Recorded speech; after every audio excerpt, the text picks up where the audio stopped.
Okay, everybody, we go ahead and take our seats. We're going to go ahead and get started.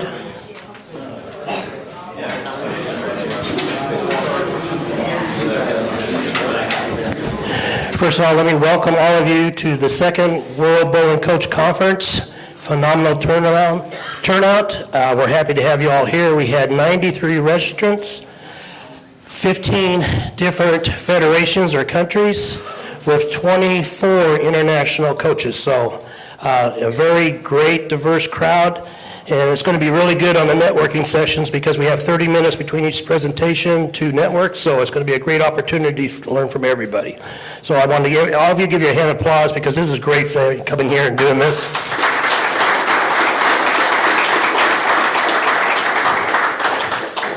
Inside your padfolios that you had in your check-in, there is, in the pocket on the left, there is a knife that is used for tape. It's called a tape knife. It is extremely sharp, and you will not be able to get through security if it's still in your padfolio when you go to the airport. So you need to be aware that knife is there.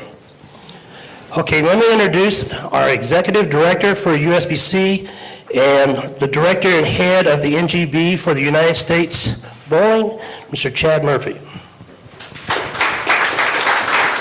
Thanks, Rob. I too want to welcome everybody. We really appreciate you taking the time. Now that we got the knives out of the way, I think that was an important piece of it.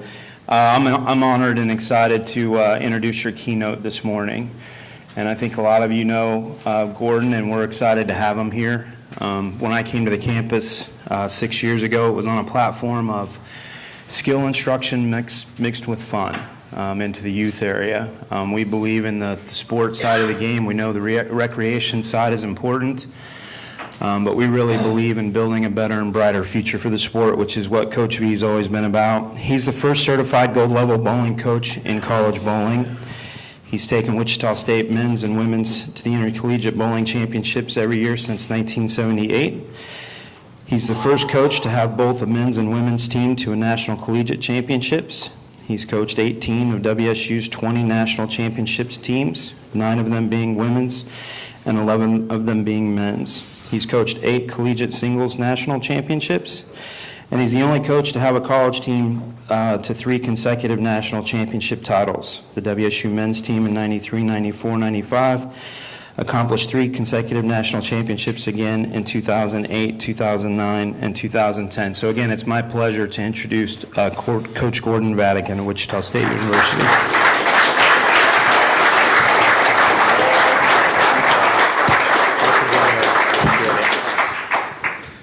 Good morning, everybody.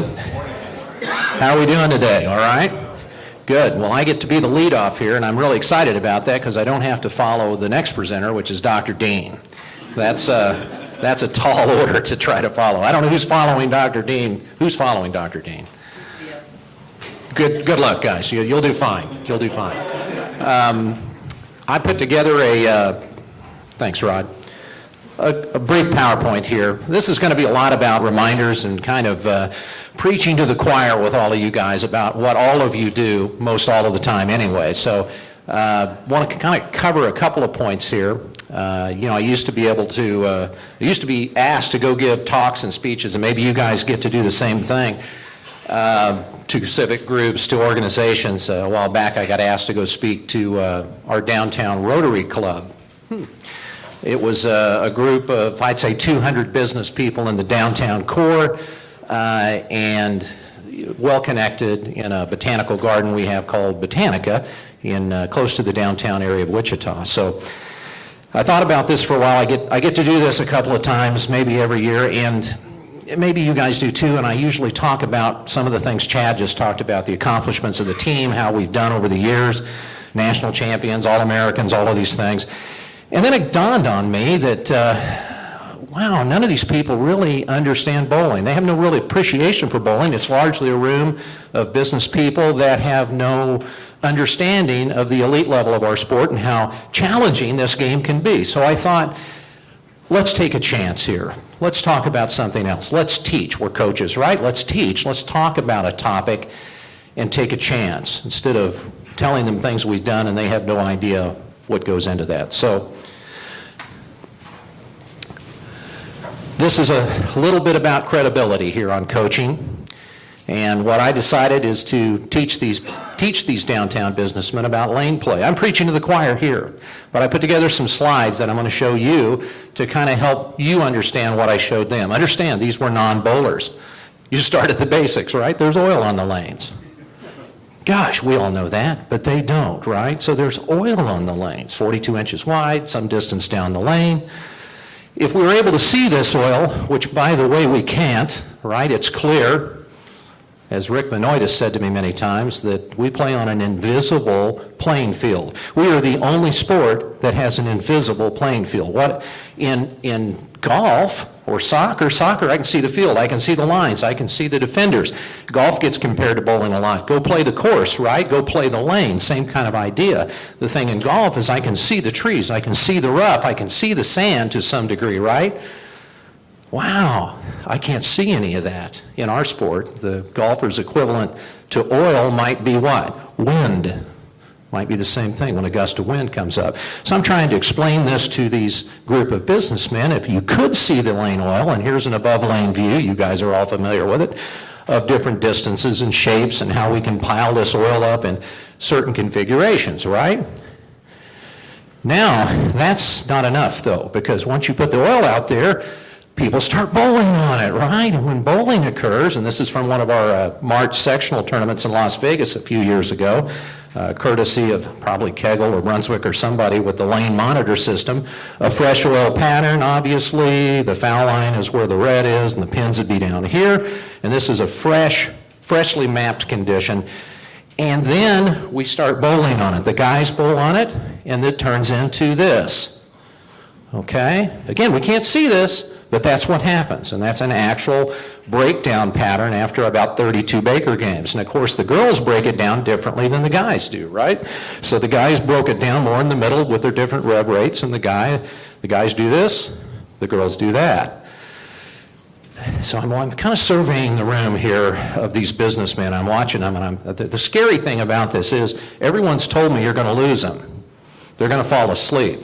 They're not going to relate to this topic. So that was the concern with this presentation. Well, of course, it's not just the oil breaking down constantly, liquid environment constantly changing. Every ball is changing the friction on the lane that goes down the lane. We have to make adjustments as elite level players and coaches to match our athletes up.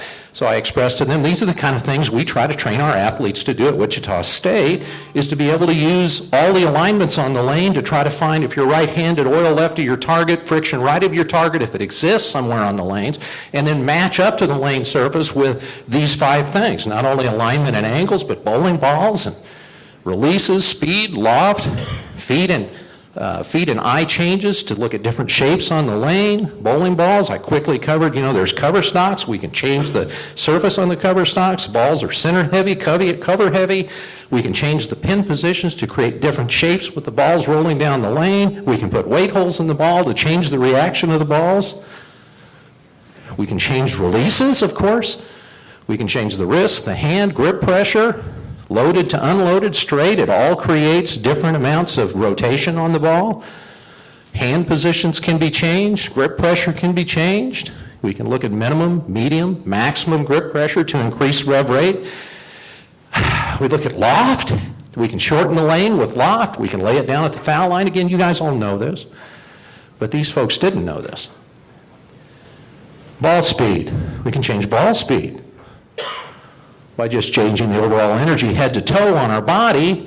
20-30% energy is minimum speed, and maybe 80 or 90% energy might be maximum speed as we approach the foul line. Now, if we do all these things, we get talented, we get skillful. If we just had, as you know, there's many, many more of these than just what I've got up here, but 10 angles, 5 balls, 9 releases, 3 lofts, 3 speeds. We've got over 4,000 ways we can play a lane. So I'm evaluating our audience here, and everyone was silent. They're at rounds of 10. No one was saying anything. I had about 5 minutes left, and I said, okay, any questions? And surprisingly, about 40 hands went up, I'd say, 30 to 40 hands, and a room of about 200 people, I would say. And I asked somebody down close, yes, sir, you have a question? He said, well, I don't really have a question, I just have a comment. Speaking for the people at our table, none of us knew this. We didn't know there was oil on the lanes. We didn't know all the skills that were involved in playing this sport. You know, we go out and play sport with our family on Saturday night, maybe cosmic bowling. We don't know any of this. And then he said the really cool thing. He said, I now have a completely different appreciation for the sport of bowling. And I have a completely different appreciation for the difficulty in teaching some of the skills that are needed to play at a high level. Then the guy sitting next to him just kind of blurted out, he said, well, Coach Vadakin, why don't we know this? Why is it we don't know about this? That was a question, unlike the statement, but I didn't have a very good answer to that. I think I kind of stumbled around and said something like, well, maybe we just don't do a good enough job teaching it, right? Wow, so we raised the credibility, the value of our game, and maybe a little bit our credibility as coaches. And I encourage you this morning to understand it's not a topic that we should shy away from. Lane play is the magic in our sport. It is the creativity. It is the most awesome thing about our sport. We play on an invisible playing field where you can't see it. The problem with the average person is why? They don't know what they can't see. So they can't see it, they don't think it exists. We know differently, right? Maybe one more quick story deals with lane play. Many years ago, 1989, we had the opportunity to go to the Olympic Training Center in Colorado Springs. And Coach Borden, it was his first year, Coach Fred Borden, of coaching the United States men and women's team. And we were there for a week. We were in an ed session with the head of the sports psychology department at the USOTC, a guy named Dr. Shane Murphy. He's from Australia. He's not there anymore, but he was the head back then. And he was doing a session on sports psychology, similar to what Dr. Dean will be doing for us here soon, I assume, or parts of it. And it was mostly toolbox things like energy management and breathing and visualization and, self-talk, and all of these topics. And after we were about to wrap this session up, he looked at Coach Borden. He says, you know, we've only had Team USA here 3 years. We have never administered our battery of tests. We call it a psychological skills profile to the United States bowling team. We've done it with all 40 plus other Olympic sports, but we've never done it with bowling. Coach Borden, would you like to have your players carve out some time here while you're here this week to take this test? And Coach Borden said, we'd love to do that. That's tremendous. So one afternoon, a day later or so, we sat down all afternoon taking these exams, filling out these surveys about how we use psychological skills, goal planning, visualization, imagery, all of these things. So it was about a day later, day and a half later, and we're in another ed session, and Coach Borden was teaching it, and Dr. Murphy comes rushing in the back of the room, comes up to the front of the class and pulls Fred aside, whispers something in his ear. Big smile on Fred's face. He says, well, gosh, Dr. Murphy, why don't you just tell the athletes what you just told me? And he wasn't prepared for this. You could tell. He was just I just stumbled and fumbled and bumbled around a little bit. And finally he said, when we agreed to do this psychological skills profile, we had no idea what the results were going to be. But I did go back to my peers at the sports psych department and tell them, hey, we're going to test the bowling team, the U.S. bowling team. And he said some of my peers kind of chuckled about that. They kind of laughed. It's psychological skills for bowlers? You're kidding. They can't possibly use those. And they all had a good laugh, and then they started looking at the scores, and Dr. Murphy explained to everybody real seriously, said, right now I want to tell everybody, I'm sorry that we laughed about this. Very sorry. Because, and here's the fact, you guys, the U.S. bowling team, scored higher on the psychological skills profile than any of the 40-plus Olympic sports that we have. What does that mean? We kind of looked at each other. What does that mean? We need psychiatrists. No, knowing or unknowingly, we use these things, breathing and visualization, and things that we don't even know we're using sometimes to be able to play the game at a high level. So they thought it might be a fluke. So the next year, they tested the next version of U.S. bowling team, and of course we had the U.S. National Amateur Championship back then, largely a different team. Same results, highest scores they've ever had, higher than the swimmers, the basketball players, the track and field athletes, higher than everybody. They did it again a third year, same results again. We don't need to do it again, they said. We get it, we get it. We elevated what bowling was all about in the eyes of the United States Olympic Committee. But probably out of all of the things that were tested, it's this lane play topic that I'm asking you to teach every chance you get is probably where we use more of these skills than anywhere else. Because you're trying to see something you can't see. You're trying to get in touch with it. You're trying to feel it. It's like painting, right? It's using your ball as a brush and the lane as the canvas. To quote some folks in this room that have said that before. Yeah, it's imaginative, it's creative, it's artistry, seeing something you can't see, and trying to make it come alive and be able to be seen by the general public elevates the credibility of our sport. It adds value to us as coaches, it adds value to our sport. How else do we add value? We work with youth. Gotta work with youth. This is not optional. Show of hands, who's working with youth in the room right now? Congratulations, that is awesome. If you're not doing that, it needs to happen all the time. We need to be working with youth. It has to happen. We've got a kind of a tagline here at USBC, don't we? A future for the sport. Well, what says future more than youth? Nothing. We have no future without this. Has to happen. They're fun to work with. Sometimes they're challenging, no question about it. I work with them every day. The collegiate coaches in the room, I mean, they're older youth, but they're still kids a lot of times, and we know that. But to be honest with you, this is something that helps you tremendously as a coach. It challenges you, improves you, it lends credibility to what you do. Proprietors love it when you work with youth, and what do you do with youth? You get them excited about what can be learned in the game. This isn't just about having fun. The fun is in the education. The fun is in the learning. If you get them excited about bowling, what happens? They'll bowl for their whole life. Lifelong customers in bowling centers. I think proprietors like that. You know, we run a camp program every summer. We're full this summer, 5 different camps, over 200 students all over the United States. Camps are great. I know a number of you are running camps and clinics. I know Del, Randy do it. I mean, a number of you do that. It's a great way, right, to get a lot of consistent information out to a lot of people. Please consider that. It's somewhat profitable too. It's a great idea. Working with youth should be a part of every coach's MO. But you know, beyond youth, which are people, and proprietors are people, and you guys are people, we're in a people sport, right? This is all about people. We're adding value to people. We have things that we expose them to that affects their character. Some of you may be involved strictly in instruction. Some of you that are involved heavily in coaching know that I'm working with human beings. I'm working with people skills. I am trying to elevate people to higher levels. I want them to be successful on the lanes, and I get to teach them qualities. One of them is passion. Del, is there any part of the sport that has passion more vividly in it than college bowling? Not that I have ever experienced, to be honest. Yeah, it's just an amazing part of the game. Randy, would you agree? It's just the most passionate part of the sport of bowling, but it doesn't just have to be in college bowling. It can be in all facets of bowling.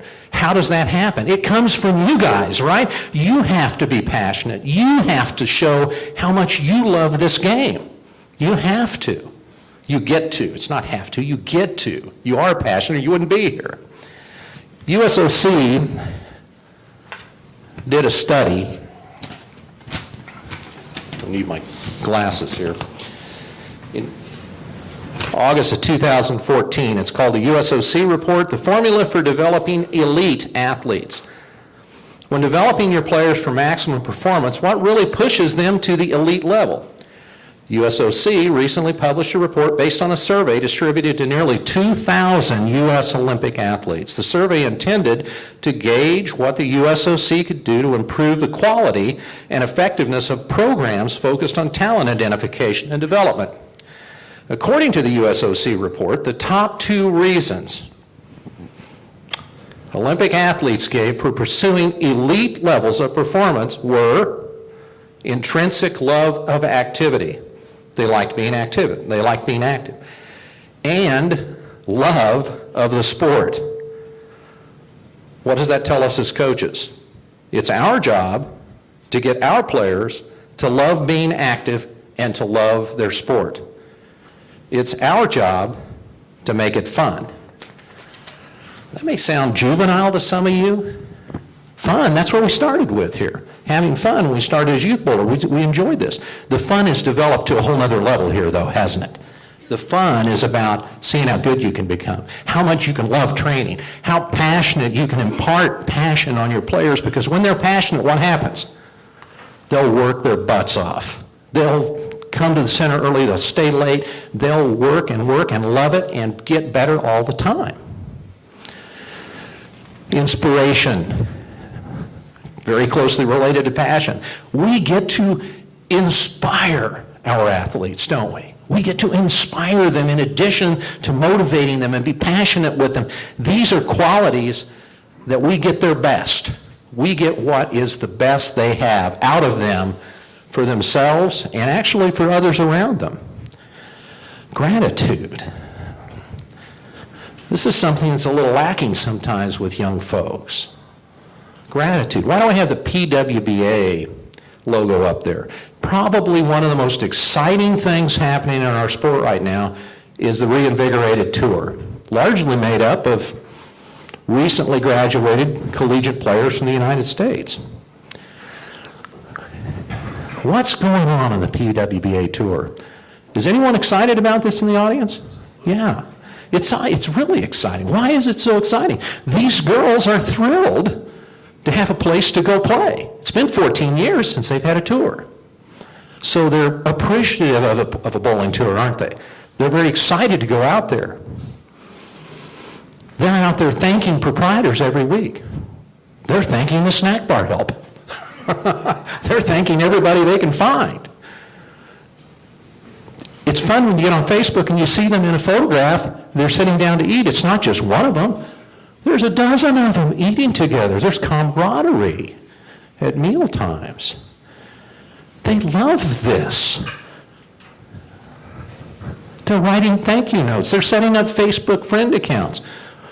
What did I see, Ryan, here recently, just in the last couple of days? Your wife has got Stefani bracelets, right? He doesn't keep up with it back there. It's a way of life. There's little bracelets they've come up with. They're having a blast. It's fun. Are they competitive? Yes. They want to go out there and win every week. But can they do it in an atmosphere of friendship, sportsmanship, love of the game? You think this is just what's happening? Why are all these sponsors jumping on board? Why did Nationwide Insurance jump on board? I credit USBC, of course, for some of this, but Nationwide is on. GoBowling.com is on. Pepsi is on. You know, this thing is snowballing. It's jump on the bandwagon, people, because this is exciting for the sport, and sponsors want to jump in and get excited right along with all these women. It's the most tremendous thing that's happening right now. It's awesome. We get to teach our players to be grateful, encourage them to write thank you notes, encourage them to thank everybody. Do those things. They have tremendous payback. They pay back so much. So we get to teach character, don't we? We build character. Character creates outstanding people. Outstanding people create outstanding athletes. It's just facts. And on top of that, character is contagious. When you get people with high values that want to do things better, they will attract people to them magnetically. They'll have charisma. I want to be around that person. I want to be around that organization. I want to be in a sport that's going somewhere with a group of people that love the game and love being around each other. That's what's fun about our sport right now. It's fun on the women's tour for sure. So yeah, we come back to it's got to be fun at a highly competitive level. Got to be fun. We're going to get exposed, and I'm excited about this conference. New technology, new ideas, that's why we're here. But also, we got to remember, we're in a people business. We're inspiring people, we're motivating them, we're sharing passion with them. That's what we do. It's not how well we coach sometimes, it's how well we help people. Let's have a great conference, everybody. Enjoy the heck out of this, and let's learn a lot. Thank you for your attention this morning.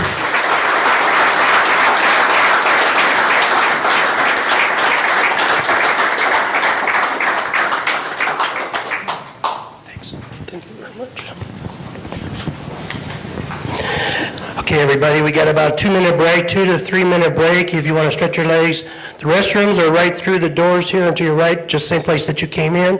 Again, if you want to refill your coffee, grab a few more donuts, and then we'll get started with our next presentation.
Okay, if we can go ahead and take our seats, we'll go ahead and get started. The title of this is what? I don't know, your title.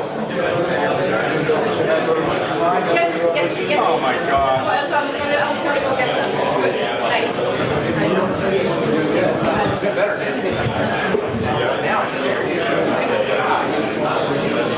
Yes, we're talking Maja.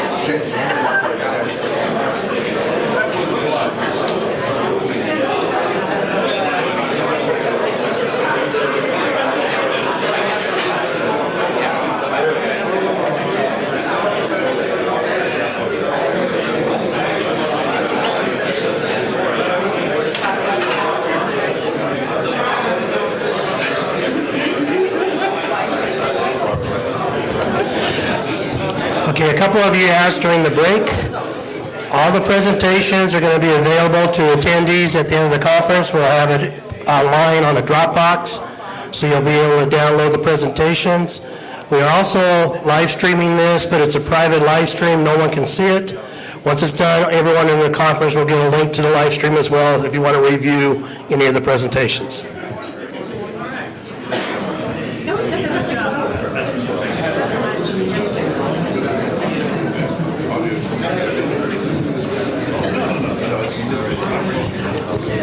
Okay, at this time, I'd like to introduce our next presenter, Dr. Dean Hinitz.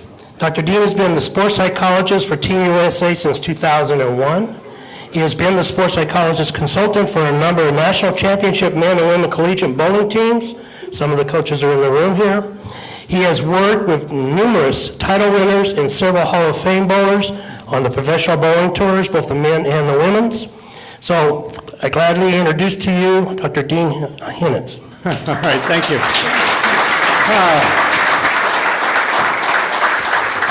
Thank you, Rod. Good morning, everybody. Thank you. Good morning. I got it back. That's good. So, today it's championship bowling psychology. That's what we're up to, right? And what I did to get us ready for today is I talked to or called or met with as many champions as I could, all people, all of whom you would know. And tour players, coaches, many of you who are in this room. I said, what is the distinction? What had you go where you're going? What has you knocking on the Hall of Fame or in the Hall of Fame? When I talked to, I'll throw some names out. I talked to Mike Fagan, and he said, I asked this question. He said, I wanted to know, what do I have to do to be bowler of the year? What do I have to do to be player of the year? And he started with no plan other than, what would I have to do to land there? And I guess if we're going to talk about bowling psychology or championship psychology, this will be a little bit more right brain than left. But it has to be about strategies and it has to be about a roadmap.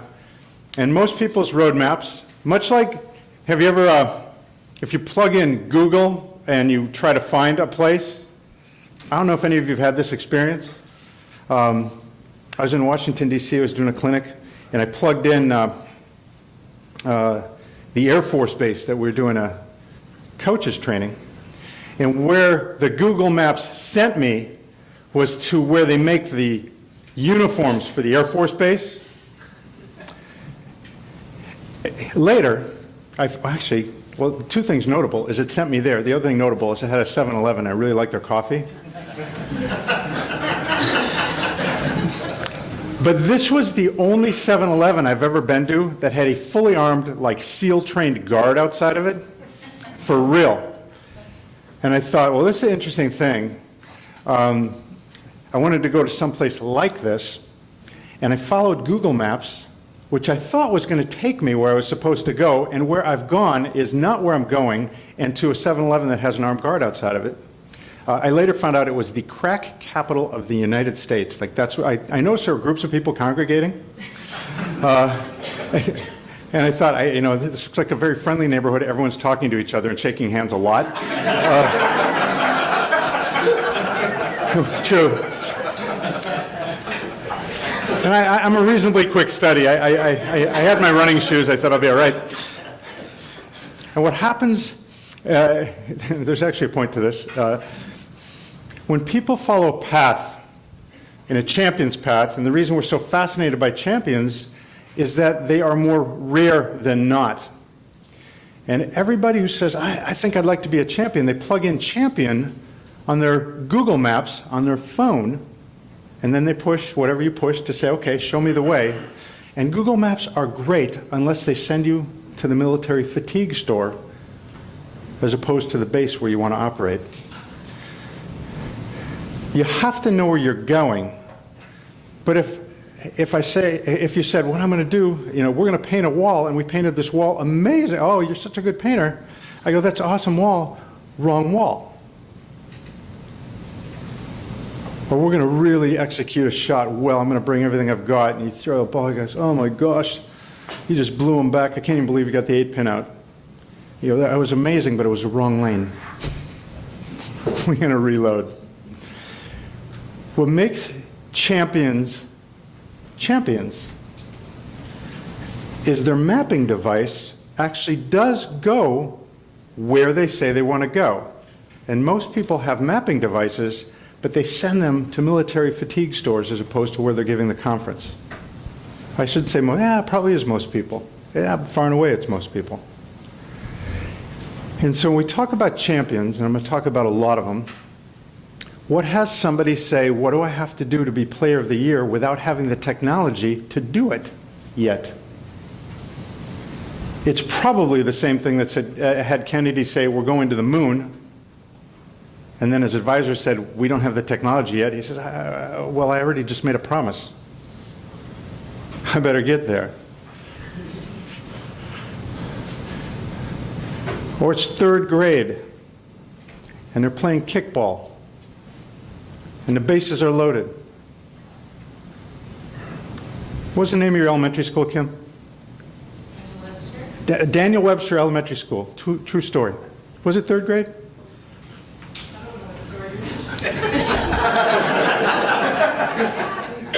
Your last words were, I'll never forget this interview.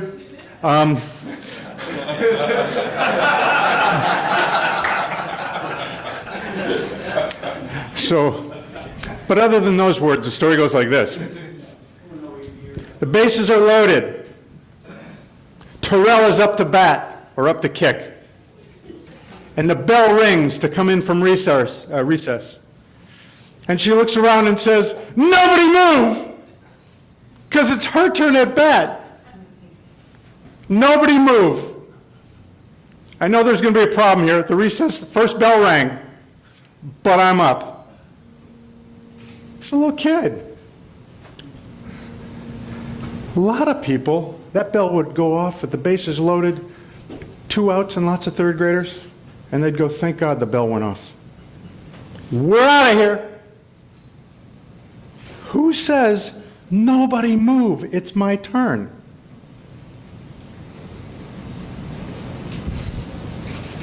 And I'll take one other piece from our discussion. Who says, I'm going to the Olympics in something? Looks like bowling's my best bet. I can play basketball, but not as well as I can bowl. Same person. 3rd or 4th grade to wherever you were in college. I'm going to the Olympics in something. I think this is my route. Loving 2 sports or more. I don't know what else. I guess you're really good at kickball too.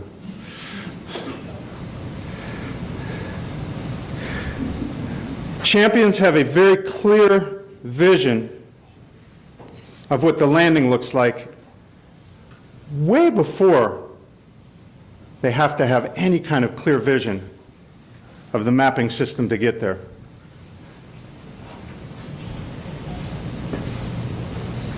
I talked for a long time to Fred Borden about this phenomenon. I said, after all these years, Fred, after all these people you've worked with all these teams, what? He said, if it can't be seen first, it won't be done. He said, from a shot to an attitude, to a way of thinking, to a landing, to a championship.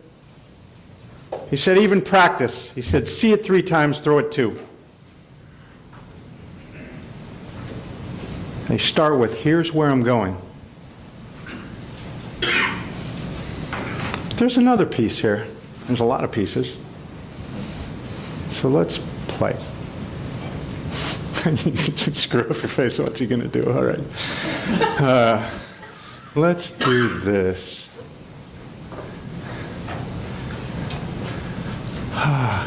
Hey, how's your body? I mean, any injuries? Shoulder okay? Okay, so you're doing rehab. Even if you're lying, this was a good time to do that. All right, Terrell, let's work with you. All right, injury free? Come on up. All right. This has got to make you nervous. It would make me nervous. I still haven't even fully invented this thing yet. All right, let's go with this. You want to play a little bit?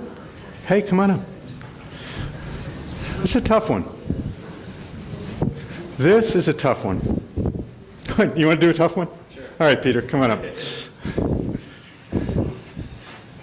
So, all right, so we'll play a game. And what should we play for?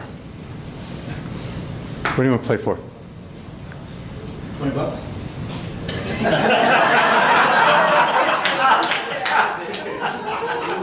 It's weird. Was that outside my head or was that inside my head? I heard something. Those who were here yesterday saw me lose $20 in an inconvenient fashion. I know what I'll do.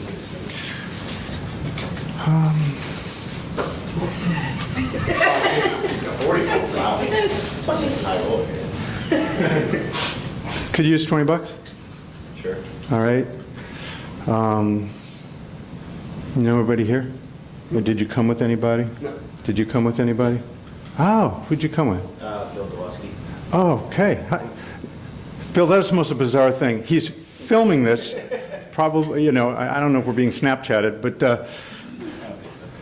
let's do this.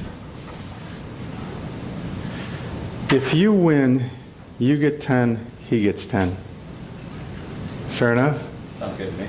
And this is I just want to see how this plays. You get 20, or one of these new books I got coming out, which costs $20, same thing, okay? All right?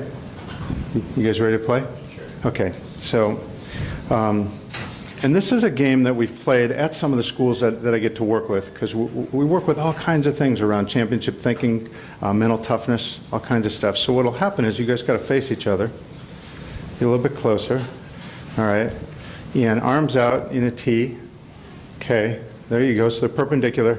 Do you have something to time this with, like on your phone? All right. So what happens is whoever lowers their arms first loses. Real game. Tyrell says, we'll be here for a while. It's an interesting game. When I was doing some of my training with where I train, learn about leadership, championship play, those sorts of things. Where was I? Somewhere in Southern California. We did an intensive 3-day workshop, and then we had groups much like you have, and the groups had to elect somebody to represent them. I'm not really sure why. My group represented me to be one of them. And it was an interesting experience because the other group had picked this probably 4'10" Hispanic woman to face me. So we went again. We were opposite of each other, and the only reason this is notable is I don't know why she hated me, but she did, and it became evident early. And there was some stuff in her past, whoever it is I reminded her of, it was very bad. And so I went with this conviction, like, okay, this is great. I didn't know what that was going to feel like 2 or 3 minutes into it. It gets bad fast. And so I'm looking at her, and I was like, hey, guys, she hates me. Like, you can see it, like, oh my God, I'm facing the eyes of hate. And so the dark side. And I thought, what do I have working? Plus the physics of this are, they're both about the same size. So it's the same play. I've got a 6-foot wingspan. She had just like this. But complaining that it wasn't fair was not going to serve me in that moment. I would have liked to. Like, this is not fair. She hates me and she's short.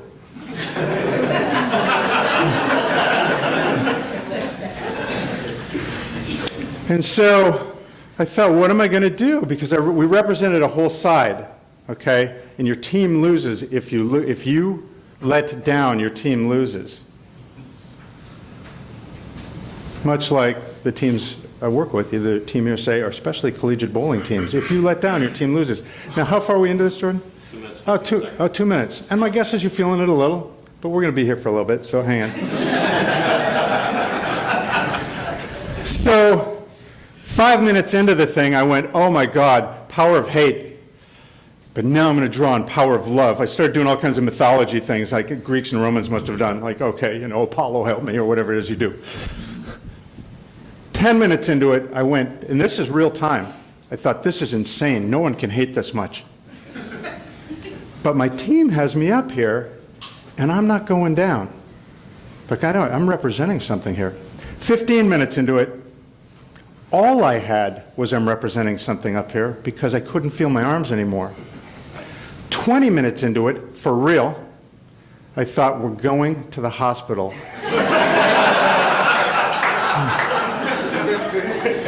And something is wrong with this woman, like die or, whatever it is that people do. I thought one of us is going to go down. And I really did think, I thought, nobody can endure this. I didn't know I could. And how are you, like, at least I have an athletic background. You just have hate as a background. 25 minutes into it, with her eyes blazing,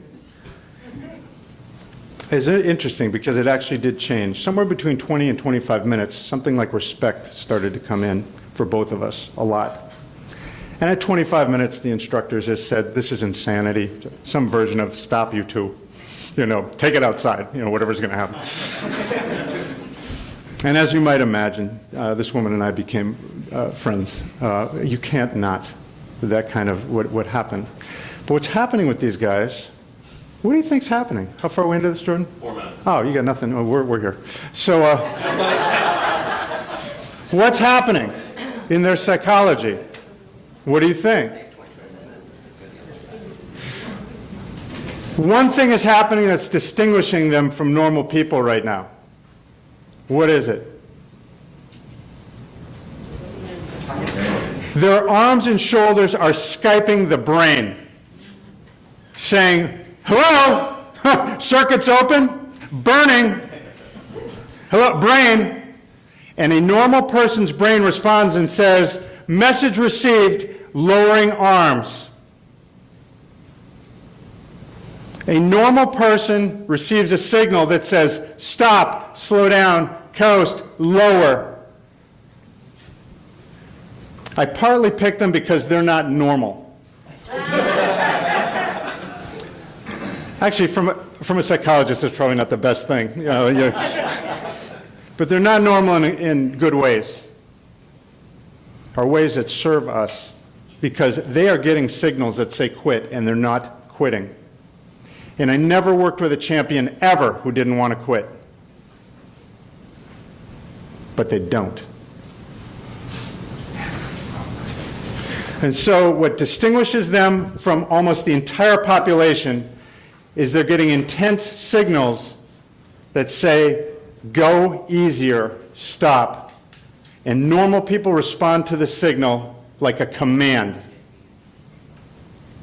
And whether that's tired legs, whether that's hurt hands, exhausted hands, whether that's mental fatigue, whether that's somebody having a party, if you're in college and you say, but we have practice, or I have practice early in the morning.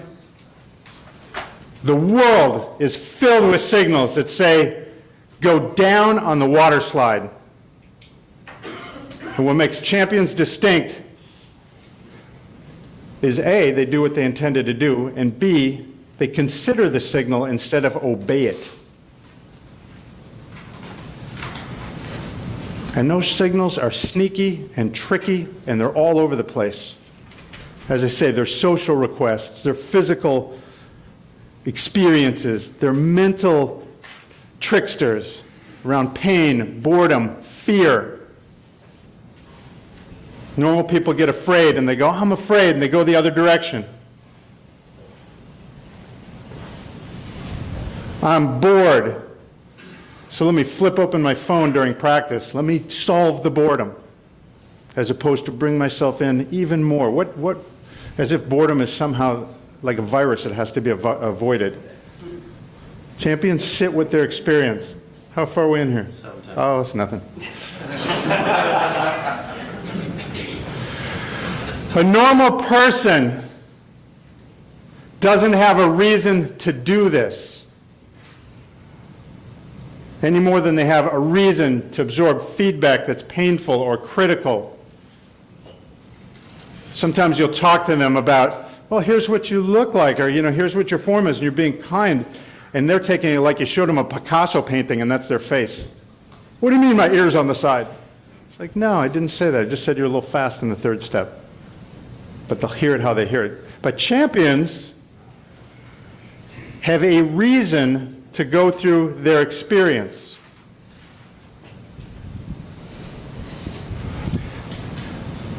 Bill, you still from New York? Yep. Okay. You can tell. In case something happens in the subway, I'm filming it. I was like, just taking a picture right now. I don't know what $10 means to you anymore, Bill, but you're at stake here. So, yeah, okay. So you got that going on. You got something else going on.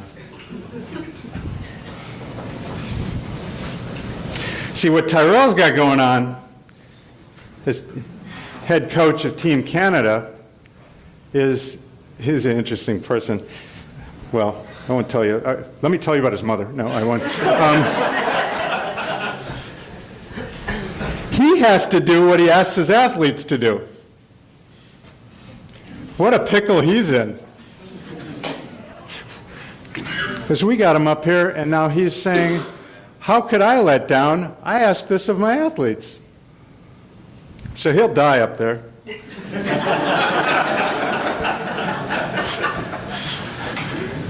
And part of their psychology, some part of the brain is going, how long is he going to let this go? Him being me. It has to be. The other part has whatever they have going on about what you're seeing, because this isn't this is being witnessed, although none of us will tell anyone that this happened. No, that's not true. I don't know. What do you got going on? I don't know if you guys could hear that in the back. I just want to win, and Tyrell is ugly and has no friends. No, he didn't say it. He didn't say it. He didn't say it. What do you got going on, Ty? I'm almost done. Yeah? What time is it here? Okay, so let's do this. It's about 10 and a half. Let's take this to 12. If you guys can get to 12. If you guys can get to 12. If you can get to 12. Bill gets nothing. Bill gets nothing. You guys both get to 12. Like I said, these books cost $20 a piece. I'll get one for each of you. All right?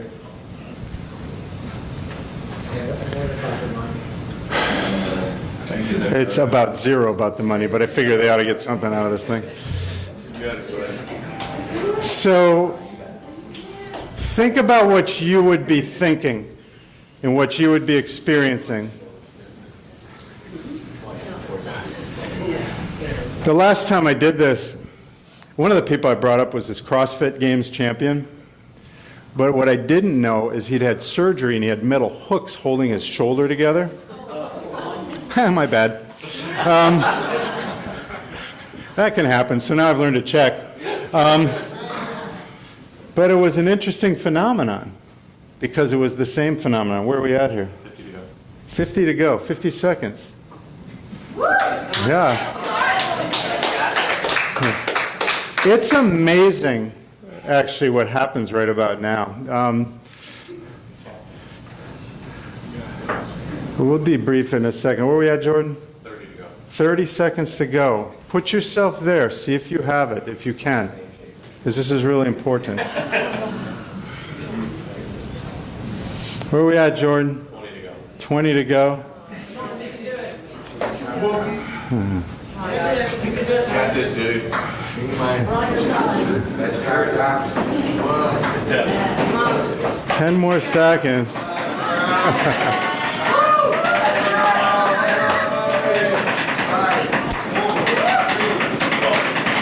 Boom. Time. Hang on, stay up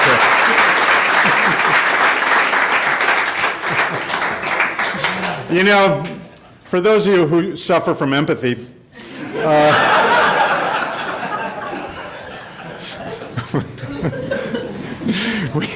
you have these things, you may have heard of them, they're called mirror neurons. And then they're in your brain, because that's where neurons live. And it allows you to experience something without having to go through it. So some of you actually significantly were experiencing this, imagining this, able to put yourself into that. And some of you were just entertained probably, but to the degree that you can do that and feel what they were feeling, you would have some sense for what they're going through. What do you, and we'll verify it or not, but what do you think was occurring for them? And how did they do that? Anybody? What would be occurring for you? Yeah. What is the difference in the dynamic if it was their money at stake? In other words, he wasn't going to give him 20 bucks. That 20 bucks was coming from you or from the audience or whatever else. They didn't say, I'll bet you 20 bucks. But if the stakes were there... I wish I would have bet them and then let them go longer. Actually... You're a fun guy. Yeah, but... and we'll change the exercise next time. The only difference is, given my really limited understanding, I just wanted to put something at stake. More to have the brain click over that something is at stake. I guess there's at some point there's an amount of money that changes it. But more, I wanted to work on, these are both champion players. So I wanted to activate the part of their brain that says, I'm playing for something. The something doesn't really matter. If it's their money, maybe it changes the meaning of that a little bit more. My guess is not a ton. They both were going to do that. Put somebody else up here. What? It happens. If you ask me to do it by myself, Well, it's different from just having somebody else facing me. say something more about that. I don't need the money as a motivator for me Right. to do this. As soon as you put me in front of somebody else that I don't know them and I want to beat them because Yeah. I'm competitive. That's what was going through my head too. But can you guys all hear that? There's a lot of different ways to activate championship consciousness, but you better know your athlete as a coach. Like what does my person have going that would have them do this for 12 minutes? Try it at home later. It's no fun. No, he said, no, I'm not doing that. Yeah, I saw it done. Doesn't look that fun. We have this thing called championship psychology, but the first part of being a championship world-class psychology coach is to say, is his reason for doing it the same as his reason for doing it? Is the same as her reason for doing it? And you guys are here to, this is an exceptional group, obviously, you're here. But to put some sort of waffle iron on it and say, it must be this, would be so inaccurate, because for some people, if I represent you, I will die before I go down. There are other people who go, you? Glad you came, but this isn't what it's about for me. Some people will go down for the team, and some people will play singles at a level that they never would for team. And I have to know what, I would have possibly, if I did this another time, which I will, learn a little bit more about your psychology first to see what will get us to 15 instead of 12. And if I hit the right thing, it'll be there. But a champion, the bottom line is this. They have a reason to go through what they're going through to get where they're going. And normal people don't generally have reasons compelling enough that will overcome the discomfort of what's on the path. Champions find something that's meaningful enough to take them past, I want to quit, or I hurt, or I'm embarrassed, or I'm scared. And normal people find their feelings, all those sort of unpleasant feelings. You've got this other thing in your brain. This brief neuropsychology. Your normal memories are in a place in your brain. There's a little unit called the hippocampus. You don't need to know that. But the thing you probably should know about is this thing in your brain called the amygdala. A-M-Y-G-D-A-L-A. And that little engine, this little thing in there, when it gets activated, it can run you around the block. It's where intense emotional memory and anxiety and frustration and fear vibrate out of. That little unit is a very survival-oriented part of your neuropsychology. So when people do really crazy stuff when they're activated, that little thing is going. All right? For most people, when anxiety gets lit up, or fear gets lit up, or hurt gets lit up, or shame gets lit up, or embarrassment gets lit up, calming that little unit down is the most important thing. We become incredibly self-serving and self-protective when those parts are activated. Champions, from a champion psychology point of view, are able to know some part of me is lit up and urging me to do something, but what I'm up to is so compelling that even my brain can't run me around. I'm staying. And even though I shot 148 on TV, I'm coming back. And normal people say, I will never go up there again.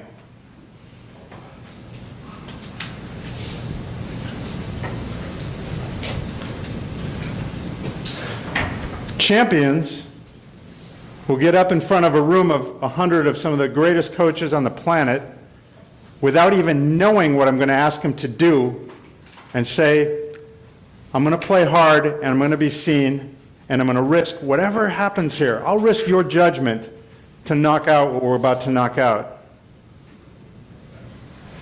And it doesn't mean you would have to be comfortable up here, because I don't think they particularly were.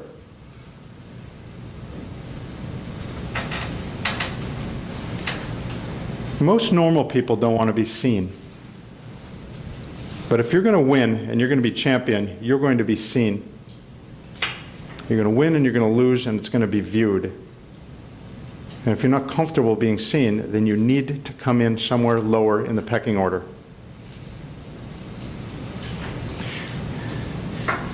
As one of the people I interviewed said, say great champion, for sure, ticket written to the Hall of Fame. This person said to me, when I was 50th, everybody was nice, nobody much noticed me, it was all good, I had a fine time out here. When I was about 10th or 15, it started to change, and I had people's respect, and it was a better time out here. And when I became one of the best, they fucking hated me. Pardon my language. This is a quote, not generated from me. He said, and I had to deal with knowing what I am and where I'm going, because if I looked at who was then giving me feedback, I was going to feel like a Picasso painting. Ugly, misshapen, and unacceptable.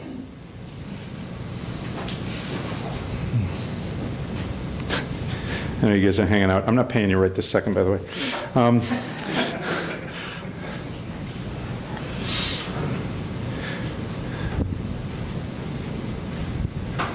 What else did you experience, Tara? What had you stay till 12?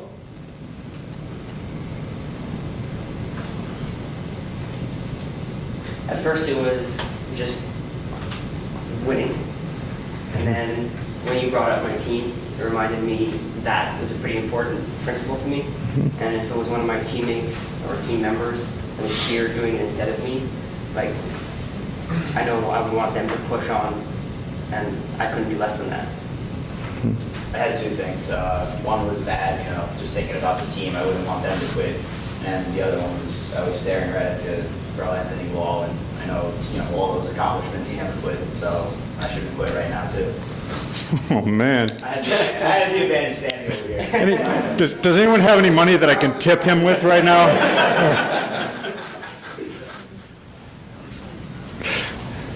So, anything else that drove you? Think of, everybody has the same needs, but they're balanced in different weights. All right?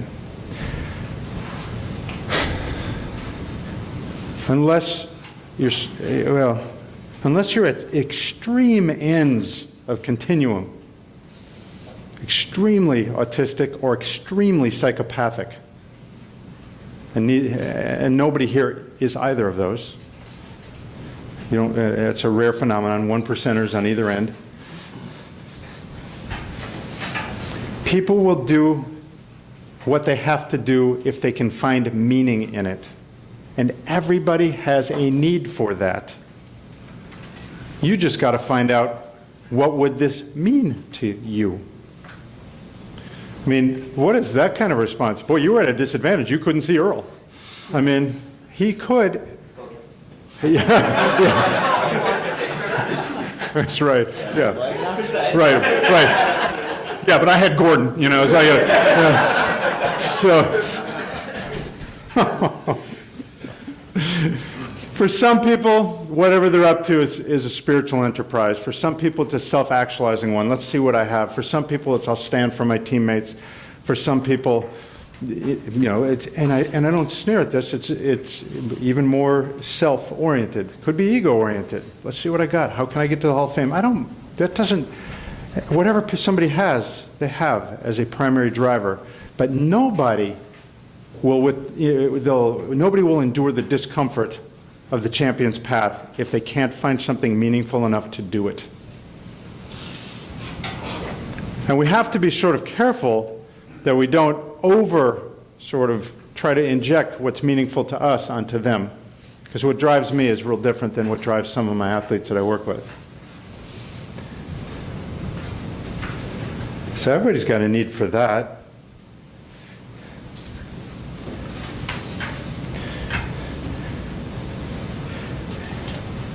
Everybody has a need, and we talked some of this, a little bit overlap from yesterday, hang with me, for those of you who were there.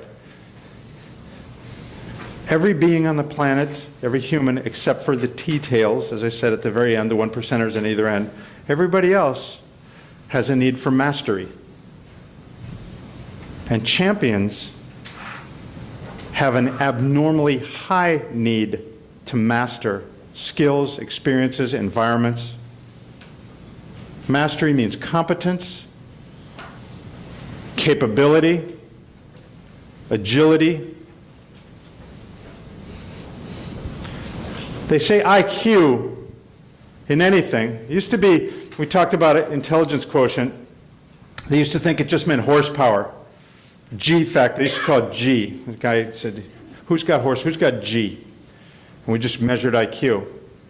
But now we don't do IQ like that. Now we say, what's your musical IQ? What's your kinesthetic IQ? Do you know where your body is in space? Mathematical IQ, verbal IQ, existential IQ, meaning of life IQ, really, all of these things. It's interesting, Einstein said, everybody's got genius somewhere, but if you ask a fish to climb a tree, it's going to think it's an idiot.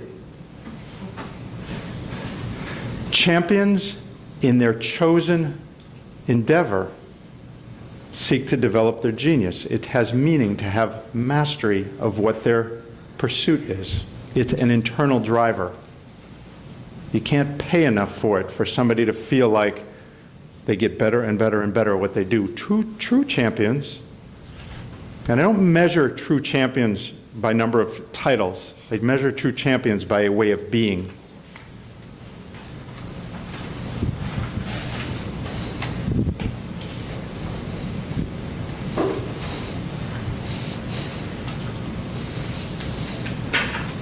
The most highly developed champions, on one hand, have a need to have a sense of control and mastery. On the other hand, interestingly enough, they seem to have a need for novelty as well. It becomes boring to master the same thing repeatedly. And so the unpredictability, particularly that's available in this sport, beyond a lot of sports, is inherently appealing. So there's a need for certainty, what can I control and manipulate, and a need for uncertainty, which is, how about if nobody knows the pattern, as we talked about this morning, in a changing environment? And there's two other driving needs that champions have, and we sneer at it sometimes because we use the word ego like it's a swear word. And I don't know who's supposed to be Buddha or Gandhi, but I don't often see it on TV. The ego isn't a swear word. You just don't want it driving the car all the time.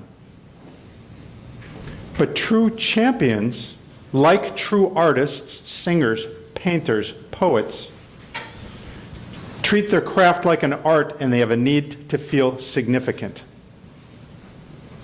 Like what I'm doing matters. This is an expression of what I am. And sometimes, as I say, we'll sneer at that, like, oh, so-and-so just wants to be seen, or, you know, whatever it is, or they want to make you have whatever splash they have. I don't mind that. Great performers in anything have a need to experience their significance.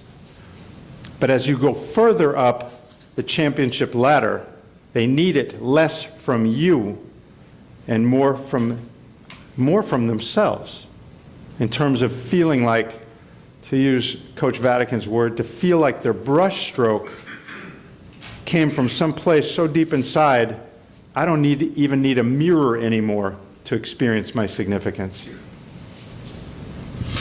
What I just did is so connected. I know what I am.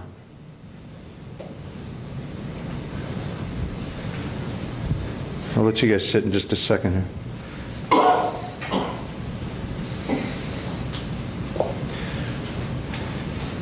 At the top of the mountain of the psychology of a champion's journey, at the top of the mountain, and we see this with teams who arrive here, and we see it with individuals who arrive here, when the truth is, I know what I am, we know what we are, and we no longer have to rely on any mirrors, then from that place you're free to execute, to contribute, to be significant, and to not wait for boos or applause or anything. The less you know what you are, the more you have to orient to your field to figure out what your status or significance or value is. You become hostage to the universe.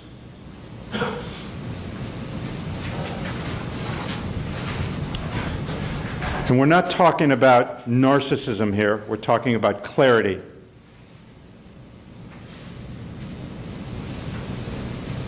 That you could put me in a fun house with mirrors that have all kinds of distortion and I don't look at them anymore. I'm clear about what I am, what I weigh, how I move. True champions develop a clarity so that when they walk into the competition environment, which is a house of mirrors, it becomes an environment that generates energy, but is not vital for me to know what I am. I already know what I am. I know what I'm going to do. I know what I'm here for. Anything else about your experience that was notable before I have you sit, in terms of what had you stay? Just like I said, I mean, thinking about, the motivating factors, like the team, that they wanted to win. That was really, a lot of things went through my mind, but that was the predominant, theme, I guess. Was team and one? Yeah, like not necessarily. I guess it was partly ego-driven. Like I want to win. I don't want to lose. I've won and I've lost. Winning is funner a lot. Yeah, but also thinking about if somebody, I know a couple of people in the room, I wouldn't want them to see me lose. If my team was here, I would want them to see me win. I would want to, them to see the effort that I'm giving, and I would want that from them too. So the last need that he's highlighting, if I didn't mention it already, and we talked about it yesterday, we have a driving need. It is inherent in us. This is biology, not psychology, to connect and relate and be part of. And you as coaches have this as one of your biggest leverage points or influence points with your athlete. If your relationship is profound, and if they think you would take a bullet for them, they will walk through a wall for you. But also teammates, also friends, also whoever it is. That should be about 6 needs that I detailed. Is that not right? The need for relatedness. Champions who feel profoundly alone don't tend to be champions for long. This particular journey requires you as part. Tyrell, anything else about yours? I mean, you were, as you said, I don't have all, there's not a ton left in the tank, almost out of bullets here. Yeah. I mean, I think there's 2 things. One is, as soon as you gave me a time of how much longer I had to go, it gives me a goal to, I'm going to get there, If you'd said 3 more minutes or 4 minutes, I might not have made like that goal, but at least I would have had something in my head if I'm going to try to get that far. I think you might very well have. That's why I stopped it at 12, because I thought this is probably getting a hair unpleasant.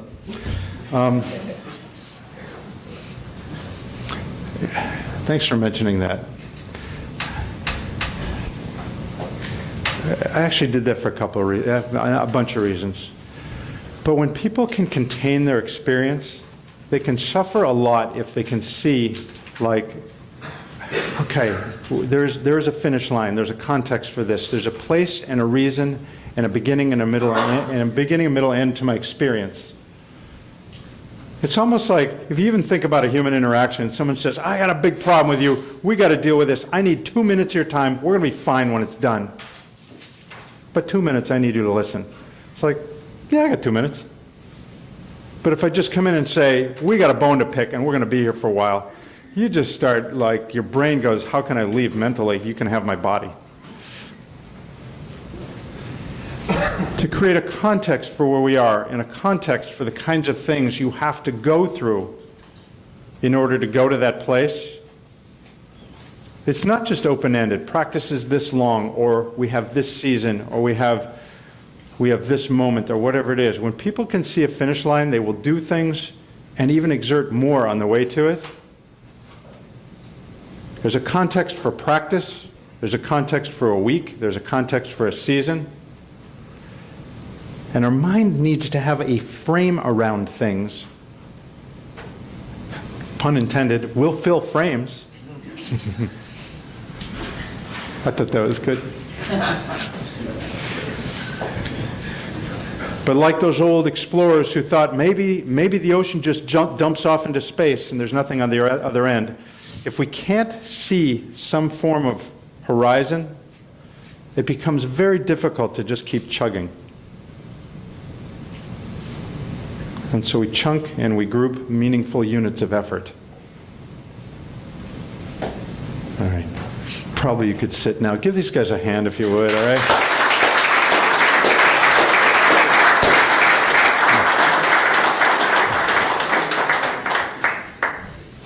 So, questions or comments about any of that at this moment?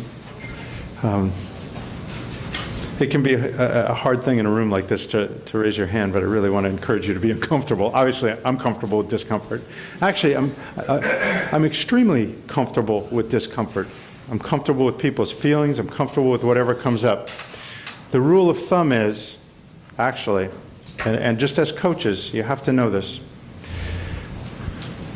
Your players will sense clearly what you can tolerate on any dimension.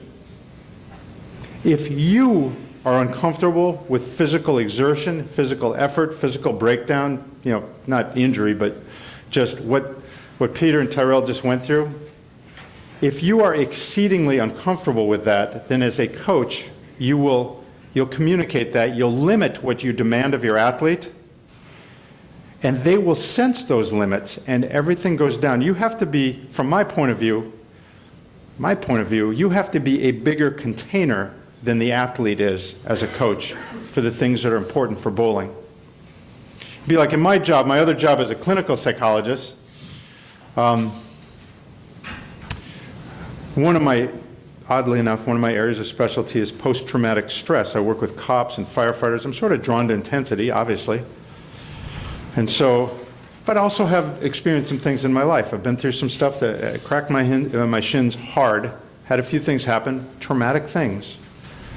And before I learned to get around them, what happened is my clients, until I could handle my stuff, my clients weren't talking about intense traumatic things.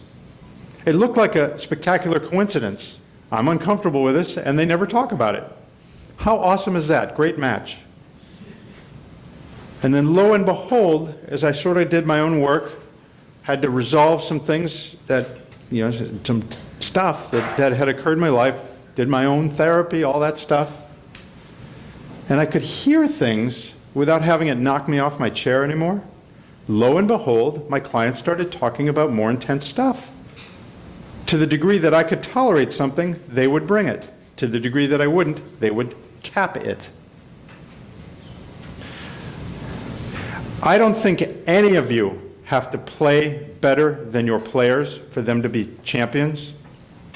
I don't think Mike Krzyzewski has to shoot free throws better than his players at Duke. But I think you have to be able to tolerate what champions have to tolerate as well, or hopefully more or better than what you ask your athletes to do. You don't have to do the same bowling things, but you, from my point of view, have to have a champion's psychology, or they will stop at the level of your discomfort.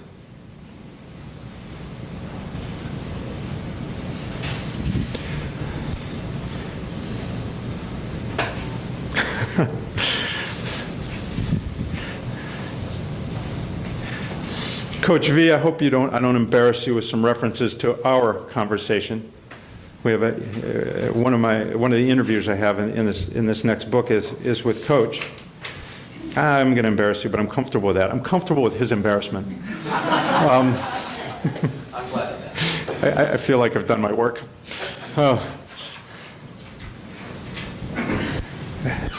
As many places as he's been in college bowling and international bowling, one of his comments to me was, everybody's getting faster, everybody's doing more, everybody's getting better. We will be done very fast if we don't also do that. If his psychology was, look what we've done, 20 titles into this thing and we're on top of the mountain and we're good to go, come to us. In our discussion, he said, if I say come to us, they will, and then we'll watch them as they come to us and then keep going down the road. And we'll be standing here with all of our, whatever it is we've done, but we'll be here with whatever it is we've done. And in his language, and we will be done. And normal people, when they get their Eagle Scout badge, they go, oh, thank God, I don't have to build any more campfires. And champions have those as way stations, not as end points.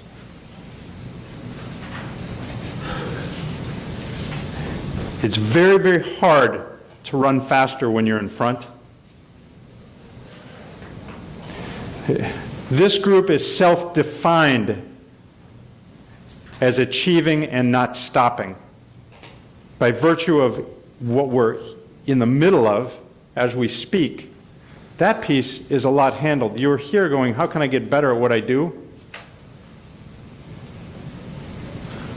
And exquisite athletes, just like exquisite scholars, like exquisite painters, say, what's another nuance of what I do? What else could I pick up? Where could I go? There's no coasting.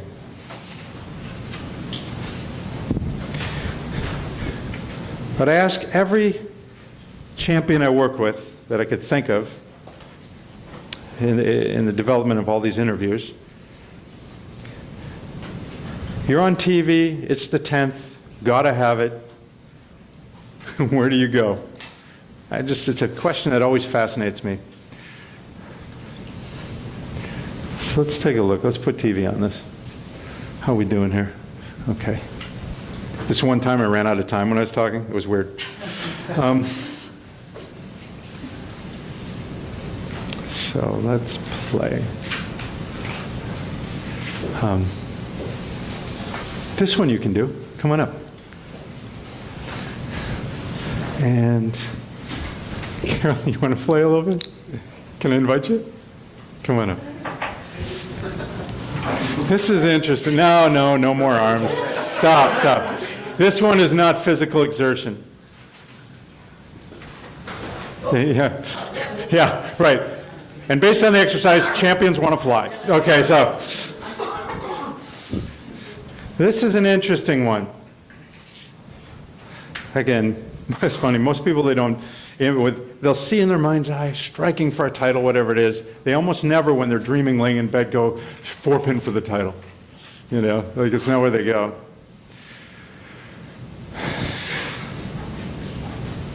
A long talk with Bill O'Neill about trusting his game and what he does.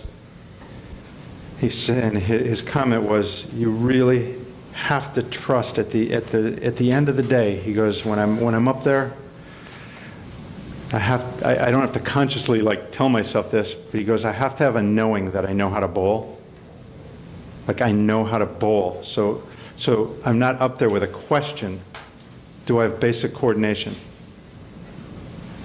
And his trust, not I have a phenomenal game or all this exquisite or anything else. It's a very basic thing. I know how to do the thing I'm doing. Now, I'll give you an example of this. You any good at eating cereal or soup? Like you're okay at it? You feel comfortable with that? All right, well, we're not going to eat right now. Okay. But we'll do it like this. We'll pretend we have cereal or soup. All right? This is awesome. I had this in my bag. You believe airport security lets me get through with some stuff? I went through security with more cool stuff in my bag. When I got in my room, I went, God, they let me through with this? They did. So, for those of you yesterday, I even got a hoverboard on the airplane. Like a hoverboard. They shouldn't allow that. I mean, we had a discussion about it, but at the end of the day, they let me take it. That shouldn't happen. So, we're going to pretend we're eating soup. All right? But you don't get to look at the spoon. Could you do it? And the task would be like this. I'm going to eat soup, but I don't get to look at the spoon. I'm very good at this. I feel, actually, in a way, sort of champion-y. But check it out. I can eat soup. Bet on me. Could you do that? Oh, well, anyone can say they could do it. Let's say eat soup with like a match. We're pretending, because we can do that. Close my eyes, it'll make it easy. No way. Oh, go for it. No, it didn't go all the way in. Oh, you want me to do that? Okay. Yeah. I don't eat soup like that. Yeah, okay, but let's pretend we're eating soup like that. But you could do this with your eyes closed? Sure. Show me. And you can do that? We didn't set this up. Just, you're changing breathing right now. I don't even know if you know it. I know where my mouth is. Pardon I can't help this stuff. I'm going to see if I can have you eat your words. God, it just comes. It just comes. So, could you do that? Well, yeah. Oh, you don't have to do it eyes closed. That's his whole deal. Oh, well, it's competition. I gotta He doesn't, I gotta be able to do it. Yeah. Okay, he's got it up. Yeah, okay, well, now, it's like, I'll let you, your eyes closed, man, that's fine. No, really, you know it. Okay, no, but you gotta have the match end in, you actually have the green part out. I mean, I don't know how you eat soup, but the ladle is, yeah, there you go. No big deal, right? No big deal. Trust yourself, trust your movement, you can play, all right. So there's this physics thing. This is awesome. Flame needs oxygen. How is this relevant? I am, Randy. Gosh dang, it's like he's channeling me. We're going to light these things. All right? This makes it, it's just more fun than just match eating. Because when they're lit, flame needs oxygen. It won't burn my mouth if my movement is smooth and it's not herky-jerky, and I close my lips effectively around the thing. It's still alive in there for a while, but it can't really burn me. There's not enough oxygen for it to matter. That got me a little. All right. All right. So, if you do what you just did, the physics of this, the rules, the universal rules we just play on the planet, just like with a bowling ball, you'll be fine.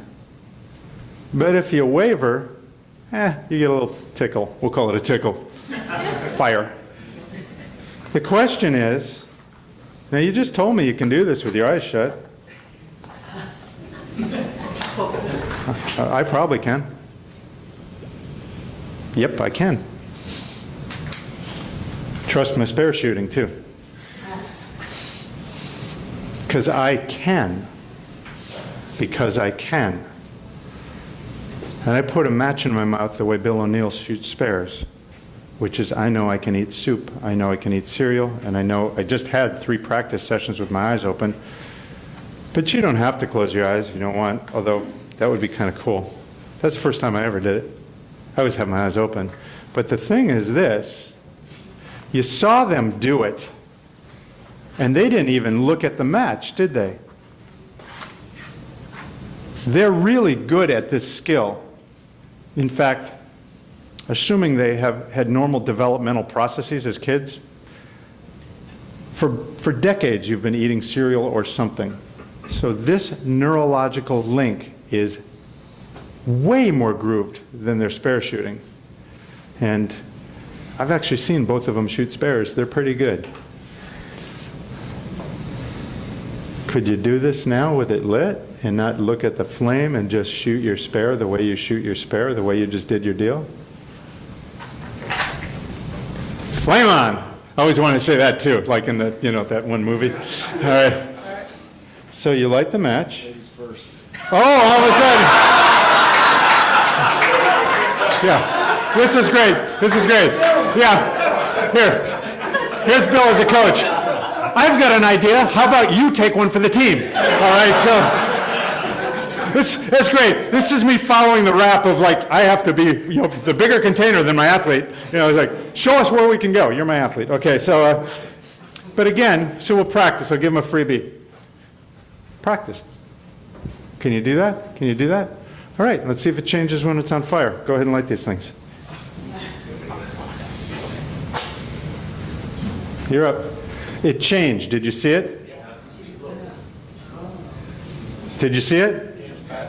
Oh, she's fast, but I saw it. Your bowlers are fast too, but you see it. But I did look at it. Yes, why? It was my first time to try it. No, it wasn't. Oh, that's so wrong.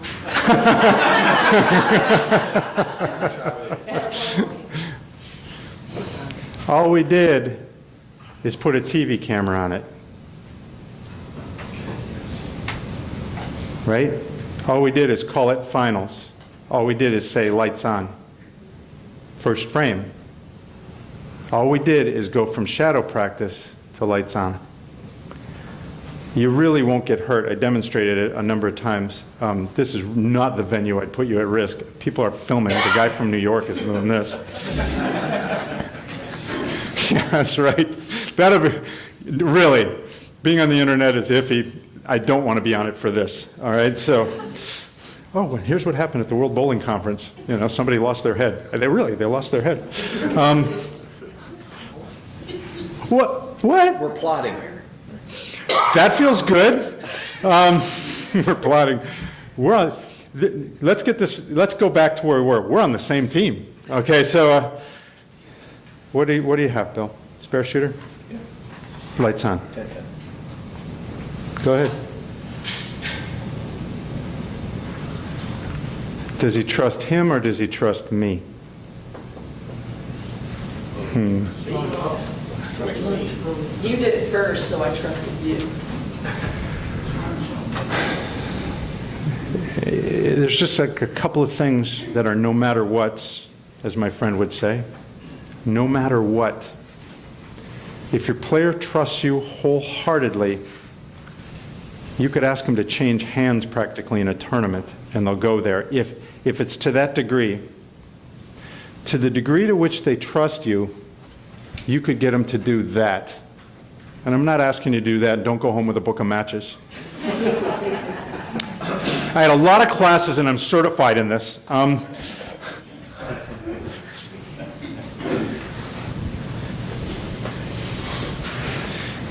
Most people, normal coaches, think the building block of their coaching is what they know about bowling.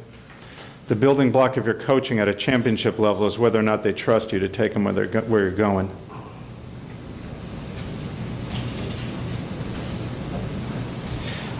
But it's not just about trust of your knowledge. You want another run at this, Carol? Sure. All right. Close my eyes. Texan. All right. Here we go. Right. Dude from Ohio did it. I'm from Texas. I'm doing this. All right. Eyes closed. Oh, the thing was lit when you pulled it out. That was really cool. All right. So this physics thing mostly works a lot of the time. All right. So what happened between the first time and the second time? That was flawless. Because I watched you guys do it.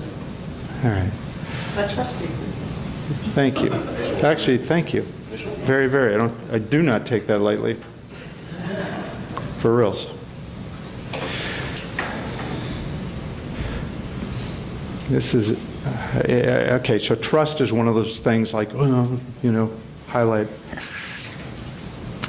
But she trusts me enough, as does Bill, and we all go back a ways actually, that they will risk, even in front of you, playing with fire when the lights come on based on our relationship.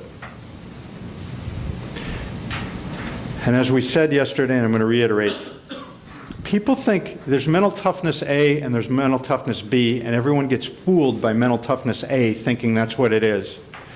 That mental toughness is all the stuff we talked about earlier. I'm tough, my muscles are tired and I'm staying, or I'm tough, I'm getting signals that say quit, stop, whatever, and I'm staying. That is mental toughness. Every sport, if we say what's mental toughness and we look at all these other sports, it becomes easy to view, and then we say in bowling, what is it? And we come up with all these things, endurance, perseverance, all this stuff is mental toughness. But there's a degree of mental toughness that doesn't get talked about. And it's higher order mental toughness. We see it in our collegiate champions, even from this year, which is, will I show myself, risk, be vulnerable, face uncertainty, no guaranteed outcome? Am I mentally tough enough to peel my defenses and deliver without any certainty that I'm going to get paid off or that it will work? Will I show myself? Vulnerable athletes carry the back row. Defended, controlled athletes leave something that looks unfair. Y'all know it's about energy management. And at the very most basic thing, if I'm willing to be open, undefended, unprotected, and exposed, my arm swing just, the arm's a whip. to the degree to which I start to defend, to be careful, to be controlled, to try to manufacture my outcome, my arm starts to turn into wood to varying degrees. At the extremes, I'm cracking a whip or I'm cracking a 2x4. And it is about a willingness to be vulnerable. And a player's willingness to be vulnerable is based on the relationship they have with you, in part.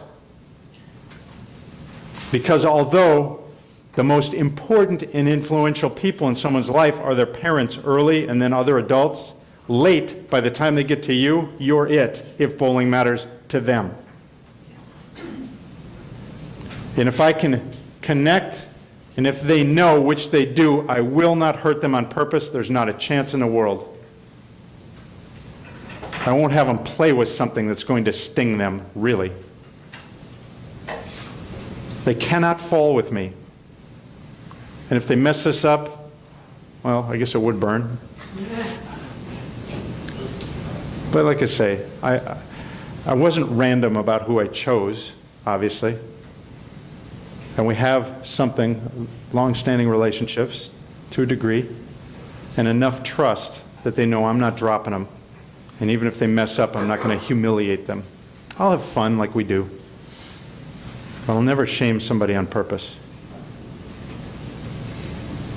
It could happen, but not because I did it on purpose, and I'll clean it up. And your athletes, to the degree that they know that about you, I'm safe here, we're connected.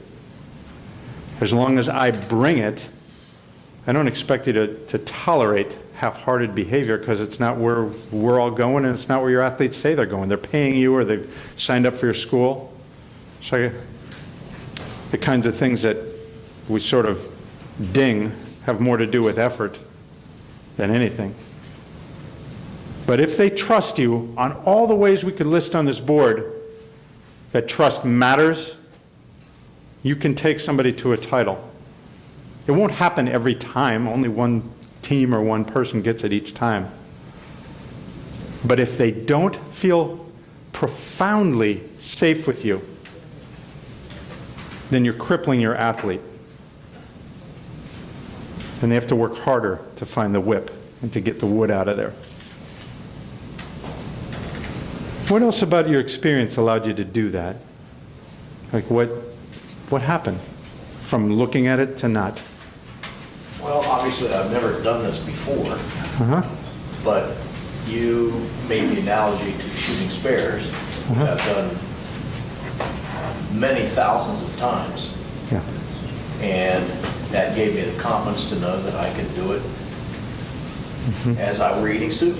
Yes. So I trusted me, and I trusted you and your knowledge of me, and I knew you knew I trusted myself. Yeah. Is that profound? It's profound, and it's almost the same thing Bill O'Neill said,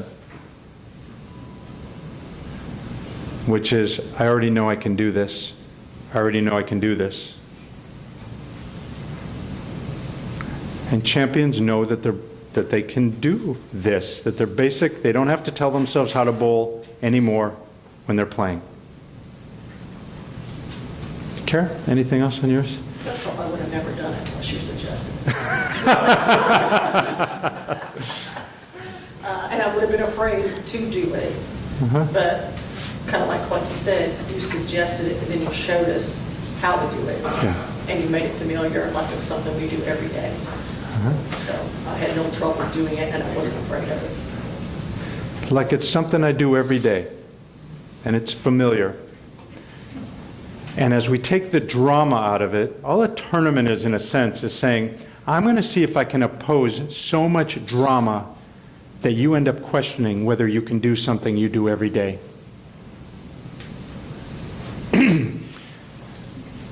The tournament is, let me grab your ego, put it over here, and introduce drama.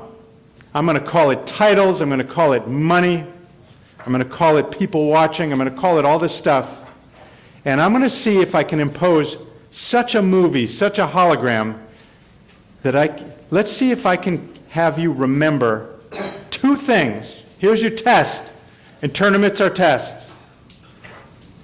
Can I get you to forget what you are or not, Can I get you to forget what you can do or not?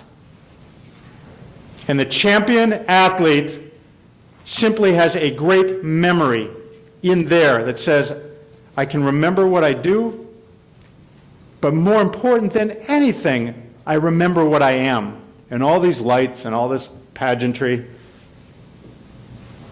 it's not going to distract me.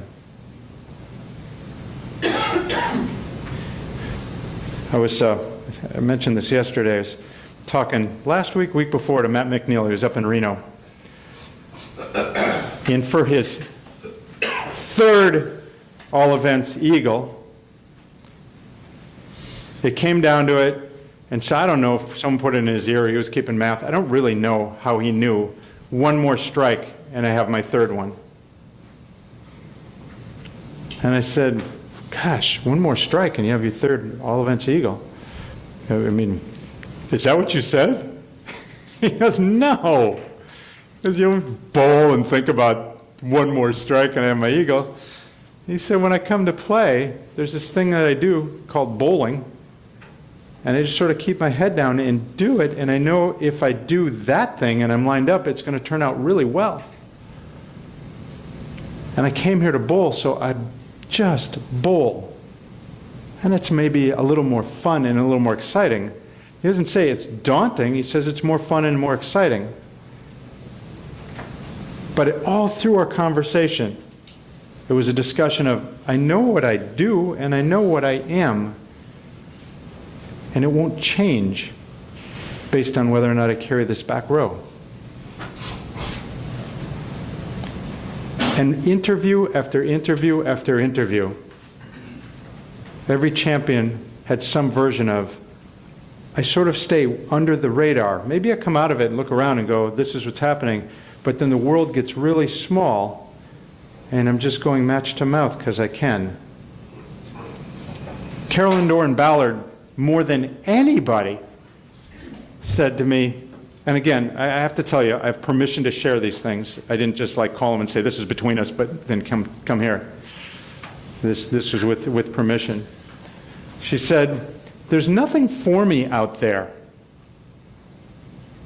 in Cameraland. She said, by the time the tournament starts and by the time I make the show, there really isn't anything for me out there. And so my world becomes very small as their world became. And she said, to make sure of that, I even visually stay really just in my area. There's my ball return, there's my mark. And as I mentioned to you guys, and she said, you know what, Dr. Dean? I said, what's that? She said, I can bowl, and so I know if my only thing is, my world is sort of small, just like this, and I stay oriented to where I am, and I'm flying under the radar because I'm not interested in what other planes are flying out there. She said, I really, all I just have to do is hit my mark. And I'm really a good enough bowler that if I do that, it turns out well a lot. She's the best, at one time she was the best in the world at hitting her mark. Literally, it was measured. 30 times in a row, she hit the same spot on the lane at the same speed. 30 in a row. That's not bad. And so it wasn't about all that she had on the ball and all the stuff you guys know. She just said, I'm good enough. If I hit that, it turns out really well. And if I just stay match to mouth, there's nothing else really interesting to me that would serve me that's outside of that while I'm playing. And later, those of you know, she's engaging and a lot serves her. But not any of the drama. And none of the drama has her forget, this is what I am, and this is what I'm able to do. And drama is designed, in a sense, to see if it can make you forget, and champions remember what they are, and they're so grooved in their behavior, they remember what they can do. Have a seat, you guys. Thank you very much.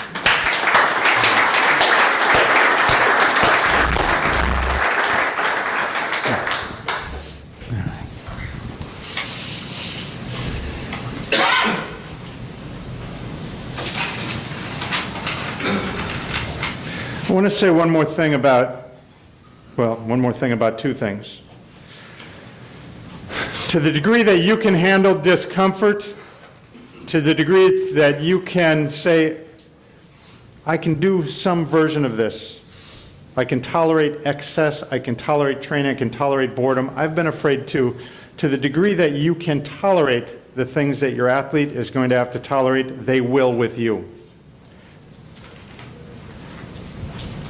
This old teaching story. Some guy goes fishing. He's on the river, he's doing his deal, however they do it. And he looks down, and this guy's just down about 100 yards, and he's just reeling them in. And he got some really nice fish, and he throws them back, and he keeps these little ones. Keeps throwing back these good fish. He keeps these little ones. When that guy's done, he's got this pail of little fish, and he's walking back. And the guy goes, hey, what's up? And he goes, what are you doing? He goes, oh, I'm going home to dinner. He says, you're going home to dinner? Didn't you just throw back all these big fish? He goes, yeah, the problem is my wife's only got a 12-inch pan. And he walks away. Your pan has to be as big or certainly bigger than your athletes. You have to know in all areas, and if you haven't developed that, the ability to know what you are, who you are, what you can do, your ability to deal with pain, frustration, fear. One of my best moments with somebody who will go unnamed was being at the Masters up in Reno, pretty far into the tournament. The athlete that I was there with looks at me and says, I'm nervous right now. And I went, that's about the most refreshing thing anyone's ever said to me. Like that I can deal with. Not, it's too loud in here, it's too dark in here, the air conditioning's too big, or whatever it is. Because I've been nervous, and I'll handle it. Mostly I do, but I can't deal directly with somebody who doesn't feel safe enough to tell me the truth. There's a profound comment on my relationship that my athlete could say, I'm nervous right now, and not have me make a face or go, grow up, look where we are. It's like, you trust me enough to say I'm nervous and it's not going to shake anything and we'll just deal with it and you'll go play? Can your athlete tell you they're scared? Can your athlete tell you they're overwhelmed? Can your athlete tell you they feel like quitting? Can your athlete tell you they've been distracted by the applause or the medals or the accolades or whatever it is? What can your athlete tell you or not? Can they tell you they sort of hate you for a minute? Will your relationship tolerate the conflict that has to be part of a relationship with somebody that's going to that level? Are you afraid of conflict? I don't know. These are all questions to ask. Does your relationship, can it contain all of it? Not just the vision of grandeur. What can and can't be shared with you? Because the degree to which you are trusted, they can play. But if your athlete fears something, or fears your judgment, or fears your rejection, or you can't tolerate some aspect of the TV lights coming on, I don't expect any of you to play in the Masters finals and not shake a little bit. Like, so what? Doesn't mean you can't play. It just means you shake a little bit. And to the degree to which you could tolerate and know that you could still play, your athlete will know it too. And the other point was this. The deepest championship form of mental toughness is the willingness to be vulnerable and to do something with no guarantee of results. That's mental toughness. I'm going to hang out, I'm going to show myself, I'm going to execute, and I have no promise of how this will turn out. But I get to have every belief in the world that it's probably going to turn out really well. Championship psychology at the highest level is exposure, vulnerability, contribution, creativity, and risk. And nobody talks about mental toughness from that point of view. But those are the toughest people in the world. The other stuff's just physical.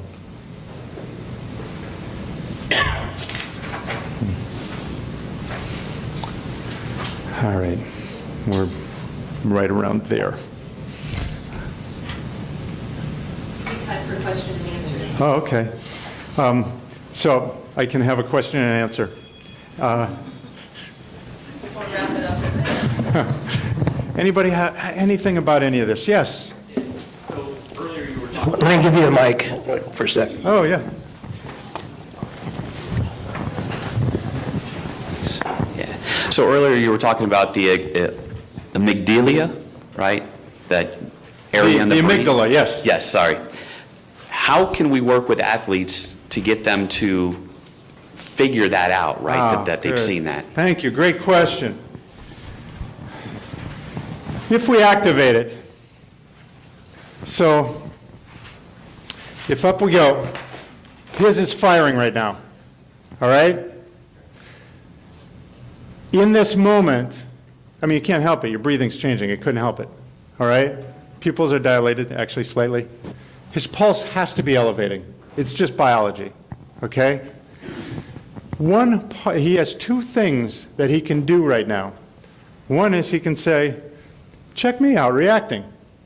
There's still a Nick that's one step back into the bleachers that goes, look at my system. But he gets to know his system is not him. All right? Like, he has an observational part that can watch his physiology go off and still go, there's still a me. There's still a me, more core, more central than what my body's doing right now. Okay?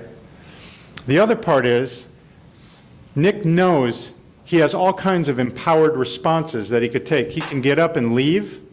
He could knock me backwards. Don't, please.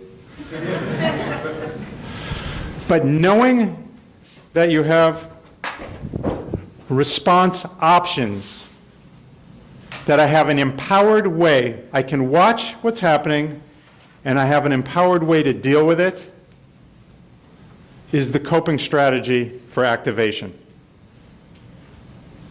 Normal people, they're just driven to quiet this thing down because it's uncomfortable. I was talking to one tour player recently. I guess I decide who I have permission from and not. He said, I've really made friends with this. I've come to realize this thing lights up every time I compete. And my mission to somehow have it not was a false mission.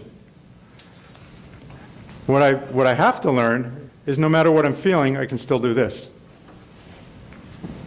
And so one is to observe it. Most people think they are their feelings. They're not.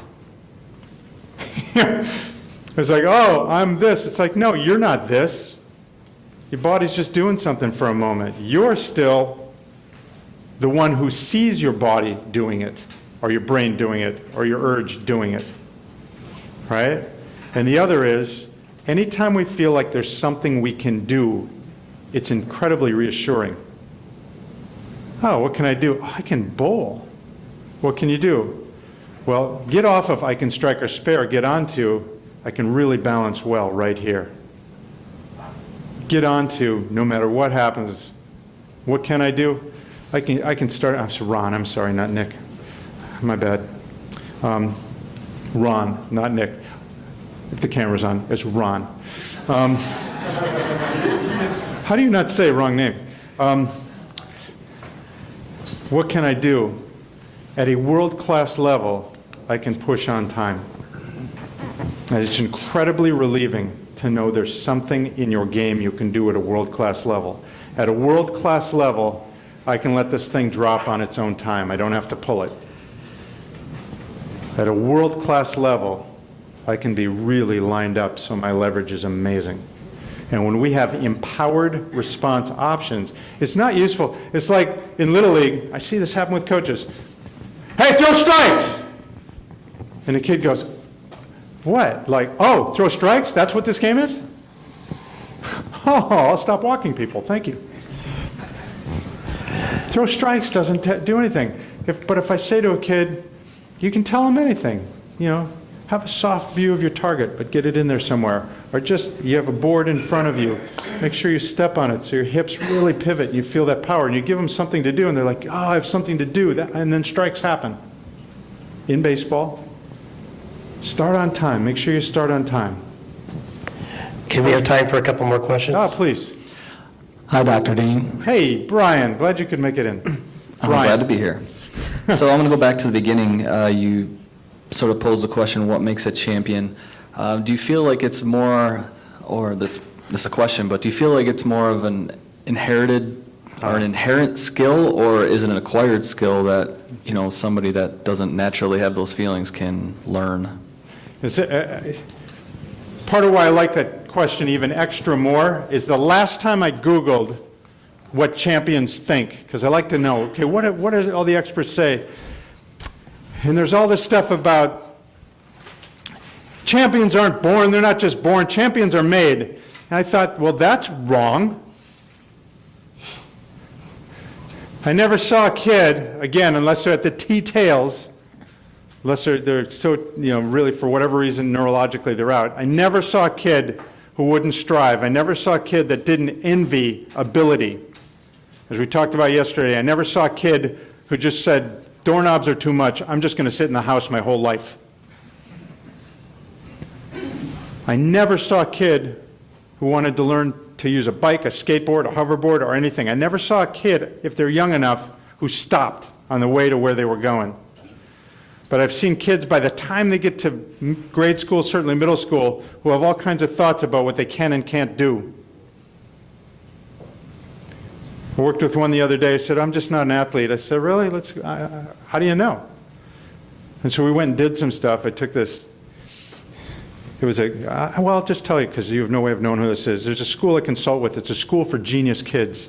It's like that X-Man school, except for they have superpowers called intellect. These kids it's freakish. It's cool to talk to them. You know, they see things I don't see. And I had one of them tell me, well, I'm just not an athlete. And it became clear to me, yeah, you're not an athlete because someone saw you had an extra frontal lobe packed in there, and they just went with that. And they never, ever, ever put a ball in your hand of any kind. I actually referred this mom to a bowling coach. I said, your kid should play something. But we went out and threw the ball a little bit, and I just talked to her about throwing motion. We started playing catch. I think it's the first game of catch she ever played in her life. She's in high school. Yeah, her IQ is probably 150, 160. And her self-concept was, I'm not good with my body. And she's fine with her body. Kids are born, we are wired, our biology is we are wired to struggle. We fall down on our little tush, we get up again. We're wired to reach, to fail, to reach, to fail, to reach, and then open the refrigerator and go, yes, the gods have rewarded me.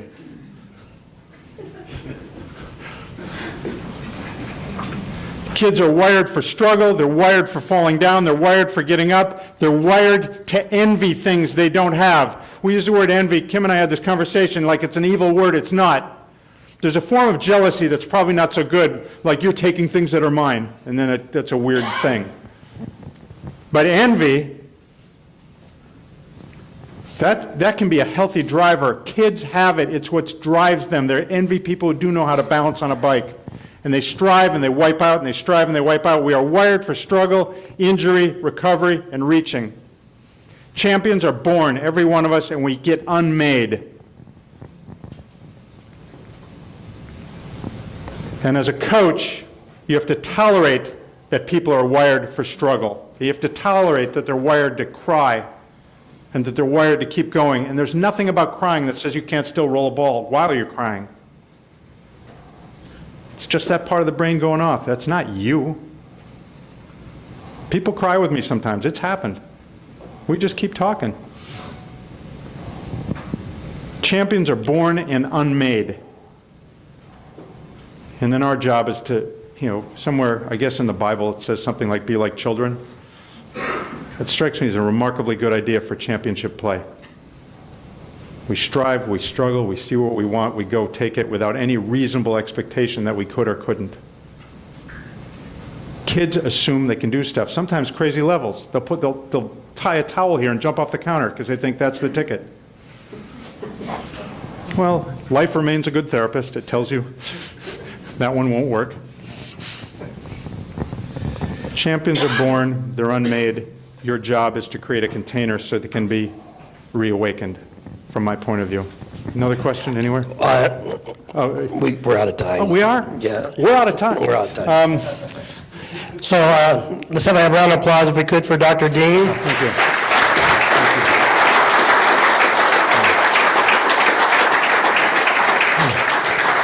The next presentation will be starting at 11 o'clock. You have a 20-minute break if you want to wander around. I'm sure Dr. Dean will be here to answer your questions, anything that you want to ask him. So you have 20 minutes, and then we'll get started on the next presentation. Okay, thank you. Thank you. Very, very. Thank you. Good job. Should have looked.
Okay.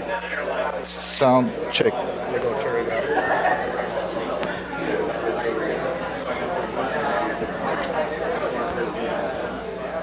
It's on.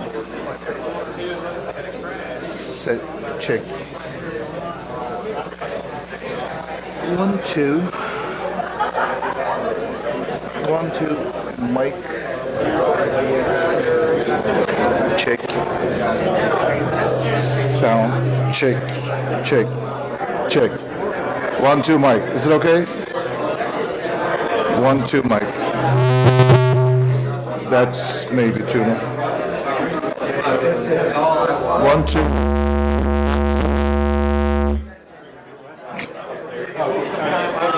1, 1, 2, 1, 2, mic. 1, 2, mic. 1, 2, mic. 1, 2, mic. Sound check. Sound check.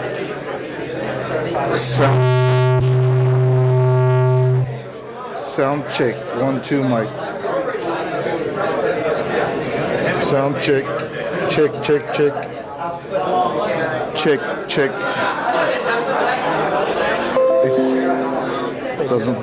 It doesn't like it.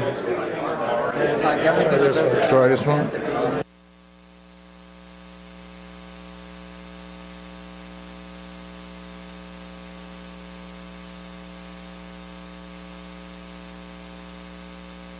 Check, 1, 2, mic. Sound check. I have to be here, baby. When I'm in the range of speakers, maybe this is why it creates that sound. Check, 1, 2. Okay.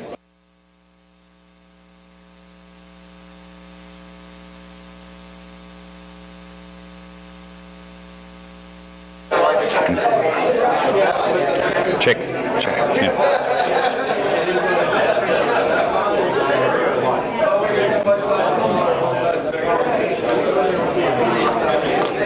Yep.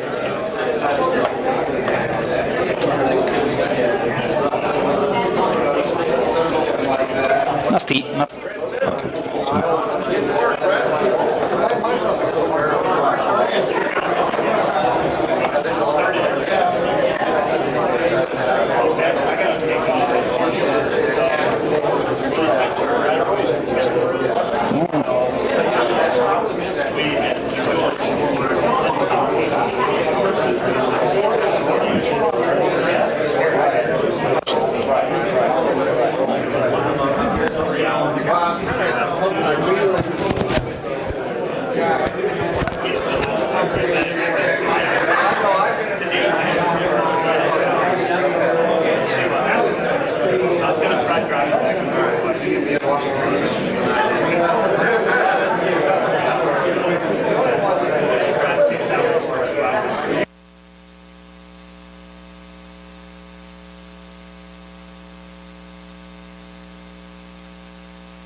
Okay, if I get everybody to get in your seats, please.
Okay, it's going to be my pleasure to introduce our next presenters.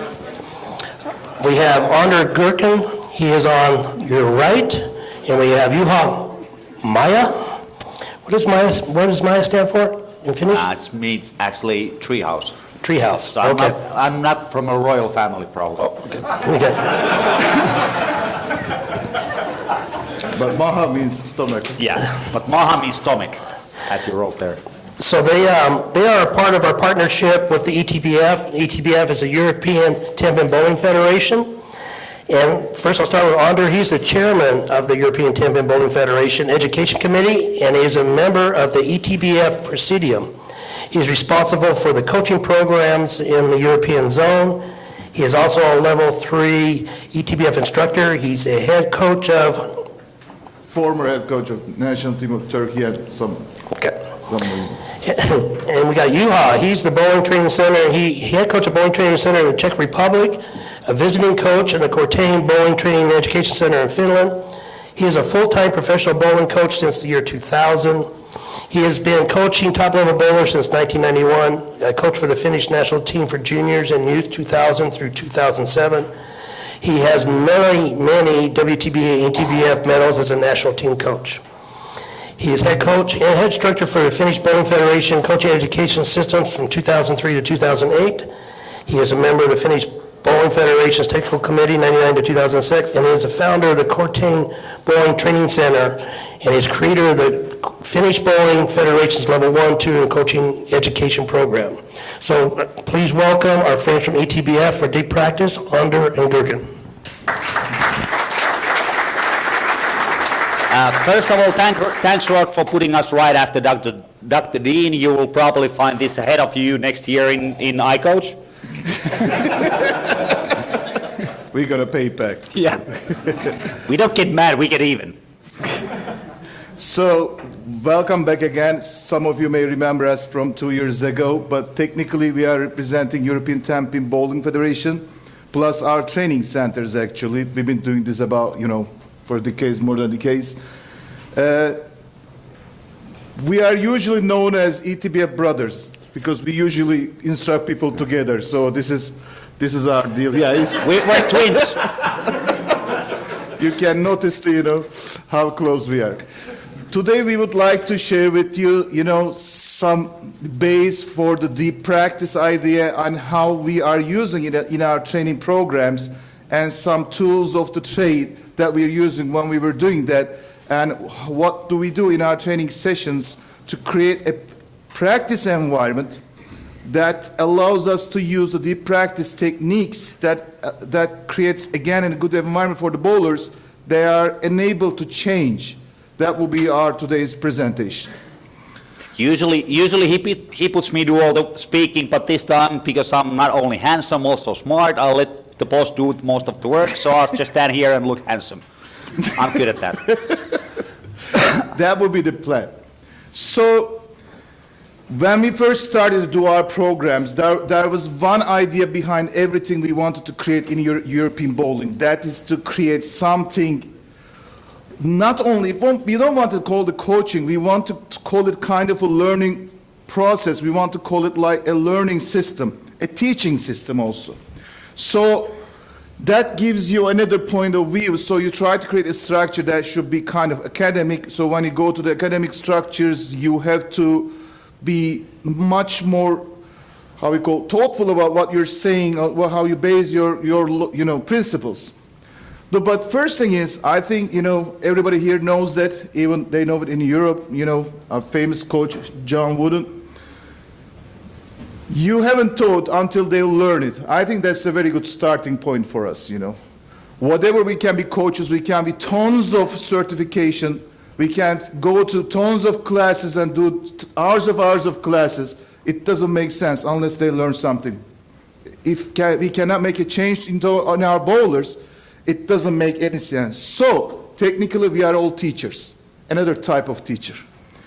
And one way or another, we have all of our ways. We are trying to teach people bowling, and bowling is a series of skills back to back. So we're talking about skills. We talk about how to teach skills. So when we talk about the skills, there are two famous theories that overlaps in one way or another. One of them is, 10,000 hour rule, which is actually presented by Gladwell on his Outliners book, but also it's based on the Ericsson's researches. It's not only him, he's the guy actually who put the ideas together and presented that one. The other is by Coyle, the talent code. I know that most of our, training centers here are, it's one of the handbooks. We all read it, and we try to apply some principles of it because it's based on real stories. So that's the other code. So 10,000 hour rule and talent code is or Miley model we were going to talk about, is creating our base for our teaching environment. So basically what it says is, Gladwell says, if you practice in the right way, that is an important part. It doesn't mean, straight practice. If you practice in the correct way, in a total amount of 10,000 hours, you can become a top-level athlete, whatever you're doing, or top-level skilled performer. It can be music, it can be language, it can be sports, or whatever it is. But the key here is actually the correct way is the underline of it. Because I'm sure in your bowling centers, you have a lot of bowlers who's every day in this bowling center, playing the game, hours and hours, but nothing changes. They're all same. So that's another story. They never became better. They're just hot bowlers. They're doing whatever they done. When it comes to Cole, it's a kind of little bit get more scientific, and he refers to myelins. And if I'm not wrong, Dr. Dean mentioned that 2 years ago here also, that how myelins are important in our learning process.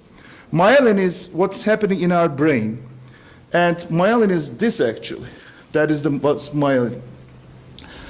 We have our nerve circuits and we have our nerve fibers, and every time we do anything, think, feel, touch, move, do whatever we do, there is a spark going out of our neurons.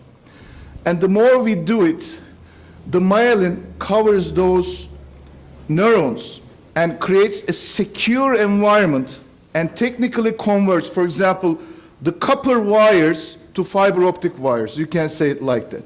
So the data or the electricity travels much more faster than before, and that creates the enormous reflexes of, for example, a basketball player, or an incredible playing skills of, the violin player, or a great, amazing language skills that they can get the word exactly at the right time.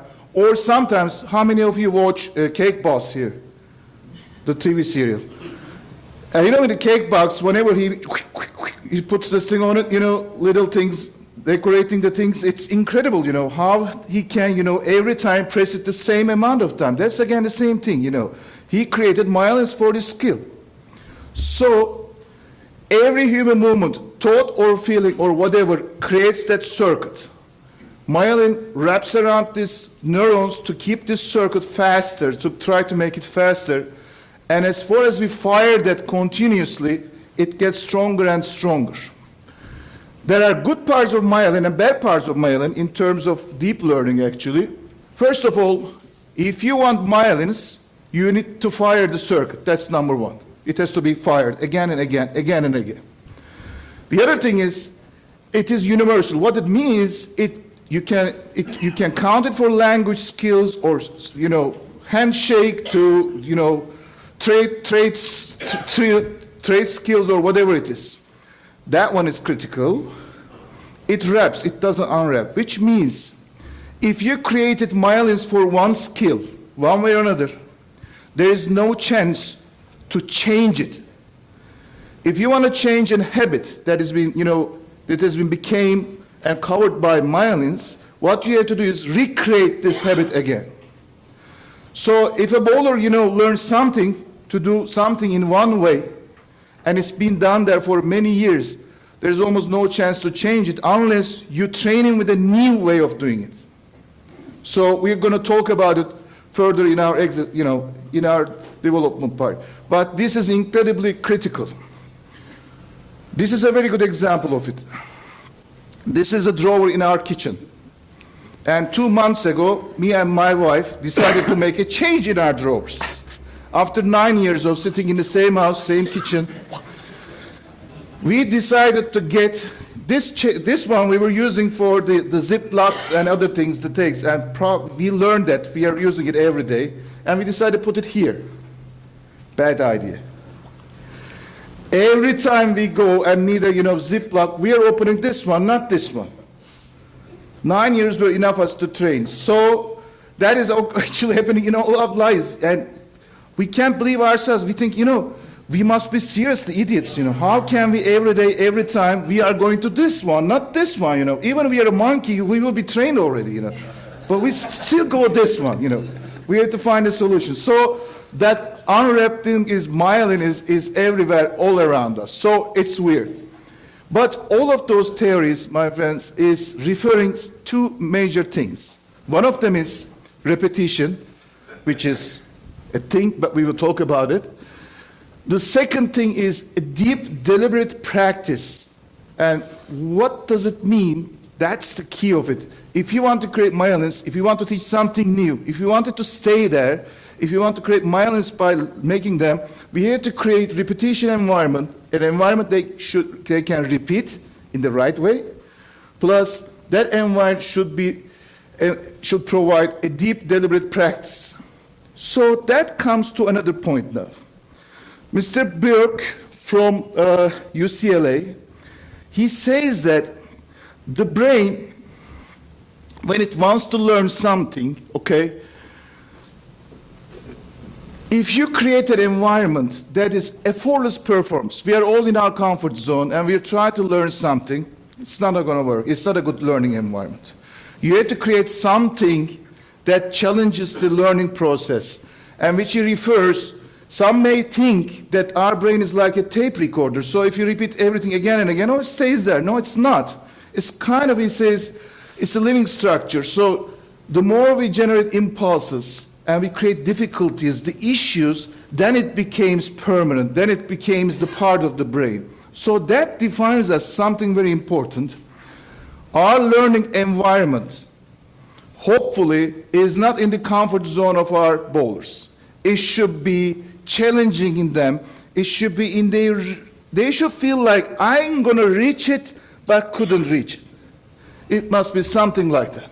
Good example of this is there was a research in Finland, because we are probably the pioneers of deep practice. We've been using this in compulsory school, elementary school for, over 40 years. And actually they did a research and they found out that if you repeat always in the same circumstances, always in the same environment, learning is much, much slower compared to if you change the environment and do the repetition in different environments. Learning is much faster because you have to connect those things. And that makes learning easily 3 times faster. So the key here is, my friends, the environment we're going to create for deep practice, the practices, then the feeling of the bowlers should be related, kind of a paradox. This is, we have to let them have experience mistakes, fail, but slow down, look at the issue, and retry again. We have to plan it like this. Then it becomes a good learning process, then it becomes permanent in those bowlers. So, for the deep practice, we have 3 major rules according to the coil. One of them is chunking it. Chunking it means, you look at your skill as a whole. Let's say, thinking about playing a piece of music. Then you look at it as a whole, then you try to chunk it into the smaller pieces that make sense, and get this piece, focus on this piece, and play it maybe slower. That's one of the very, very useful techniques in music. I remember when I was playing drums, it was a horrible example, but a great, exercise, but a great thing. We were asked to play it incredibly slow, but then if you can make it, then when it gets speed up, it was amazing. The same thing happened to those people. They got the music piece in these talent schools that he's made the research. They were playing the songs so slowly that if anybody recognizes the tune, they're not playing it slow enough. So they had to be that slow. But imagine this feeling. You got something, okay? Let's say this cup. When you look at this cup, it is a water cup, it's plastic. But imagine you get this part, enlarge it, slow down it. Now we start to see the textures here. We start to see these pieces, the parts, the corners of it. We start to feel it. So if somebody asks us to recreate this thing, we will have a much, much better information about what's happening here. You zoomed in. You know every ins and outs of it, every jumps of it, every holes of it. So even a small, plastic cup can be a, adventure for you if you zoom it enough. You see it better, and you handled it better, because now you know every part of it. I'll jump in on a little bit on this. Good example is the way we teach release. We chunk it into a lot of very small different pieces, but also we have to remember, like Onder said, that the speed is also important factor in the execution, because the more speed you have, the smaller chances you have to make the movement correct. The slower the speed, the more control you have to make the movement correct. I use a simple chart out of my head. If you're using 0 speed, you have about 75% chance of making it correct. If you use 25% speed, you have about 50% chance of making it correct the first times. If you're using 50% chance, now you only have about 25% chance of making it correct. If you're using 75% chance, I'm sorry, you cannot do it anymore. If you try to make a movement differently with full speed, you have to be extraordinary talented to be able to make even the slightest change. That's why we chunk it. That's why we cut down the speed. That's why we use lighter objects to get the motion correct the first time.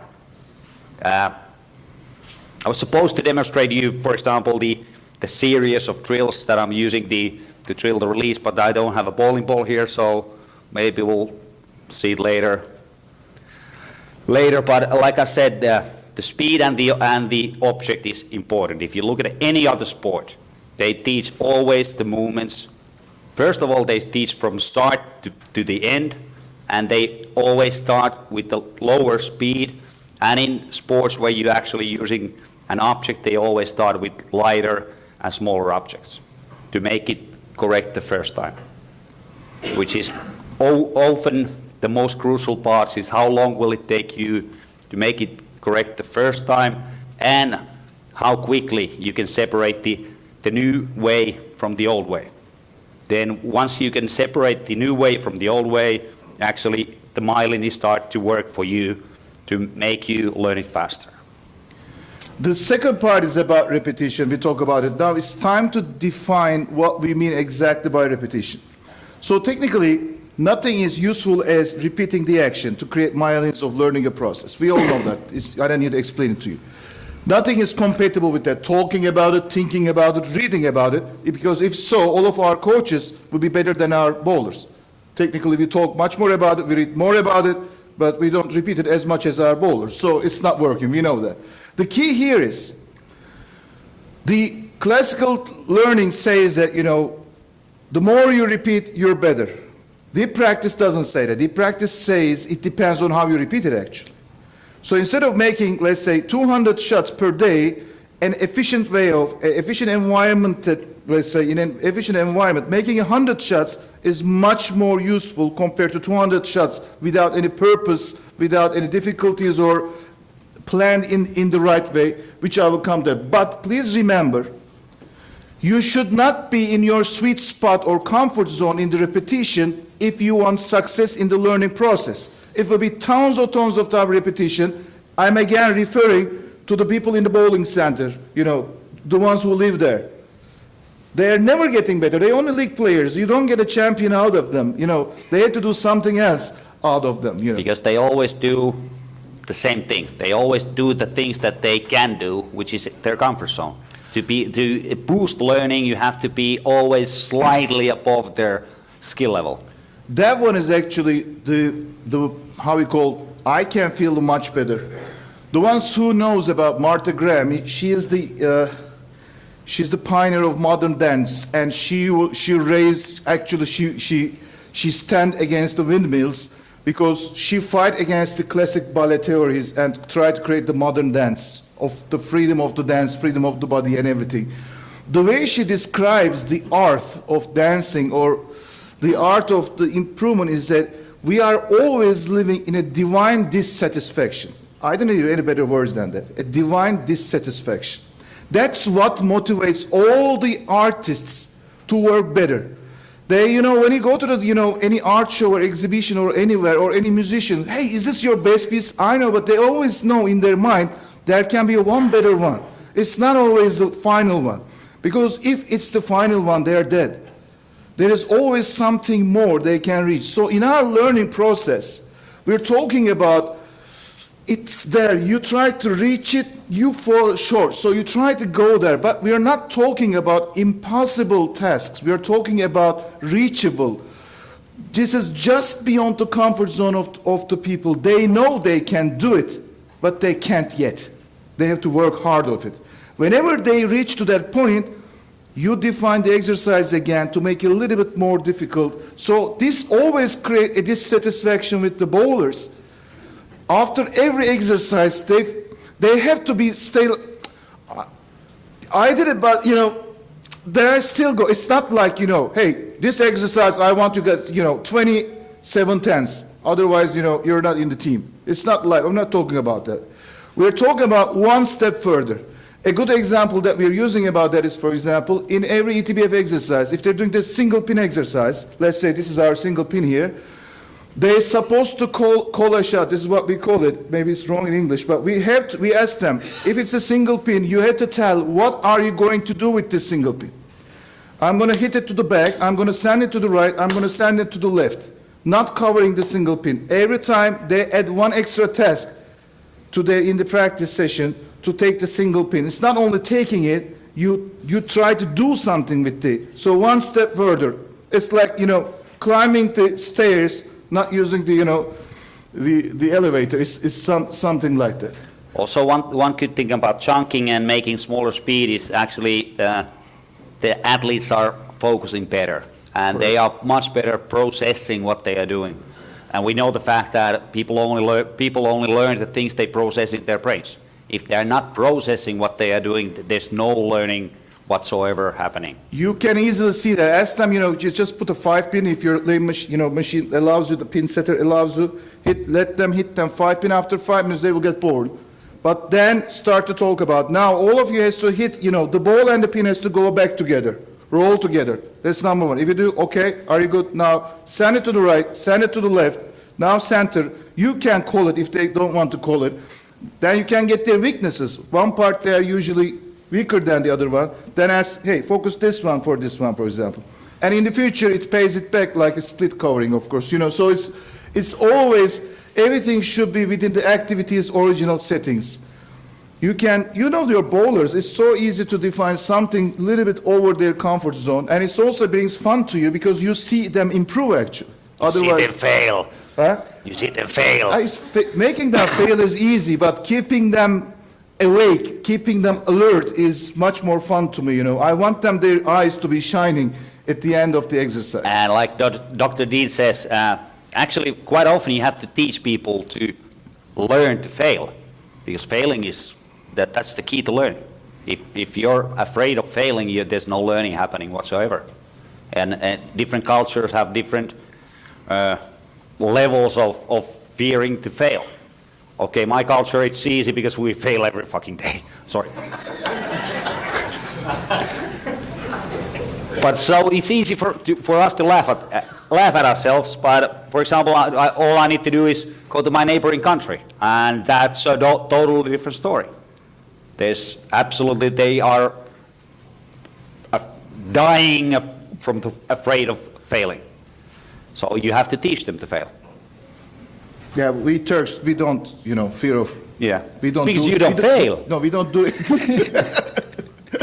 We don't get into anything we're going to fail. It's simple logic, okay? So let's talk about how can we create some environments and our little tools that helps it. So the first thing, again, the John Wooden says, their laws of learning is you have to explain them, demonstrate them, imitate them, you have to correct them and repetition. So, and he also advises us to use small chunks of the exercises. Don't try to make them okay in one time. Try to go slower in little steps. That's okay, we all know that. The key is, how can we create an instructional environment that is easy to get, train the athletes as well. Because all of us are training ourselves. We are here to learn more. We are reading more, we're learning more. Every day we teach, we are learning. We are getting better and better, seeing the problems, seeing the ball reaction. Every day we are learning. But how about them? Are they learning? Or are they just listening to you? That's a very important thing for us. So, one idea is actually interesting about deep practices. I'm sure we talk about that before, but we have a big problem in Europe about YouTube actually. YouTube is our most enemy because they put, for example, slow motions of releases over there from every tournament. Second biggest enemy. Which is the first? I'm not getting into that. They put the slow motion videos of, for example, the releases on the YouTube. So everybody's looking at the releases and they try to do the release at the fall line. But what we're teaching is release is an outcome. It's a passive motion. It's the result of whatever you do. So release, we follow the word actually. Release is to let it go. It's not holding and doing something with the bowling ball. So but whenever they look at the videos, it's only focus on the moment of release. They get the swing, stop, and try to imitate it, for example. That's a bad story. So, but the deep practice advises, hey, let them see that they can do. Like, for example, the talent schools the tennis schools in Russia, for example, they non-stop show the Russian stars, so they know they can do it. Or the professional golfers in Korea, they show the ladies who are in the professional tour, so they know they can do it. So that comes to a question of, okay, so if they got the right example, that will motivate them. That gives us another task. We have to prepare a playlist for them. So that's another task for us. We can provide them, hey, I advise you to watch those bowlers, not these ones, okay? Get away from them and explain our reason, of course, why we don't want them to watch everything on Facebook, every learning methodology, everything on Facebook. Good example about YouTube is, what they see on Facebook is they see a person's style. They are not looking at their technique. Technique and style are two totally different things. But what do they copy from there? They try to copy their style. Guess how many young guys I see every year around Europe trying to look like Mike Fagan? Try to look like Mike Fagan. Instead of trying to have the same technique as Mike Fagan. No, they all try to look like Mike Fagan. They even have the same haircut as Mike Fagan. But for example, they try to create the same swing with the one step late timing. It doesn't happen. So they just force it and injure their shoulders. So the key, for example, what I found out is I'm coming from a very low level of bowling country. So we cannot even call it as a developing country. We are not going anywhere, okay? So the key is our bowlers doesn't grown up with good bowlers. The Finland or Robert, like Robert is experiencing in Sweden, you are always with world champions in the leagues and everywhere. You non-stop play with the world champions, so it gives you an idea where to go actually. In my field, it doesn't exist. Well, it's actually not always a good thing because we have a lot of young kids now trying to shoot 35 miles an hour to spare shots for some reason. They maybe got it from Oscar. Not mentioning any names. Boom! That's the most common sound you can hear when they're shooting a single pin spare. It's not hitting the pin, it's hitting the... But the key is, I found it, for example, when I first created them a playlist. Hey, look, Chris Barnes, like those guys like this, good technique guys. And it didn't work out very well, actually. Then I started to use the videos I shot in the European Youth Championship. Now, it creates a big difference. Whenever they see the people on the video are from their own ages, they totally react different than looking at the professionals. Because for professionals, when you're 8 to 14-year-old, when you look at them, their fathers or uncles, they're too big for them. They're big guys. Whatever they do, they can do because they're big. They're old, or not big is the wrong word. But whenever they see the same age kids, now it changes the story because now, now I can do that if he can do that. You surprise how many times after each shot they come and watch the videos and try to go and imitate them. But the idea again is here, find the right person. You have to create a good playlist about it. So we come to a system we are using. In our instructions and actually in the further analysis, we are very in favor of using grid system. Grids is a very functional tool. It's not only for training the bowler's eyes, it's also for you an enormous useful tool because it's enormously consistent and it changes a lot of stories. Now I'm going to show you. Grid is technically, when you look at the dictionary, it says the horizontal and vertical lines in a map. That explains where is everything, on the map. It's kind of, GPS coordinates.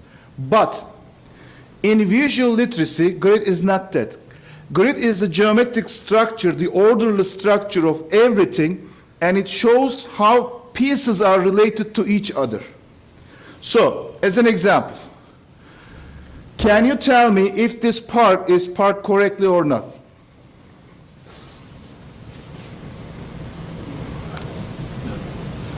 Yes, no. Who says yes, is parked correctly? Who says no? I happen to know the next slide, so... Okay, here is it. This is what we call ambiguity in visual literacy, actually. Not in the middle, not in the side, it's somewhere else. So the key here is, a grid tells us the relations of the elements, the visual elements on the screen. Do you know what's good about this is, when you apply it to the bowling, they train the eyes. Look at them now. These are two bowlers, one of them, and this is another bowler, an amateur bowler. So you're trying to tell him about the release position, what's the body position at the time of the release, or when the ball is at the bottom of the line. So we can use a similar grid like this. The key here is, look, two grids are same. Now, we can all draw things on the screens, like, all of you are using, the analysis systems, your bowlers map to all of those programs. You can draw anything you on the screens. It is okay. That's grid as well. You can put lines, circles, and everything. One key thing, how many of you can repeat the drawing exactly every time? I'm a trained graphic designer. I can't do it in any of these graphic programs. I cannot make the same circle every time, so I have to spend time on it. It's not very easy. If you can do it, you're super talented, good, continue doing it. But the grid is, they are same and consistent. So then you make a comparison from this shot to this shot, previous shot to the next shot. You always refer to the same structure. It's always same. So it saves you time. And also it makes it easy to see the relations. Now continue the grid.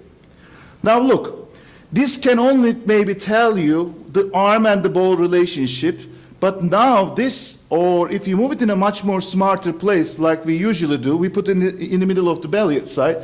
Now we can talk about, look, where is the ball here? Where is the head is here?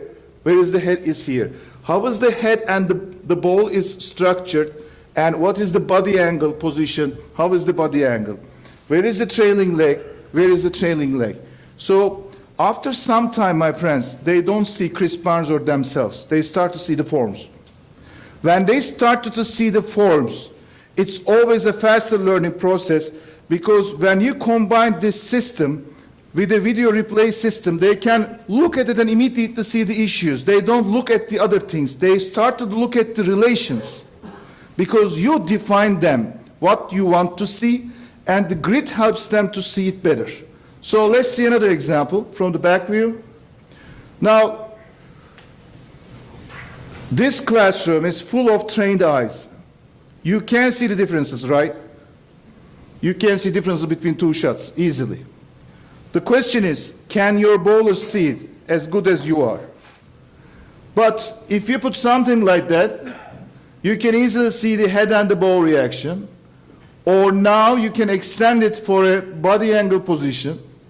How the trailing leg is, now look at the trailing legs, how you extend the difference between two shots now. They can immediately understand where they have to put the slide. Now I also add some more straight lines. Now the head ball and the body angle is much more influence. Or I can simplify. Depends on what I want to focus. Remember, deep practice is chunking the shot. So now we're not talking about the final balance position at the foul line.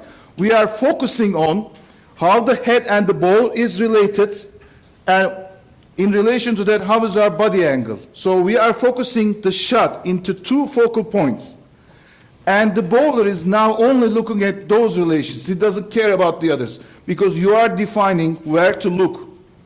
If the ball is here and the head is there, he is good. You create a challenge for your bowler right now in the video, because that's how it's going to be look like compared with that. So I want to show you how easy it is. I will tell you a live example of this. My wife decided to start bowl again in the national team. She's actually the director of the bowling training center. She's pretty damn good coach herself. But for some reason, she wants me to stand behind her and watch her practice. So what I did is I actually hired myself an assistant. So I actually took my iPad, put the grids, okay, put the iPad behind her. Okay, now you can see yourself. Well, I have some other business to do here, because it's not that easy to actually coach your wife. Yeah. Here you go, very simple example I'm going to show you, not take your time alone. Let's say you got a video here. This is a software we like to use a lot. This is Keynote, it's free. It has video delay ready, made it on it. If you look at here, you can change the speed of the video when you're capturing. You can show and capture two screens at once. It's not as advanced for user maintenance actually. You cannot, record your students, everything, but it's a good software. We really like it. It's a very popular thing. So let's say if you look at this position, I just want to add an important image. And from that library, I can easily choose one grid. I choose the wrong one. There you go. And just bring it here and put it in the right position, and now I can change. If I want, I can change the opacity so that the bowler can see easily. This can be done in most of the programs. This is why most of the analysis programs right now have this overlaying X-ray images thing, but this is as quick as that one. We have a big pack of grids. You can download it when you are downloading those things. If you want to use, they are ready for use. And so, but it's really fast. A quick way of doing this thing is, we got a lot of good success stories by using grids, and you will see some more in the coming screens now.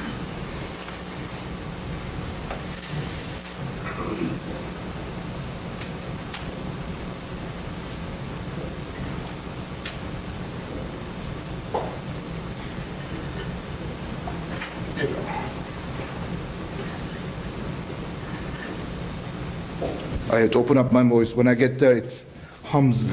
So A grid can be a very simple thing, but imagine you try to draw it every time on your software. It's not very quick, my friends. Or you need something else, you can add some more angles, you can increase the angles, you can add some, divisions to that to demonstrate it, or special grids, whatever you want. Head and the ball reaction. These are the grids we use for steps, actually. These are for where the ball position on the side or anything else. So I will show you some more examples. For example, in the instructions and in the presentations, this is how we use them. For example, in the ETBF programs, we refer to third step of a 5-step as a release position, because we believe that whatever the body gets, the body angle and the position of the body on the third step is the foundation of our last step.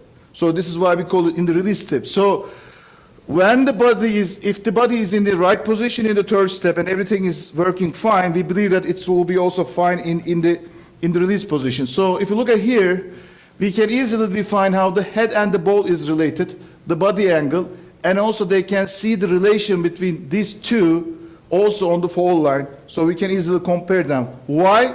Because the grid unifies the relationship. You're using the same units now.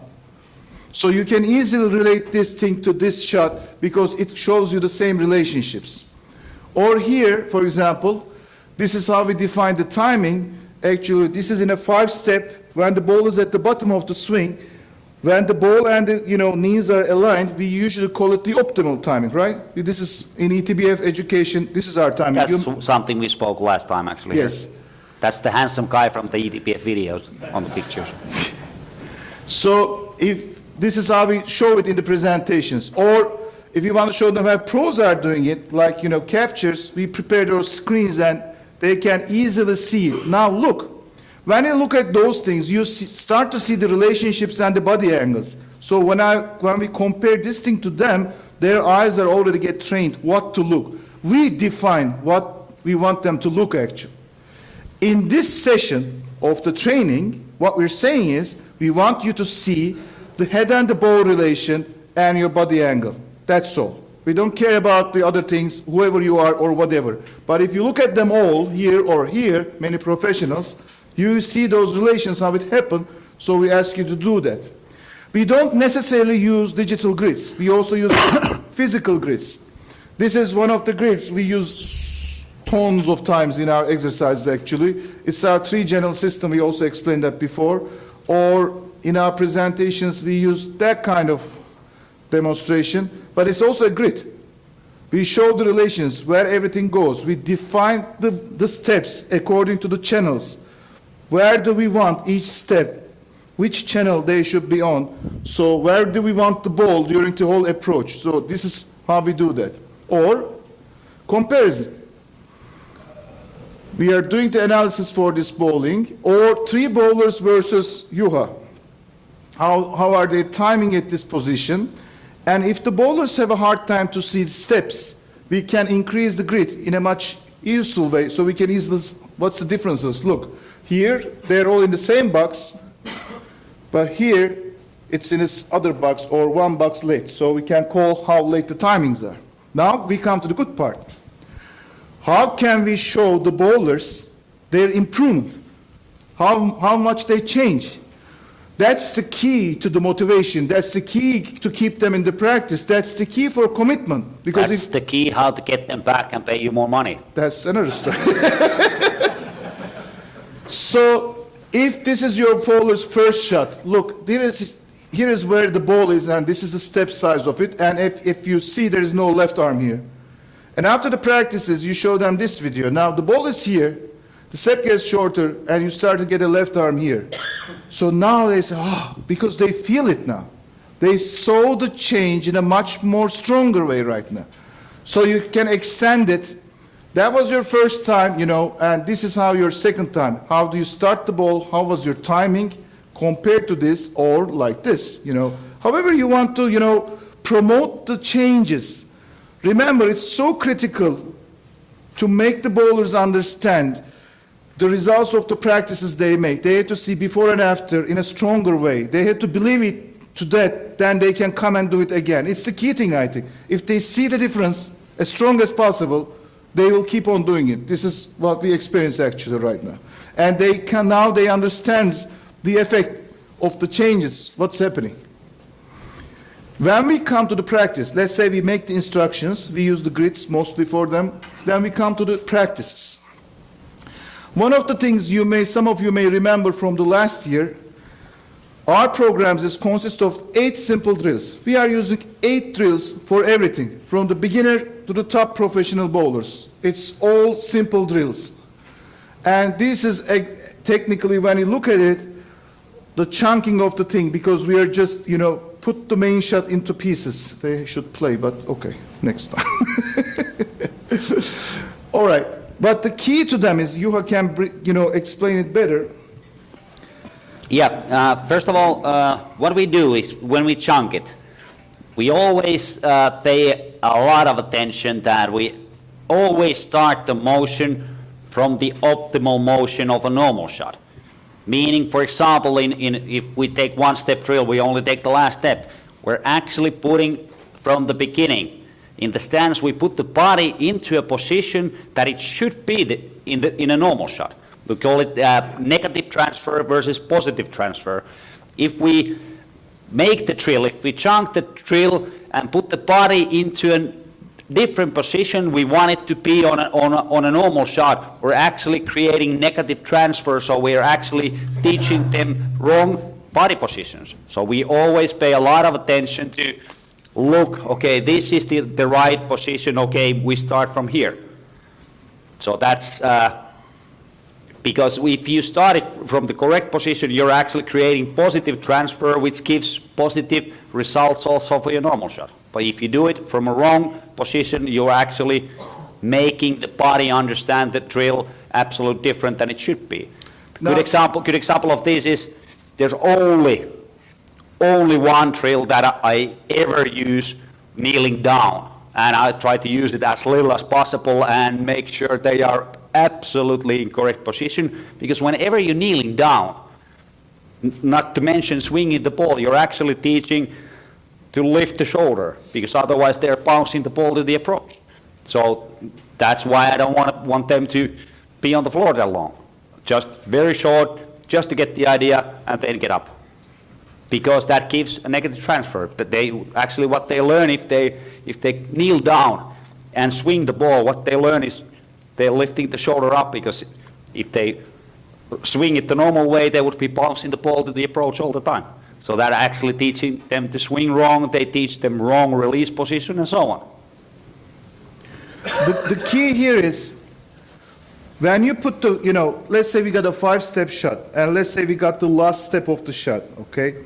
So the good thing about this part is now we can sync the lingo. This is what we call it actually. The sync the lingo means, what do we mean by, for example, a short 4th step? What do we mean by the position of the left arm? Because when they are only in the last step, one step, they can easily know where are the objects. As you have said, we put them in the position, and every time we put them in the position, we came from the start actually. We don't go there and zoom into the 4th step. We always start from the back. We ask them to do, let's do, 1, 2, 3, 4, and you just stop there now. What's your position? How is your body angle? Where is your left arm? What do you do? Non-stop repeating the process, because remember, if you don't, they use their brains, if you don't create the circuits, if they don't fire it up, they're not going to learn. So every time they repeat it, they learn what to do it. Now at that moment, we are also syncing our language between our bowlers and things. Not only the language, of course, the distance concept. What do we mean by short versus what is on their mind is short? How many times you have that experience? You're making your 1st step short. Are you crazy? I'm making it that long. Then you put the video, it's like this size, of course, because they feel it's long, but it's short, so you have to convince them to do that. So that helps a lot to do that. And the key here is, now this is the time you start the fight with their existing shots versus the technique you want to teach. So when we start those exercises, we ask them some questions. One of them is, did you do another sports in the past? You're lucky if you do, for example, something like football, basketball, or anything. Then you can ask how many shots you learned during your basketball career. Hundreds? Good, so why are you stuck with one shot in bowling? Why don't you have one more shot? Did you ever went to a dance class? Yes. How many dance choreographies you learned? 5, 6. So why are you stuck in one in bowling? Just think it as another one. So your existing shot is samba. Keep it in your pocket. And today we practice rock and roll or tango, whatever it is. So this is different. That opens their mind immediately. Sounds like very simple, but believe us, it works a lot. So if you have a problem and if it starts a competition with the existing shots, remember to switch them, that this is a new thing to learn. This is one of the problems in most of our educational programs, actually, in all of the thing. In skill training, a good skill training, I'm talking about everything, music, dance, whatever. You start slow, you go faster. You learn with light, then you start to use heavier. In our training methods, that doesn't happen too much. I know some of you are doing it the opposite way, but our general trend is not like that. We start fast, we go fast. We start with the maximum weight of ball, we use the heavyweight ball again. So that's a very big problem for us. Because first of all, of course, it's not easy to find a light ball for them, so this is why we ask them to use the house balls in the center, the lightest possible, and if the center is okay, we usually have a little bit enlarged holes for them, for the practices.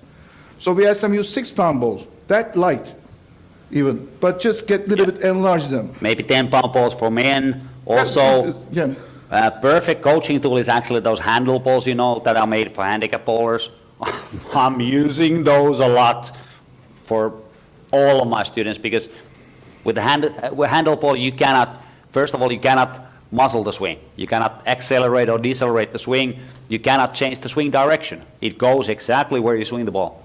So it's perfect, and they are usually lighter, about 10 to 13 pounds. But it's weird, in every skill learning, if you're going to play something musical, you start to play slower, then you go faster. Anything you do, high jumpers and everything, they start lower than they try to break the world record. We start straight to the top, you know, just there, you know. And how many times you see your bowlers and think, yeah, is that ball heavy for her or him, you know? They can hardly carry it over there, and you try to ask them to make exercises.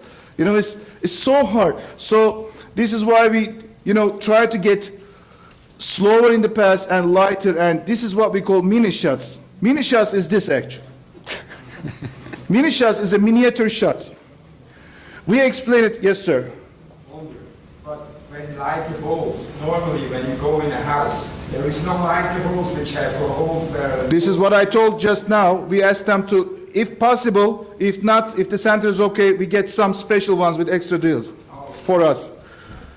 To be honest, if you look at most house balls, I travel in different bowling centers, I try to find a house ball that fits my hand. I never find anything larger, anything heavier than 11 pound, that the holes are not too big. So I usually use about 10-pound balls. Sometimes some bowling centers, a 9-pound ball is perfect for my hand. So, my friends, the mini shot is this. You're in a dinner with your friends, and they know you're a bowling coach. They ask you, hey, what's a bowling shot? Show me this bowling shot, okay? You just step back to your chair, you have that much of area, and you show them what the shot is. This is what we call mini shot, actually. Mini shot is the miniature version of the exact shot. The key here is, we ask them to use the light balls, if possible, and also as slow as possible, and we get them to the front of the foul line as much as we can, or somewhere else, it doesn't matter, but we usually let them throw the ball. The key is, when they slow down with a light object, they are now aware of everything happening on their body. All the orientation is there. If my left arm is here, my foot is here, hey, I was stepping like this, you know, I was stepping the right side of my foot, now I know how I have to step correctly. They start to feel it because they start to feel the exact balance points of them, because they are not in the acceleration to the foul line right now. So this is one example, a small shot. And as you see from this bowler,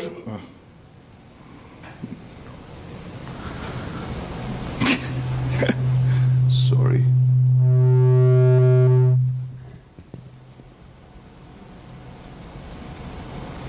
All right. See, this girl doesn't like this drill at all. She's talking nonstop. I don't want to do that. I don't want to do that. Now, the lady over there, look at her, for example, the step positions, and look at her left arm now. She's not using it. Hey, what about your left arm? And she started to use it. So now this is, after they're okay, we ask them to go 1 feet back.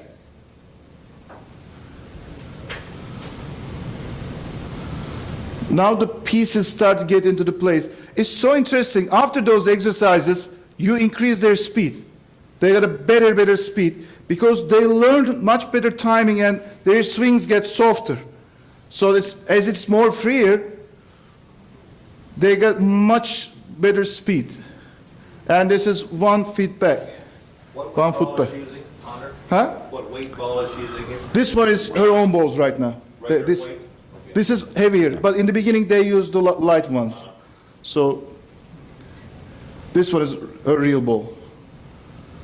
It usually depends. So these are a little bit more advanced bowlers. It's easier for them to use the real balls, but when they're beginners, we definitely start with lighter balls, you know, when they're new, because we want them to focus on the motion and the parts of the body where they are on the space.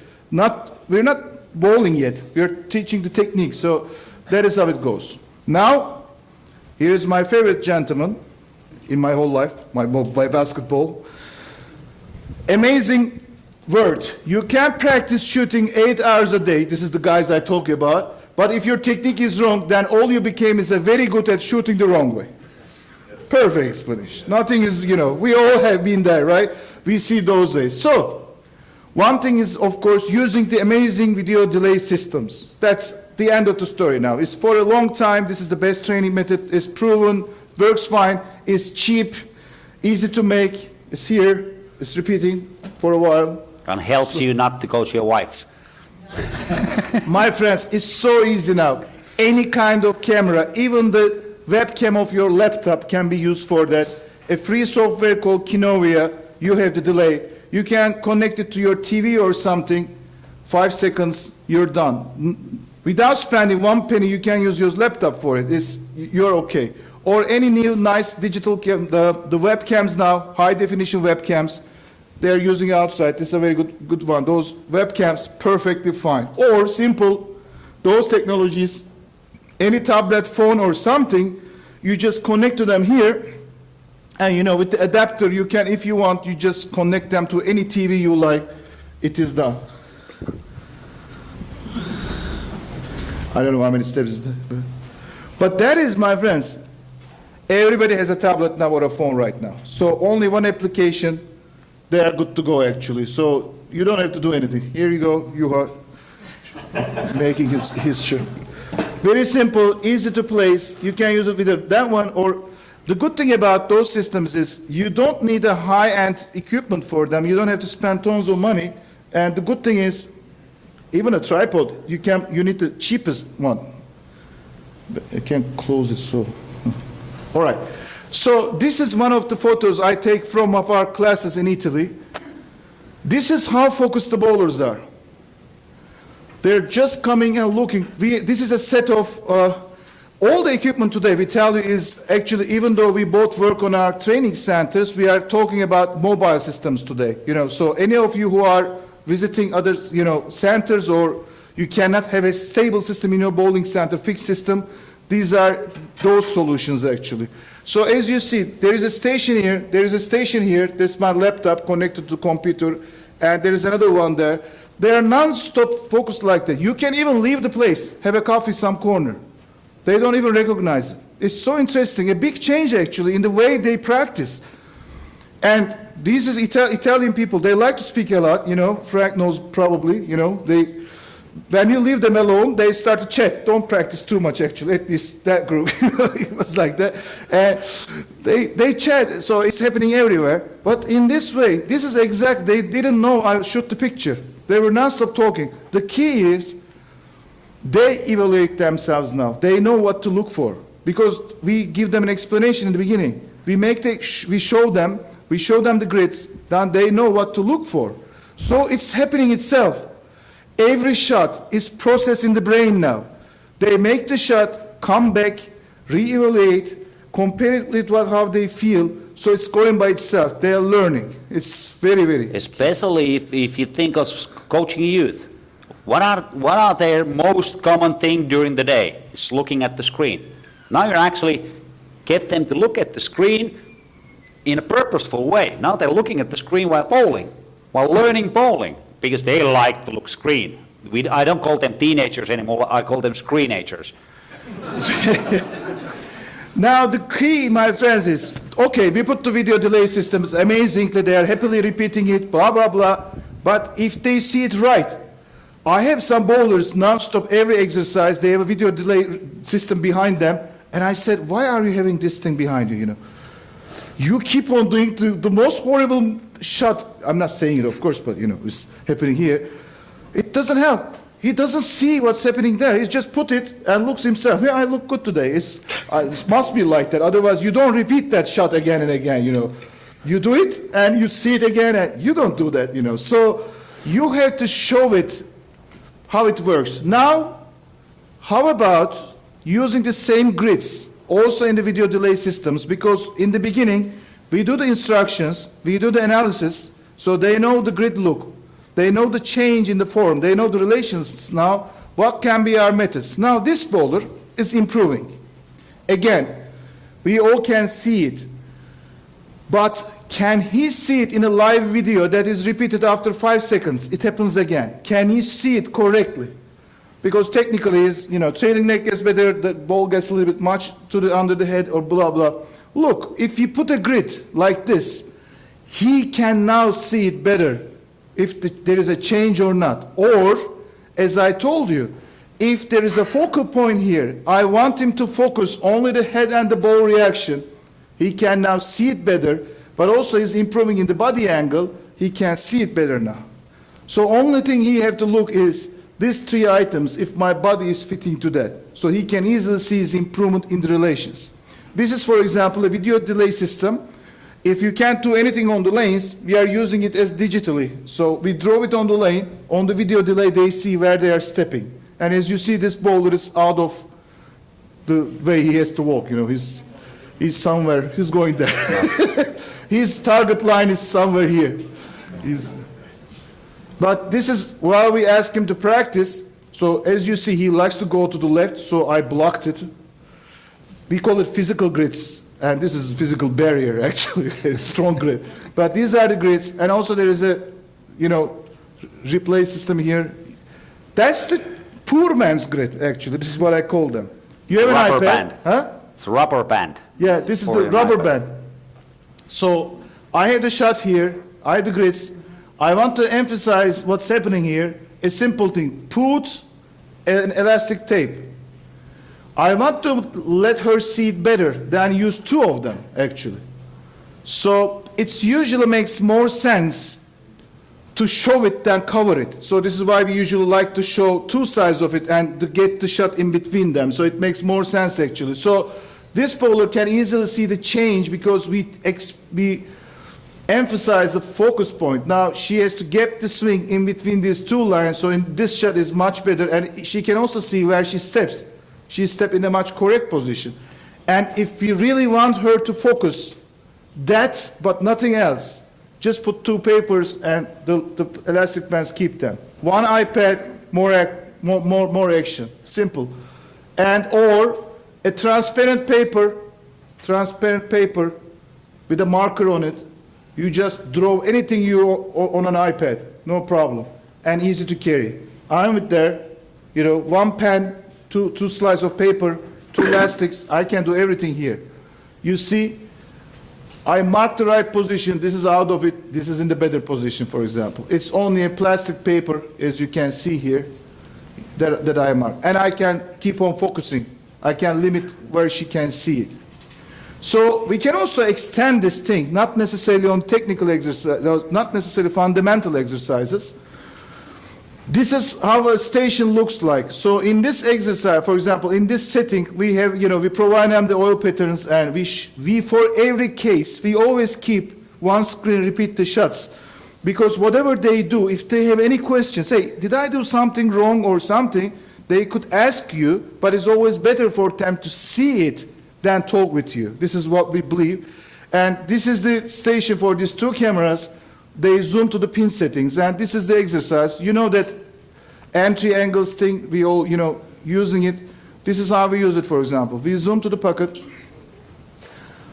We mark the, break point or exit point, whatever you like to use actually, and try to keep it. This is the extended version of it. So if the center is too dark or something, if the video is not clear, and if you can see it this size, we extend the lines with more things.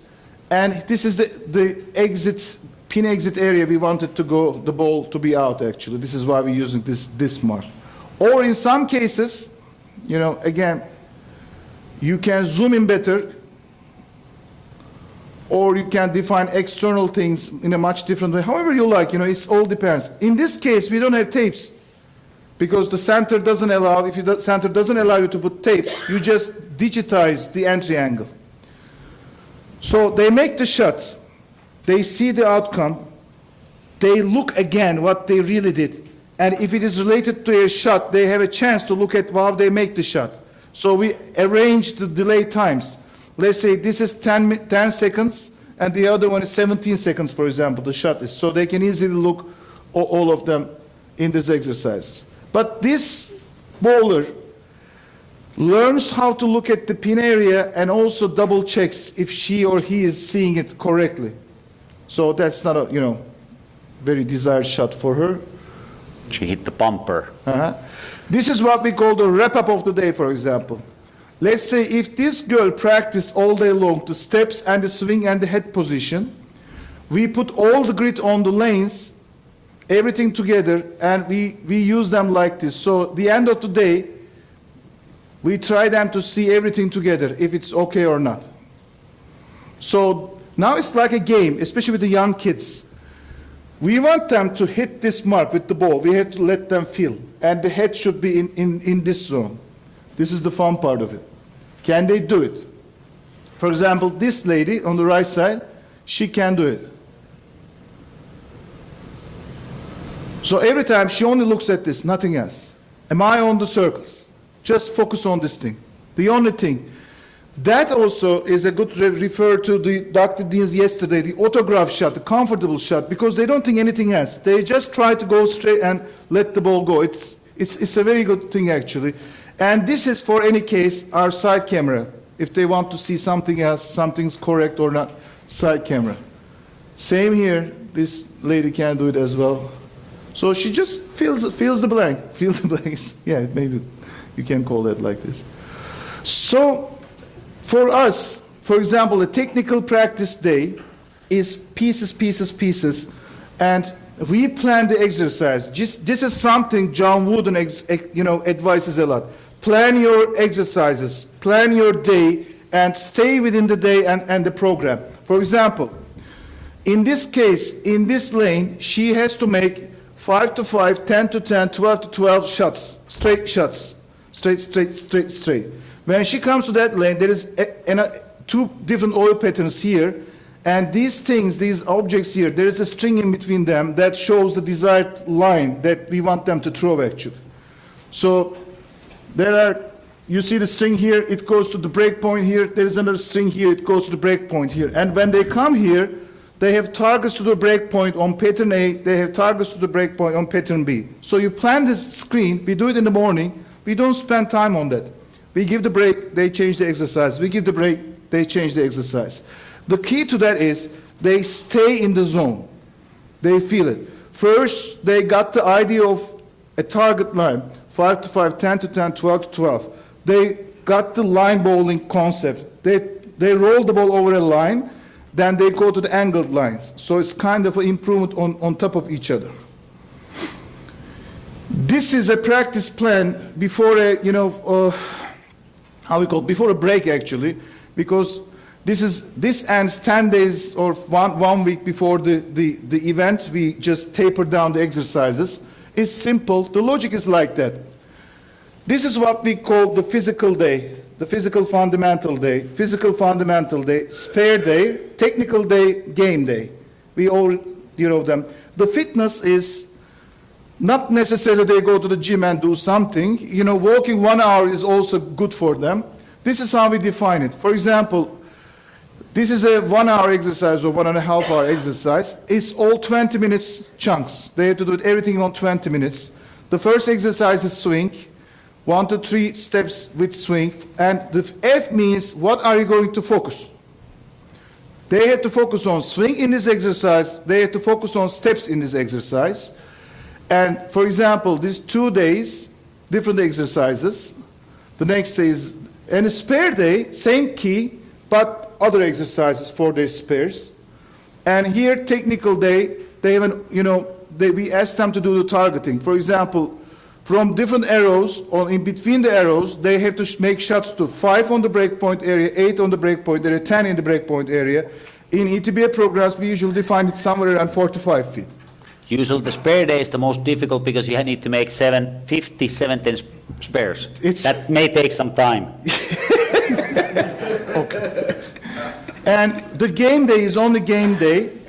They have to come on time, warm up, get their 10 minutes practice, play 6 games non-stop, and on a medium pattern or whatever, exactly the simulation of the event. So there is kind of a program we provide to them. And if we want, that means use video delay, but not on the game day or spare day. We don't want them to use it like that. And in these exercises, hopefully the center allows them to use no pins. I think all of you experienced that if you practice technique, if there are no pins over there, they learn faster. There's no debate on it. It's always functioning better than that. The key, anything we put here is difficult than they can do. This is a beginner level group, so this is much difficult for them. Anything we define, a plan the exercises just about their limits. Nice thing, when we give them to that, after I think 2 weeks or 3 weeks, I ask them how they feel after the exercise. Actually, they call me in a couple of times. That was interesting, never happened before. They said, hey, I did today, I couldn't finish all of them, but next time I'm going to finish it. They were excited after we planned this thing. And I asked them, define it, how do you feel it? They said it was super tiring. They get tired. It's a good sign. That means it's out of their, comfort zone. They couldn't do it exactly, but they will do it next time. They're happy, even though they couldn't do it perfectly. They're happy. They feel the process. They said it felt like training. I never heard it from bowlers before, at least my bowlers, And they said, I can't see the future. I know where we're going. I know I have to do a lot, but, we are going there. Nice thing about that thing is, my friends, if you look at the coil, the talent code, when you look at how they define the practices in these talent beds all around the world that creates the talents or, super champions, this is what they said. These are the definition of their exercises. Attention, connect, build, alert, focus, mistake, repeat, tiring. So it's getting there. We get the bowlers actually to the same area. So Put back what the words that you never hear. It felt natural, it felt effortless, it felt like a routine, it felt automatic. If they give that feedback, it means that you haven't set the practice right, that you made it too easy. Yeah. What's worse than a practice that nobody gets tired? Yeah. We don't believe it. They should get tired for us. At least tired of the brain, one way or another. Not maybe bodily, but. So these are some examples how it works. Does it work? The system works. This is 2 days practice. This is Saturday morning analysis with the grid. This is Saturday afternoon. And this is Sunday. Sunday morning, actually. So, doesn't get perfect, but gets better, right? There's no debate. The good thing is, he can see it now. And I can easily compare these 2 shots. I'm not telling him, hey, you're not bending your elbow anymore. He sees what's happening, how elbow is related. Look at this change from the elbow, how it gets parallel to the fold line, the body angles and everything. And you see much dramatic right now. Look at the release here. Kind of uppercut release, we call it actually. Look how it changed in the second day. And this is the last day. Again, we have a replay system here for the body angle. He checks his body position here. So, the good thing is, that was the Saturday morning, this was the afternoon, with his shots. And when he see it, now he believed the exercise, no, everybody believes that thing. So, let's check this lady, how she walks in the morning.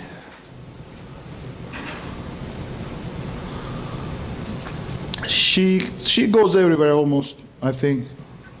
Hips looks right, now left, now right again, and goes straight now. And this is the next day, next morning.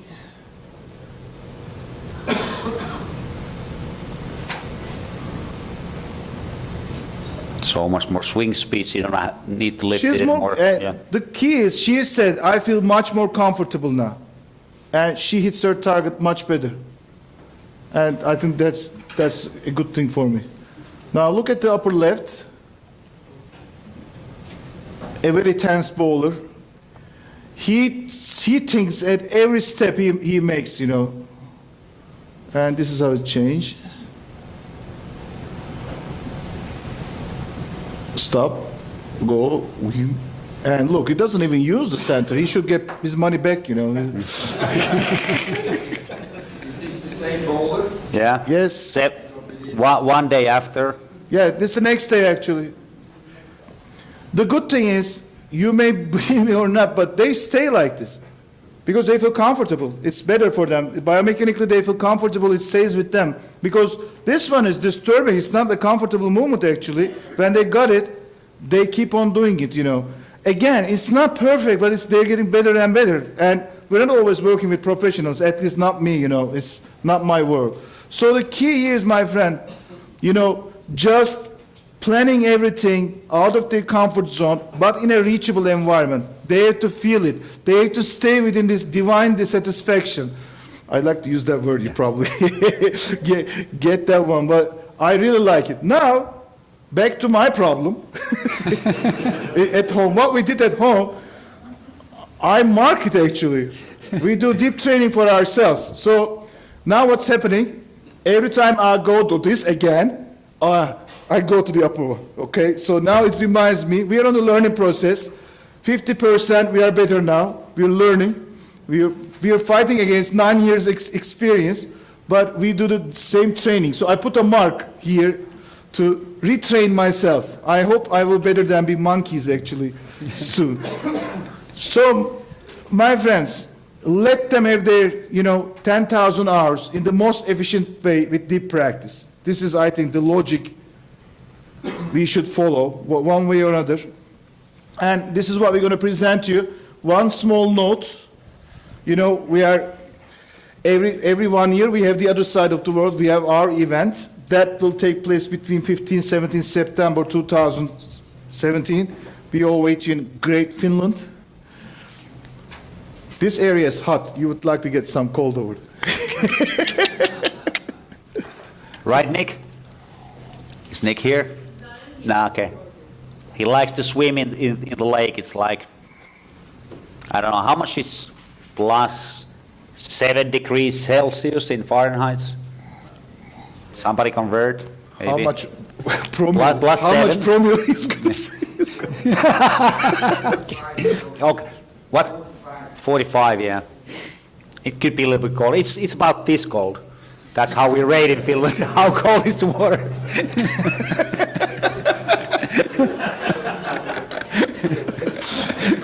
Okay.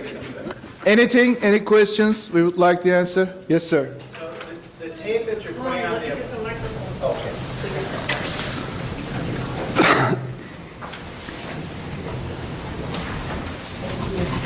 Where'd he go? Sorry. So the tape that you're putting on the approaches, is that just like the plastic? It's blue, like the 3M masking tape. It doesn't leave any residue in anything. Okay. And 3M blue tape.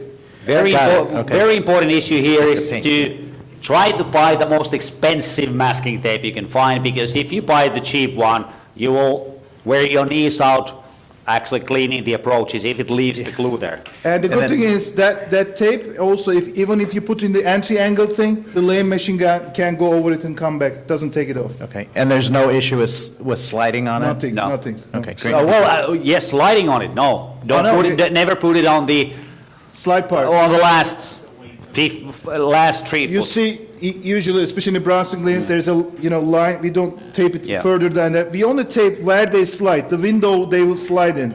We just mark it on the fall line, but nothing on the sliding area. Yeah, because if, No, we yeah, don't go- if you slide on it, your foot gets stick. Do you have a spec for this? What? Kind of specification? We use the 1-inch version because it's one board. It's simple. It fits to the board. And if possible, try to use colored tape. Of course, blue is always best because you can actually see blue in various different lights. So blue is by far the best. Have you spec for it? Any kind of mark or brand? 3M. We prefer 3M ones. 3M 3M. has never has a problem for Actually, us. in Europe, Würth also makes it. Yeah. It's like the painter's sheet. Yeah, painter's tape, exactly. We call it masking tape or painter's tape is the right word, yes. Yeah. 3M Please tape. ask for the mic on the questions so everything gets recorded. Okay? Okay, sorry. It's okay, Willie. One more chance. Last chance. Next question? Made him gun shy already.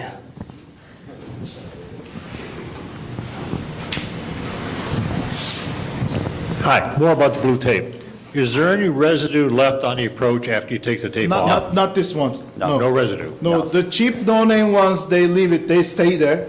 But the 3M painter's tape, they made for it, not to leave any residue, and it really doesn't leave anything. I just wondered if I had to get my hands and knees and clean it. Thank you. Trust me, I'm very careful about this because once it was in Russia. I told actually my manager to go and get me masking tape and buy the most expensive one you can find. Then he got back and said, "Oh, hey, I got 4 rolls for the price of 1." At that point, I knew I'm in trouble. But then again, I had to use it. And I spent 3 hours on my knees wiping the approaches after the practice. I was probably the most expensive cleaning lady in Russia at that time.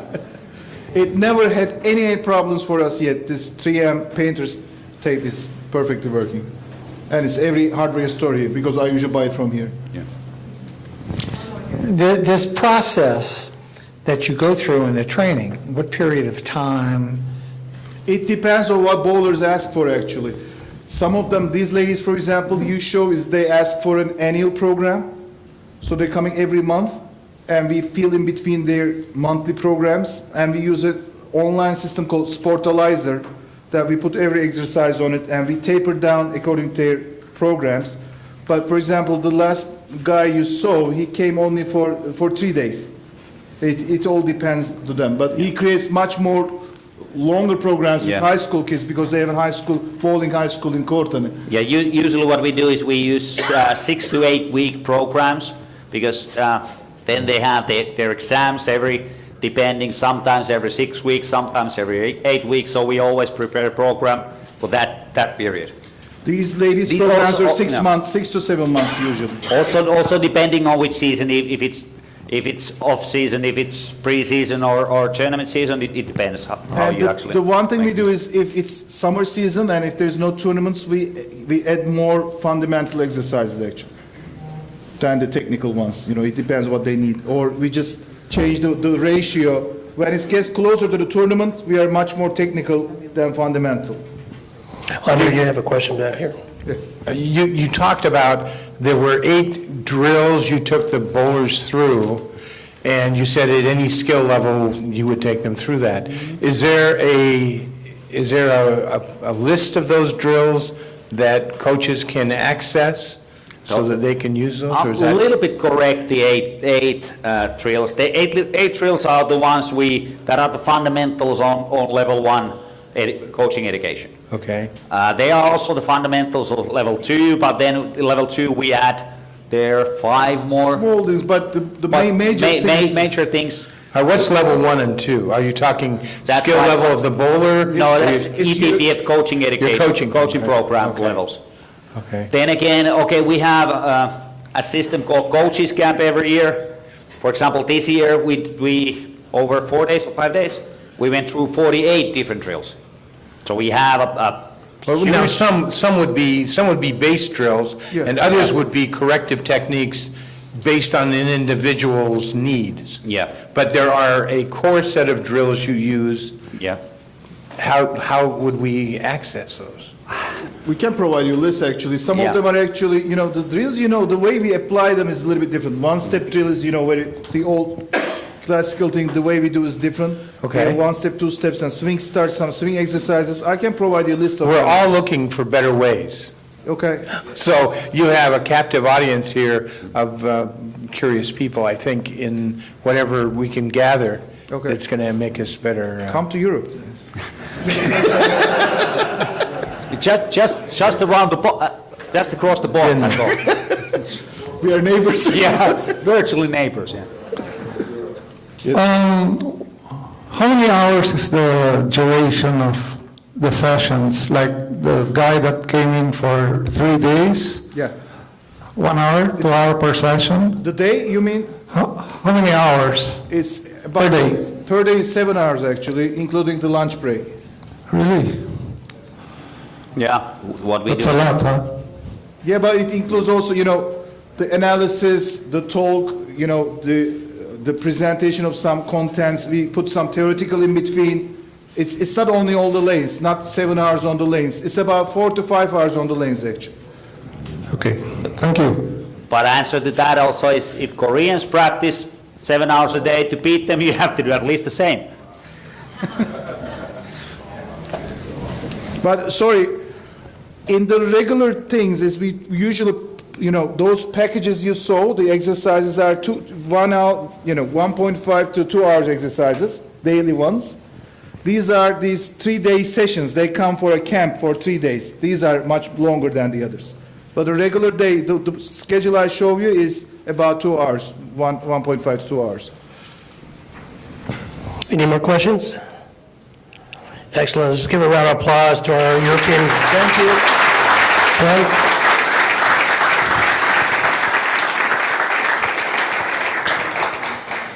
Okay, lunch will be available over in the ITRC, and we have an hour and a half for lunch. After 45 minutes, we're going to have a presentation, online presentation by one of our sponsors, and I think it'll be worthwhile for everyone to take that in. So we're going to meet back here at 2 o'clock for the next presentation. So you have till 2 o'clock. Lunch is being served over in the ITRC.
You can leave your stuff here. No one's going to bother your stuff. You can leave your stuff here at your seats.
Welcome back, everybody.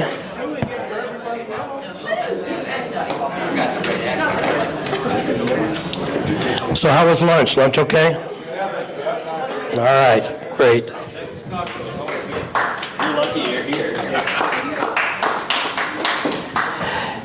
Okay, it's my pleasure to introduce our next presenter. It's Nick Bohanan. Nick is the sports performance specialist for ITRC and Team USA, and his side job is the facility manager of the ITRC, so his plate's pretty full. He has several degrees in the field of kinesiology. Did I do it? Kinesiology? Yeah, close, okay. And is currently finishing his master's degree in biomechanics. He is a two-time United States Olympic Committee national finalist for the Doc Councilman Sports Science Award. Let me tell you what that is every Olympic sport, if they have someone has done some major work in the sports science field, can submit their coach or person to the Olympic Committee. Every sport supplies them. Then out of that, they pick 3 finalists. Nick finished in the top 3 twice for the sport of bowling. Phenomenal. Thank you. So it's my pleasure to introduce Nick Bohanan and his presentation, The Search for Bowling's Hidden Truth. All right, can everyone hear me? Okay. So I titled this The Search for Bowling's Hidden Truths because, for one, we had to make these titles a long time ago, and I didn't want to say I found something and not find it and disappoint everyone. And I also had some other names, but this kind of fit the goal of my presentation the best. Technology. So when planning this, I wanted to really find the next big thing to help the world of coaching in terms of bowling specifically. And, you know, everybody's out for that big idea that's going to make them famous, but it really wasn't doing it to make us famous, just trying to make us do what we do during training camps more efficient and better, and really to help you as coaches know what you need to do to make players better even faster than you already do. Kind of like looking for that holy grail. The only problem is that sometimes when we're looking for the holy grail, we sometimes get distracted, we lose sight and focus on what's around us, and things can happen. You can get really lost, or sometimes bad things can happen to you, like me this past Wednesday, 2 days ago, getting ready for this conference.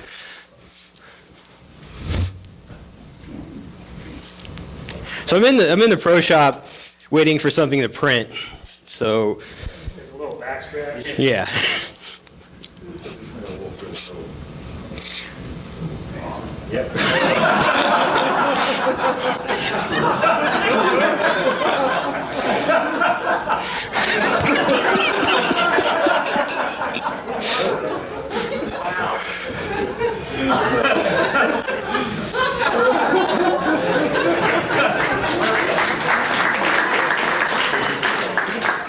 And thankfully, we have security cameras to catch everything. Anyway, getting back on topic, what we're really all here to do is help our players get to the next level, whether it's a beginning bowler trying to hit the pocket more, or a collegiate bowler trying to make the national team, or just being as elite as possible. So really, we want to know what separates the elite talent from everyone else, because we know what separates them from everyone else, then we can work on getting players a lower talent level up to a higher talent level faster. And we at the training center have been working on stuff we call the elite training assessment, where we looked at our national team players and players from other countries to see what they did best. And we developed categories and ranking systems for each of those areas.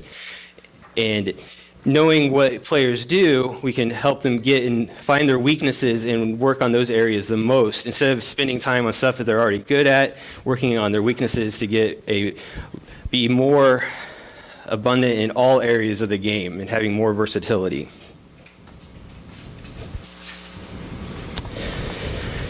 So we did this through cats on 1 and 2 and 7 and 8 we collected a lot of data over several years and put this all together. And we also recently, with the use of motion analysis and video, through the 3D video system, we can actually get more precise on the physical game of players. So now we're able to look at stuff even more closely. And so there's things that we can see with 3D motion capture that we cannot see with regular video that's in 2D, because we can move stuff around, see how all the body parts are moving together to produce the movement. And throughout this presentation, we'll kind of look at different areas and what players of different skill levels are doing. But ultimately, the object of bowling is to knock over as many pins by throwing the ball as efficiently as possible with balance, consistency, accuracy, and power. So we're going to talk a little bit about how each of these areas are played into bowling and how we can improve in these areas. First thing off is balance.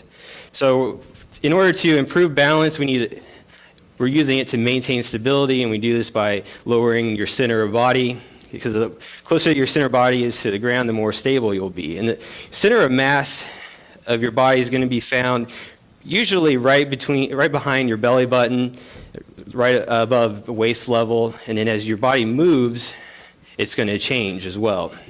So we had Shannon there demonstrating.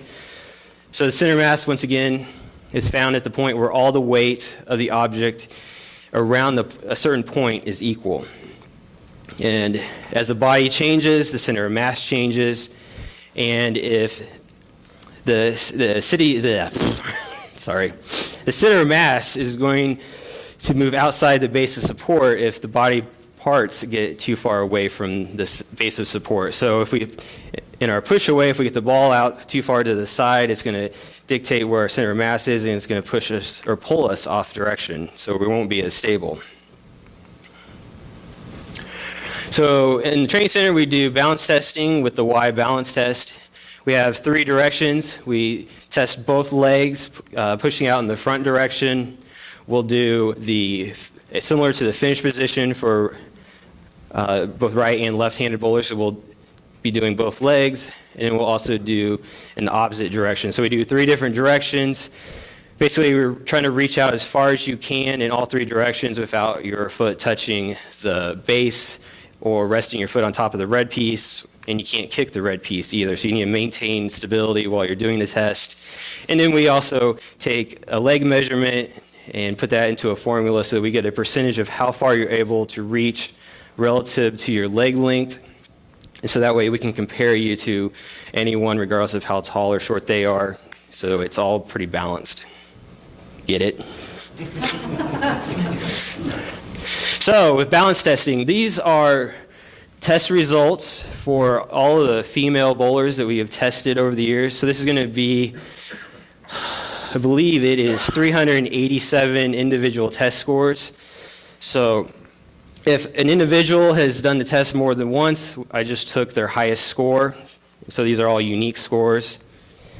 And you can see that it ranges from 60% of their leg length all the way up to close to 110% of their leg length. So the elite level is going to be anywhere between 90 and 110%. So they're reaching out on average in all 3 directions pretty close to their leg length, which means that they have a lot of flexibility in their hips, their ankles, and their knee, and also a large amount of strength in their lower body in order to get to those numbers.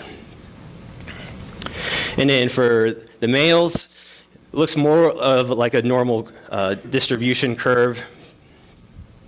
And once again, the elite are going to be from the 90 to 110. And then I have a comparison of the males and the females together with the elite there. So if you're wanting to increase lower body strength, doing exercises like squats and lunges are good. Although a lot of physicians will disagree with that. They say it puts a lot of stress on the knee. However, those exercises are really good because they simulate the finish position of bowling, so it's hard to think of something better than that. Plus, they're really good at strengthening the quad muscles.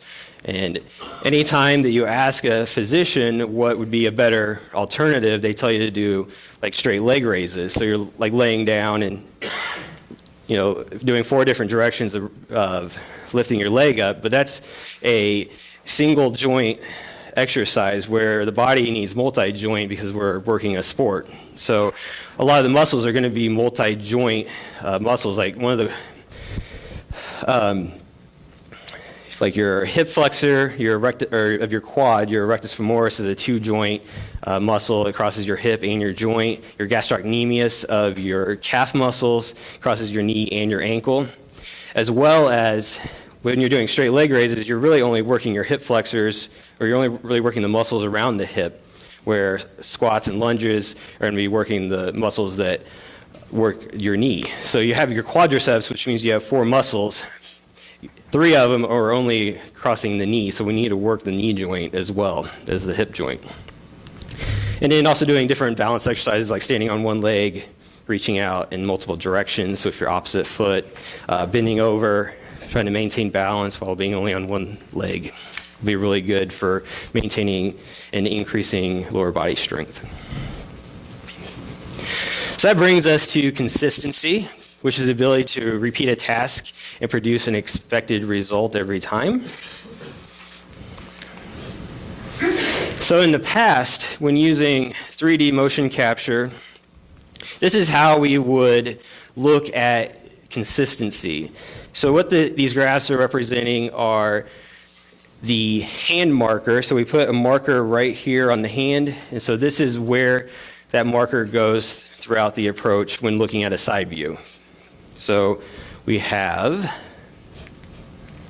this is going to be their setup, getting into their push away, top of the backswing, and the release is going to be right around in here, and then their follow through.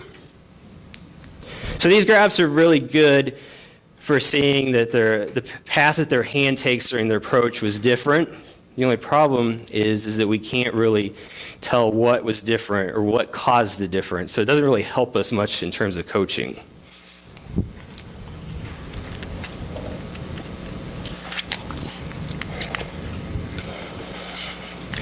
So we decided to get more detailed and use the data that we get from motion capture, because we're using a 28 marker set. So we might as well use those markers instead of just one. Otherwise, what's the point in putting the rest of them on? So basically, all we have to do is export the data into Excel, and then we can use some nice graphing techniques and make individual stick figures for each of the steps. And in these cases, all I'm doing to get the timing points of the steps is I'm just looking at the line of the foot. So it's a line that I make between the toe marker and the heel marker. And I'm looking in frame by frame of a system that collects at 200 frames per second for when that line is as near parallel to the ground, so as straight as possible, or there's several frames where it doesn't change at all. So that's how I'm getting these timing points. I worked on making the system more automatic, but there's so many different things going on that it's still a work in progress, because if you ask the computer just to look at the time point when this straight line happens, it actually happens multiple times, because when the foot is in the air passing the ankle, it counts that as a straight point as well, depending on how the person walks. So anyway, I got off topic there, so I'm losing focus. We have 2 shots of the same person, and by using this way, we can actually look at the differences between the 2 shots more accurately than we could when we were just looking at the hand marker. So can anyone see the difference between these 2 shots? Number 4, fourth position, his leg is further out. Right, yes, right here. So this one is an example that is easy to see the difference. But as you're going to see, that's not always the case. This is an example of one of our Team USA members. Can anybody pinpoint who that is? What's that? It is Chris Barnes. And can anyone tell the difference between these 2 shots? Yes. Now Bohanan and finished in different positions. Okay. Yep. So the shot on the top, when we're doing these, we ask the players to rate their shot on a scale of 1 to 10, with 10 being the best shot they've ever thrown and 1 being the worst shot. So Chris rated the top shot as a 9, so 9 out of 10. And the bottom shot he rated as a 6 out of 10. So there's a difference of 4 ranking spots, or 3 ranking spots, depending on how you look at it. But as you can tell, it's not really that easy to tell exactly what's different. So if we're not using any video aids, we're just using our unaided eyesight, it can be hard sometimes to tell the difference between good and bad shots. So some people that say they are really good at seeing the physical game differences without the aid of anything, they might be BSing you. Just throwing that out there. Because, I mean, Chris supposedly hated the second shot, but it looks fairly similar to this first one. So what we're going to do now, maybe,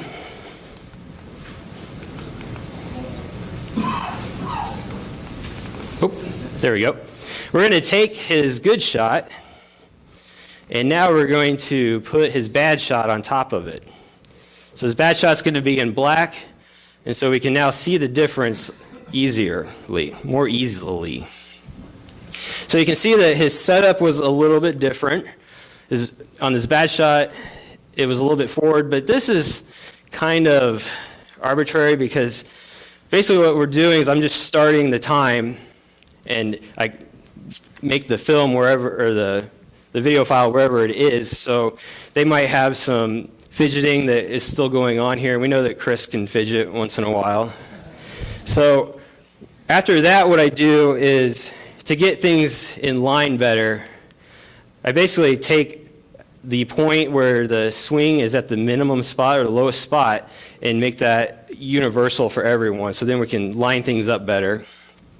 And then everything else is just based off of time.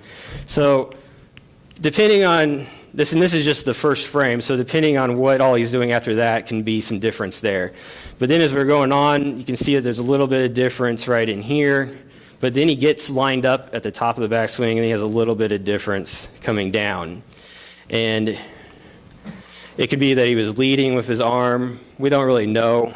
Because it's hard for them to sometimes explain what was different between the shots. They just know it felt different. So that might be something that we need to work on as a whole, is kind of helping our bowlers being able to express what they are feeling from shot to shot. That might help improve their game.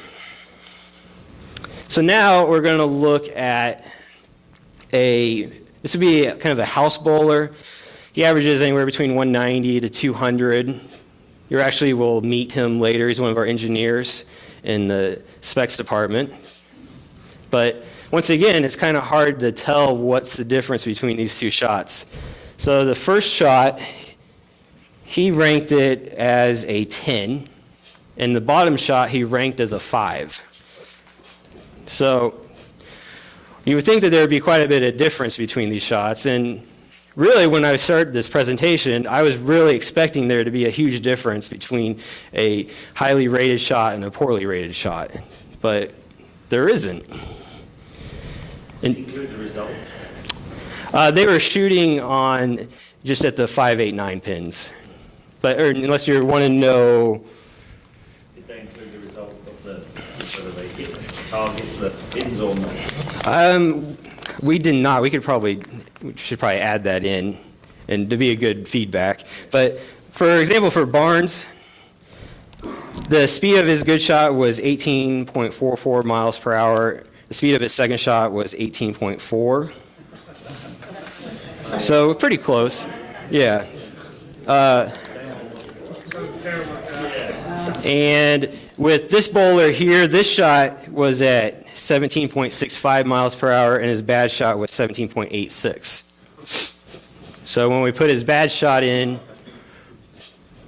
we can see that there's quite a bit more difference going on. You can see that he started with the ball a little bit higher, and then he got just a little bit ahead of the shot that was good.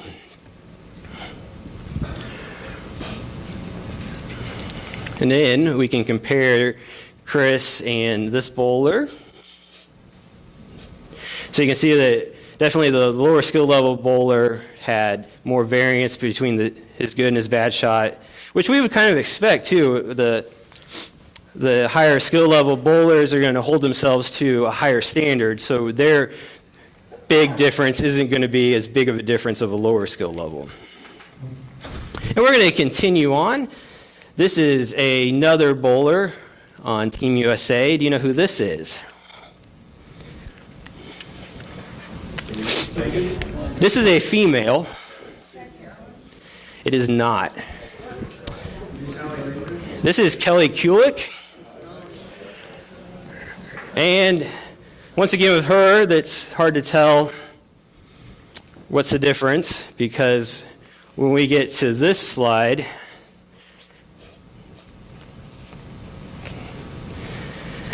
they're really close. And she rated her shot, her good shot was a 10 and her bad shot was a 7. She actually, her ball speed was 16.92 on her good shot and 16.48 on her bad shot. So she had a big difference in ball speed, but not a big difference in her physical game. And now, just for fun, we did what we thought was, or at least what I thought was going to be more of a house bowler, like, because they did a 3-step. We did a tour for a group of middle school science students, and one of their teachers wanted to be the model when we were demonstrating it. And so I thought, yeah, it would be great, because then I can get some data on them and put it in this presentation, because it's going to be really different. But other than being a 3-step, as we'll see later, it's not quite the same as what I thought. But this gentleman was actually 2 years ago was a league bowler and then stopped bowling for 2 years. I don't know if he used a 3-step approach when he bowled league, or if this was just from him getting back into it or not. But when we put his bad shot and his good shot, I didn't have him rate the differences in his shots. But his first shot was 18.28 and his second shot was 17.19, so over a mile per hour difference in ball speed, and there is some differences here, but you notice that he also starts differently. So if we were to actually move the black shot forward some, he would actually be pretty close to the same in this area, and then not different until closer to the foul line, because he ends up finishing a slide, or when this point is actually when the hand marker is closest in line to the ankle marker to be most consistent to USBC timing for step 4. He'd probably be a little bit further in front, but other than that, it would be pretty much the same, just how he's setting up. So once again, this is Kelly's 2 shots and then our house bowler's 2 shots. So we are seeing that the lower skill level bowlers are going to have more variance, and the higher level are going to be more consistent from shot to shot. And now we're going to look at it in a different way. So this is going to be the footwork of the bowler. This is, once again, was Chris. What did I do? That's what I did. So you can see that the 2 shots look pretty much the same. Because of the grid lines, it's a little bit easier to see the differences. His second shot, he finished, he slid more to the right, or finished more to the right. And so just to explain, this is his left foot, right foot, and then these are the steps. This is going to be where his trail leg is. So it's going to be a little bit smaller just because of the angle that the foot is. It's not going to be in the same plane as the rest of it. And then this is from Cats. This is going to be where the launch angle is for the shots that he took. So then looking at those shots on top of each other,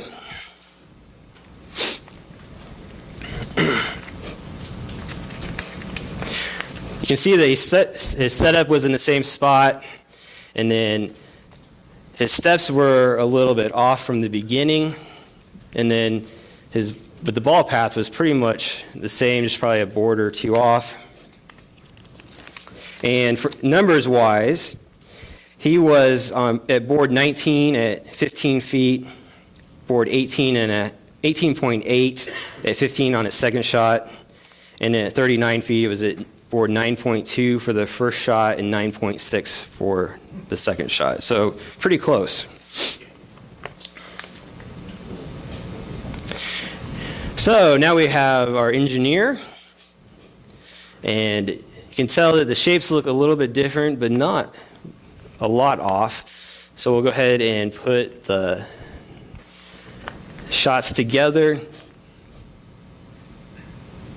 And you can see that he set up a little bit differently, but he kind of corrected his footwork a little bit up until his slide, and he slid left of his first shot, but he put the balls right at the same spot, pretty much. So you know that he's probably going to be having his hand probably finished in a different position in order for him to slide that much further left, but still be pretty close to where he was before. Oh, and numbers-wise, he was at 13.6 at 15 for his first shot, 14 for his second, and then at the break point, he was at 8 for his first and 9.4 for his second. And then that's a comparison of the two. So next is Kelly. And then we can see that they don't look a lot different.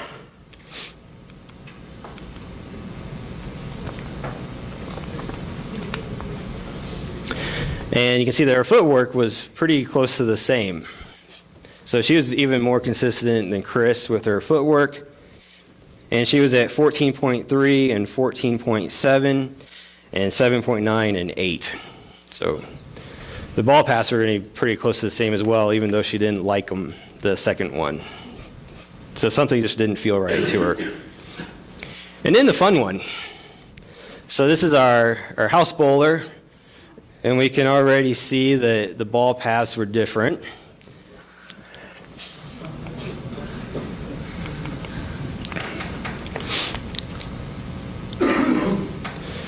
And he set up completely different.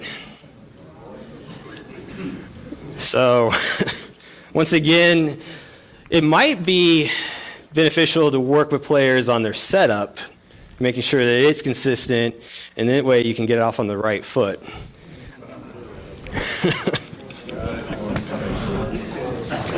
So, I mean, Rod's going to talk a lot about whether to work on things front to back or back to front in the approach, but obviously it's hard to get to the end the same if we don't start the same. And then this is the comparison of being really accurate or consistent, rather, and not consistent. So now we're going to talk about accuracy. Oh, if you want to know what his numbers were, his first shot at 15 feet was at 20.97. The second shot was at 20.11. His first shot was at 5.2 at 39 feet, and the second shot was at 27.41. So accuracy can be achieved if the arc of the swing is in line with the target. I think everyone would agree with that if things are in line, it's easier to hit it. So we're going to talk a little bit about the accuracy standards from CATS. So with release velocity range, for the bowling combine, this past year, the girls' average was 0.74 miles per hour. Their shots fell within that range. For the boys, it was 0.55 miles per hour. For junior team USA this past year, the girls were at .51 and the boys were at .53. The international players that we have collected over the years, the women have been at .52 and the men have been at .64, so our women have been better shot makers, or at least consistency-wise and ball speed. And for Team USA, the women were at .47 and the men were at .59. So our women have been more consistent with their ball speed, at least this past year. And in fact, our Team USA girls were better than our men, not by a whole lot, but this might explain something to do with why they didn't win gold in PABCON. I don't know. Just throwing that out there. So how do these numbers compare for the elite level in cats? So the bottom row, to make it highlighted yellow, the number is 0.47. So right where our women were this past year. Now, what makes this seem like they're not as elite as they should be, this is actually kind of skewed because these numbers for all these players are going to be for 4 different sets of cats instead of just one, and it's going to be for playing on a short pattern, a long pattern, and throwing 10 shots fast and 10 shots slow. So if they're not good at changing ball speed, that's going to skew this data a little bit. And then looking at breakpoint range, so 39 feet down the lane, bowling combine girls were at 7.9, the boys were at 8.1. Junior Team USA girls were at 5.2, the boys were at 4.8. Our international players have been 6.0 and 5.8. And the Team USA women were at 4.3 and the men were at 4.3. So at 39 feet, the Team USA player on the adult team were the same. And on the cats, the elite level is 3.1 at 39 feet. Yes? This is the board they shot it. This is the board where they shot it. This points. I'm not understanding. Yeah, how wide, yeah. Yeah, so the range between the two shots at 39 feet were these number of boards. Yep. And then we're going to do launch angle range. So launch angle is going to take into consideration where they were at 15 feet and 39 feet. So combine was 1.13 and 1.12. So this is going to be degrees, the range in degrees. Junior Team USA girls and boys were both at 0.82. International players were 0.97 and 0.88. Oops, wrong button. And then 0.71 and 0.76. So elite level for cats is 0.72. Once again, they're a little bit higher than what the cats elite is, but this is also doing 4 sets of 10 with different conditions on each. So once again, going back to what we used to do with motion, looking at the motion capture data, this is just looking at the hand marker from above. The top picture, wrong one, is going to be skewed a little bit. This is just we're kind of, widening it out some to make the differences in the swing more noticeable. So that's why it doesn't look as straight. Because if you look up here, this is going to be 1 meter here, but coming down, we're only at 0.7 meters, so it's a lot wider than what it is long in terms. So that's how it's skewed, and then this one down here is going to be closer to what real life would be. So this is going to be the setup. They're getting into their push away. The top of the backswing is going to be right around here, and then the release is going to be right in here, and then this is the follow through. So this is actually Danielle McEwen. I'm not even going to ask if you guys know who this picture is, because I wouldn't know. So in order to move on for certain parts of motion capture, we have to take in consideration for missing markers. Markers can be hidden very easily Usually the markers that we lose the most are going to be the inside of the hand. When we first started doing it, we just did a marker on the hand, wrist, elbow, and shoulder, but that doesn't give us any information on what the hand's doing.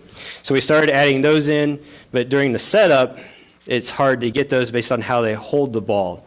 As long as if they hold the ball up like this, it's nice and easy and makes my job easier, but we have people that will hold it like this, so they are covering up the marker so it's hard to see.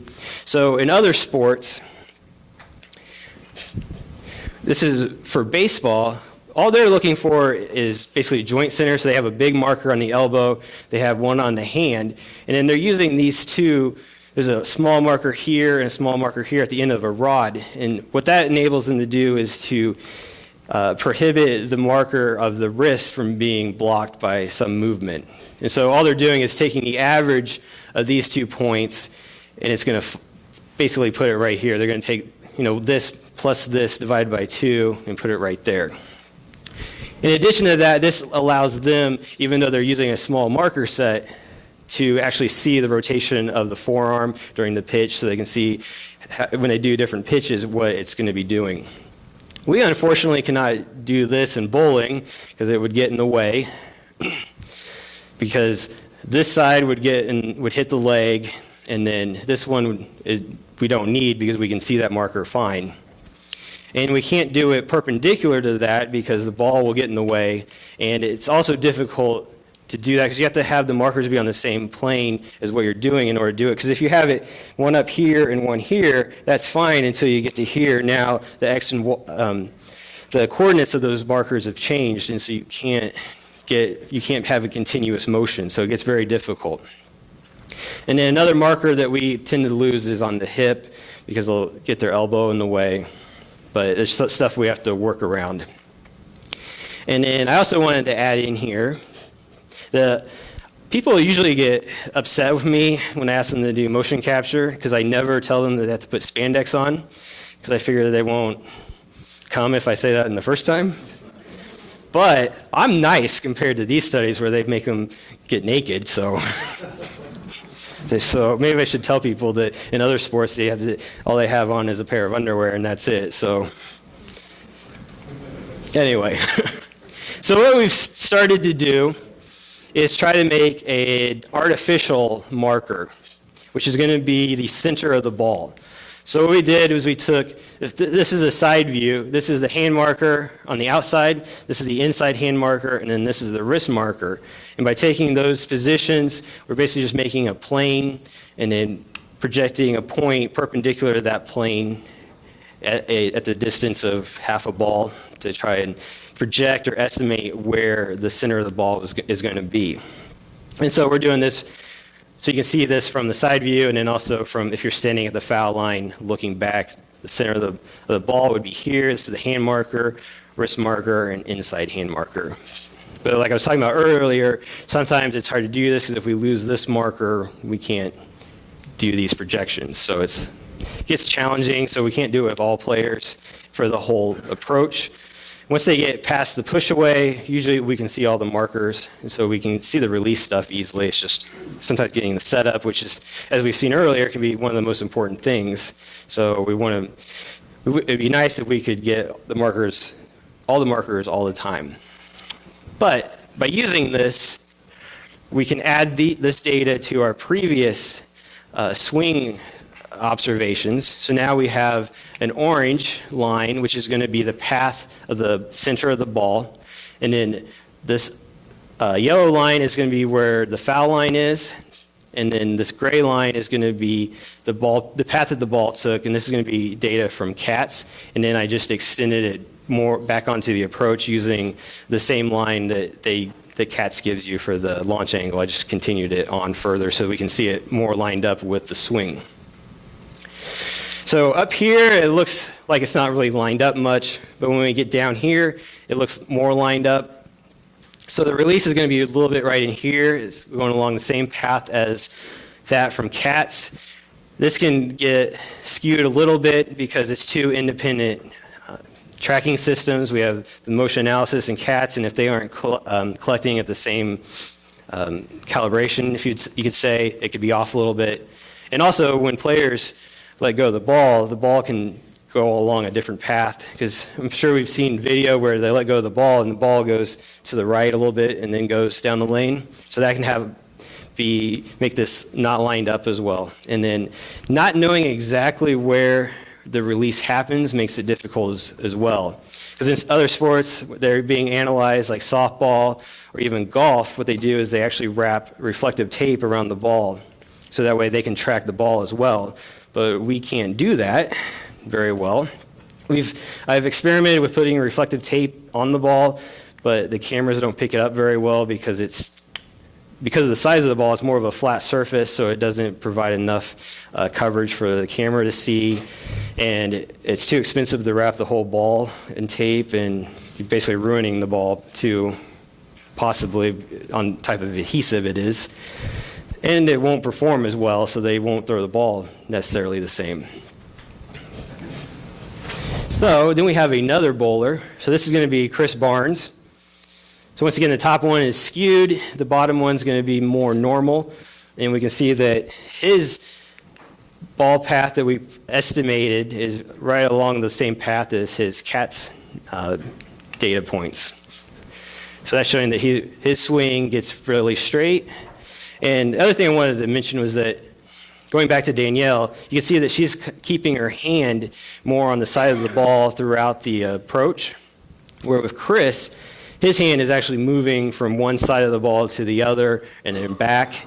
And so with this, I just want to make a point that a lot of times we might get too focused on what the hand is doing, but maybe we just need to be more focused on what the ball is doing during the swing and making sure that the ball is following a straight and smooth path, and the hand can move around it as long as it doesn't change the path of the ball, and we can still be accurate.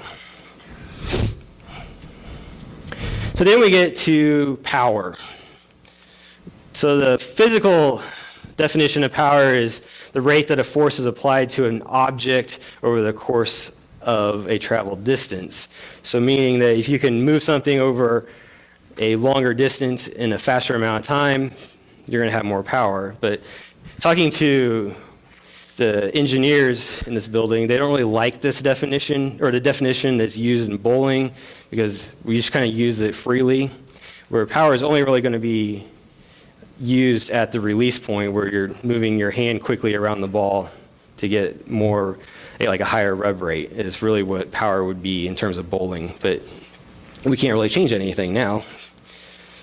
So how we increase our power in terms of ball speed going down the lane and hitting the pins with more power is through momentum. And so generating momentum through the use of body segments, and then sequencing the body segments is important, because you want large segments to be followed by smaller segments.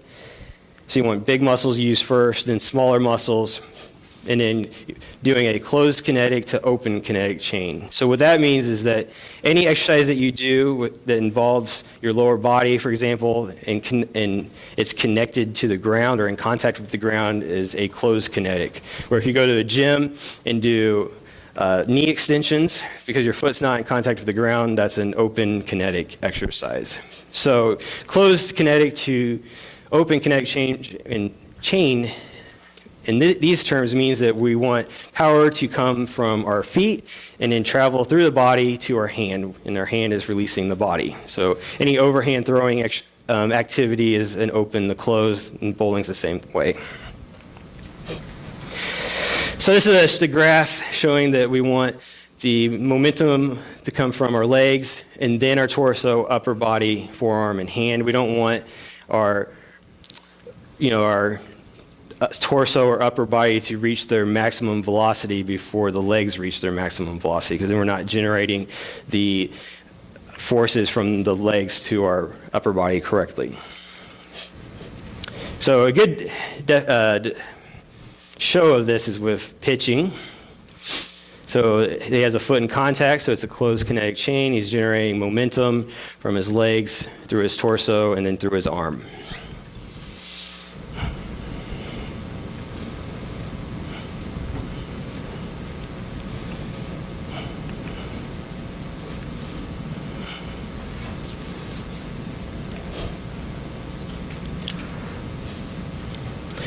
And so I've seen a lot of presentations where people talk about power, and they always talk about overhand activities and generating force from your feet, using ground reaction forces, and just generating everything up through your body to your release point. But bowling's not an overhand sport. And we're also sliding. There's a few people that plant and then go, or if you have like a leverage timing where you stop sliding and then let go of your ball. But there's a lot of people that are still sliding when they let go of the ball, which is very similar to a slap shot in hockey, which is they're going to be skating through their approach. And if you look at it, it's also very similar to a two-handed approach as well. So they're generating power through their legs, and they're still in a moving phase. They're not planted, and they're still able to produce speeds of 100 miles per hour of their puck. So all of this is kind of talking about kinematic sequencing. You want things to fire at the right time. And so this is for a golf swing. Kinematic sequencing is huge in golf. You can Google it and find thousands of videos on it. But basically, this is of an efficient swing, so I have everything coming together. This is the top of the backswing, and then the pelvis fires, and the trunk, then the arms, and then the club to the impact point.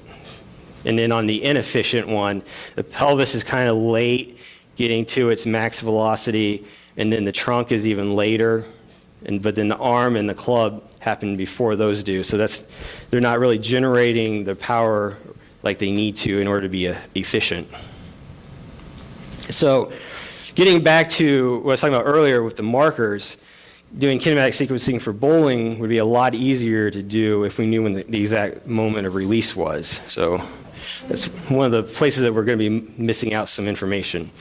But this is what the kinematic sequencing of a bowler looks like.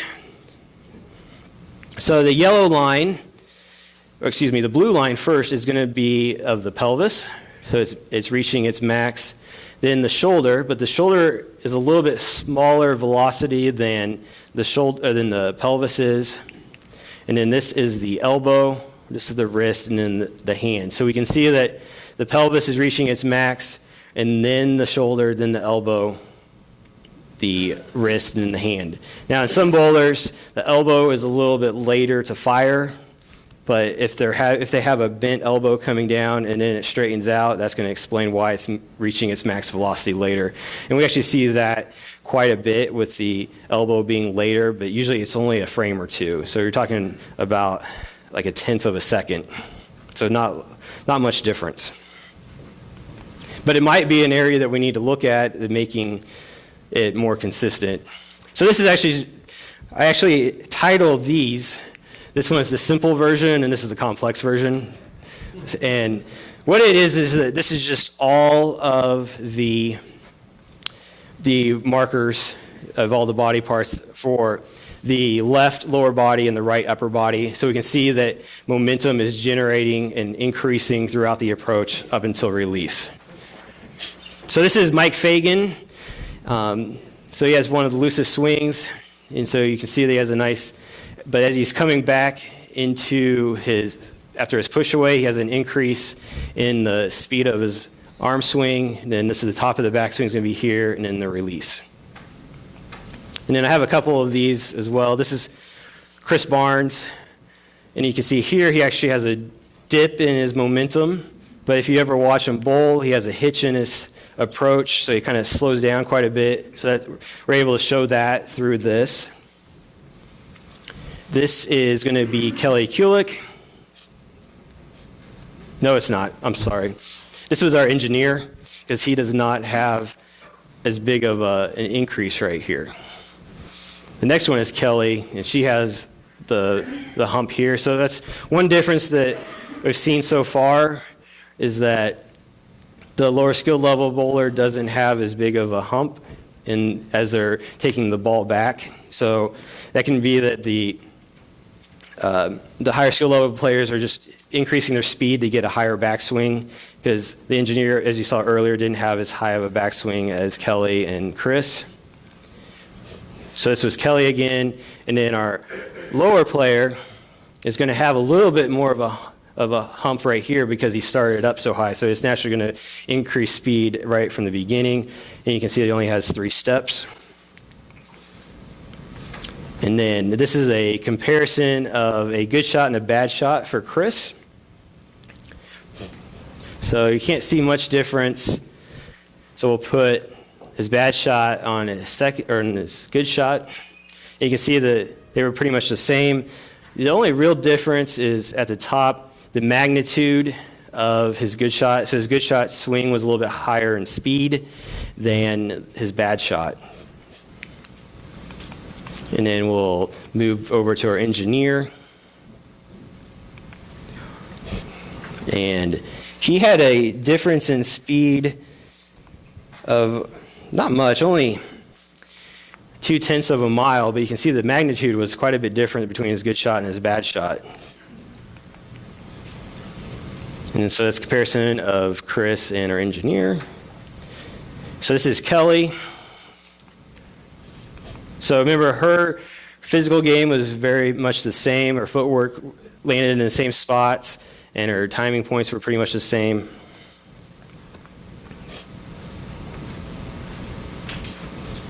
And once again, her kinematic sequencing was pretty much the same as well. So we kind of expected that. So when I started out in this presentation, I had a couple of conversations with Brian O'Keefe about it, because we had been looking into kinematic sequencing when he was here, and I really thought that this was going to be the holy grail, that this was going to put everything else to shame, and sadly, as you can see, it's not. Because they're all pretty much, oops, I didn't animate that one the same. So this one was our house bowler. Even our house bowler that hasn't bowled really in 2 years, his sequencing was pretty much the same as well. So this was very disappointing and frustrating, and probably why I walked into the window. So this is a comparison of Kelly and our house bowler. So then I was like, well, there's got to be something different between someone that finishes their slide and then comes in and does their swing, or someone that's a roller timing who's still sliding when they release the ball. So up on top, I have Kelly again, because she's about an L3. So her hand's going to be about 3 ball widths behind her ankle when she stops sliding. And down below, we have Brittany Hamilton, and she's about an L1, L2. R1 or R2. So she's going to be, the ball's going to be right out in front of her ankle when she stops sliding and releases. So she's already going to have released the ball when she stops sliding. Now you can see that she doesn't have as high of a hump going into her backswing, but she also has a lower backswing than Kelly or Chris or the other players. So this is going to be probably more so about the speed that they're taking the ball up to get to a higher backswing than it is about skill level. But we can see that really the timing and sequencing of everything else looks very much the same. If anything, Brittany has a little bit more timing separation between her pelvis and her shoulder compared to the others, at least a higher velocity of her shoulder. But that's about it. So then we decided to look at two-handers, because they're all the important right now, and we have some different traits going on, but we also have 2 different styles of two-handers here. The top one is Wesley Lowe. So besides him being left-handed, he's going to throw the ball a little bit different than this bowler, who's Chris Vi. So Wesley is a little bit more flexible, so he gets a little bit more rotation than Chris. Chris stays he stays open throughout the approach, where Wesley kind of is square of the lane and then opens up quite a bit. And so they're a little bit different. Magnitudes are the same, and Chris doesn't have as large of velocity into his backswing because he has a little bit lower backswing than Wesley does. But other than that, to me, they look pretty much the same. Sequencing is the same. You'll see that the elbow is going to peak higher than a one-hander because their elbows are going to be a lot more bent coming into the release, so that extra time is going to be shown here. So that brings us to what is the Holy Grail in bowling. Fortunately, I did not find it. And in fact, the truth is still out there on what is going to help bowlers reach on that one thing. If there is that one thing, it might just be a series of things. But does anybody have any questions? Yes. Yes, Robert. I have a question about the very beginning, the overlays. Okay. Do you ever put more overlays on top of each other to see the variation of the players? We have not yet, but that is the plan, to put more shots on top of each other. Right now we're just using 2 shots, but we take 5 shots in a session of them trying to throw the exact same as possible. So the goal is to put up to 5 shots on each of the things, and having the ability to even add or take away different parts to make it easier to look at. Yes, Lou. I didn't know if you finished. Oh. I was just going to say, if the goal was to see a player, for example, like Chris or some other like elite level bowler, who makes the variations on it's the same problem often, or if it's variations in different spots. Okay, so you're asking if, like from shot to shot, if he has the same tendencies? Yes. Yeah, that would be nice to look at. Yes, Lou. I was just curious as to whether you've done any testing on whether it's an amateur versus an elite bowler, and tried to move or advance their swing to the peak of the top of the backswing versus where the power step is, and then measure it from there, versus whether it enters the swing early or late at the top, and whether the power changes. Because, working with an athlete, we can change power that way, we can change speed, we can change rev rate, and things of that nature. And then cats would bring that information back, but to see if the correlation of that compression, would that equate to that power? Okay, yeah, so you're asking about changing things in the middle of a data collection session and seeing those. And then measure it. Yeah. We haven't necessarily done that other than asking them to change ball speed and seeing the difference and having them do different methods of changing ball speed. We've done that. And then the other closest thing that we've done so far is we had like 4 players from Panama here for a week, so we did a data collection at the beginning of the week, and then we did another one at the end of the week after they'd spent time with Rod and Kim and done physical stuff. So we've seen changes that way. The changes in the swing pre and post were significantly different. But other than doing it right in the middle, we haven't done that yet. Yeah, I think that's the way Yeah, we're going. that would be good, yeah. See exactly the change and then what's more optimal. Okay, that's a good idea. Anyone else? Yes, we'll do Tyrell first. Just to get back to the balance testing. If you found, or have you found any of your athletes that kind of fit into the 70% range for the 90 to 110 that you mentioned, what would be elite level athlete they're at?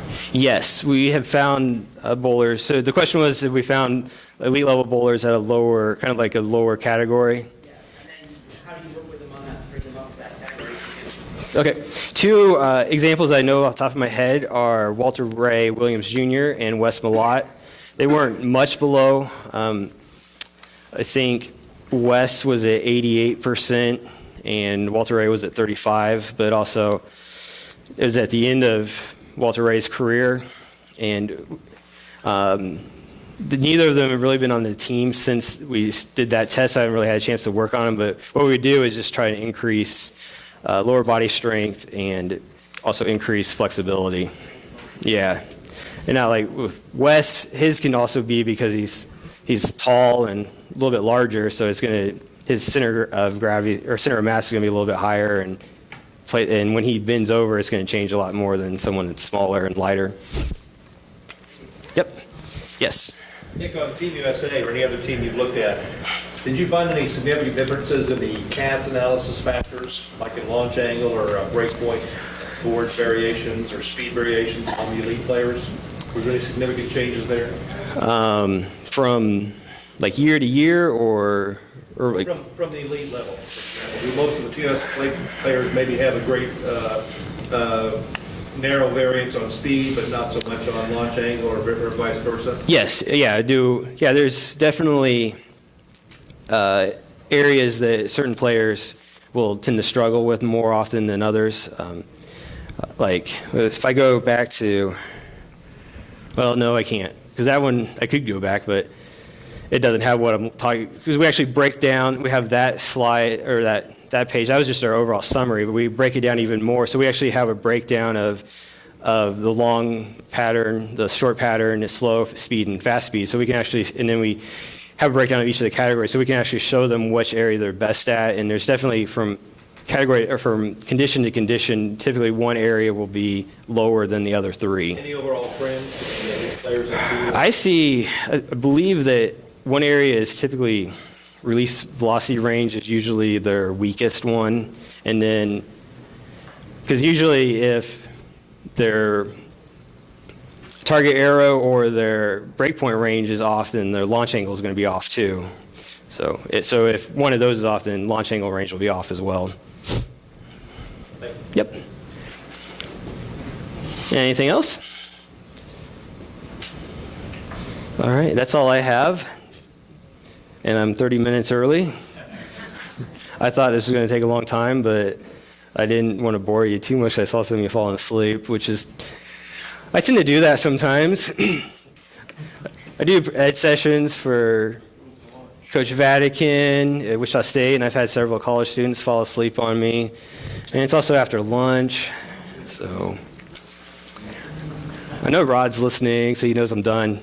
Yes, Robert. Because I'm dealing with a lot of similar stuff. With Yes. Numbers and handle stuff.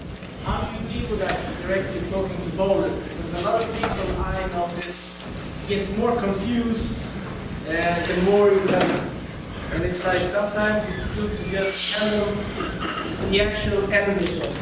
Yeah, definitely, because I know, like, especially when we were first starting to do all this data collection, like Chris and Tommy and sometimes Bill, they would definitely complain that they would say that we're putting too much science into it and taking the feel out, which we're not really trying to change how they feel. We're just trying to make what they do better and how they do it more efficient.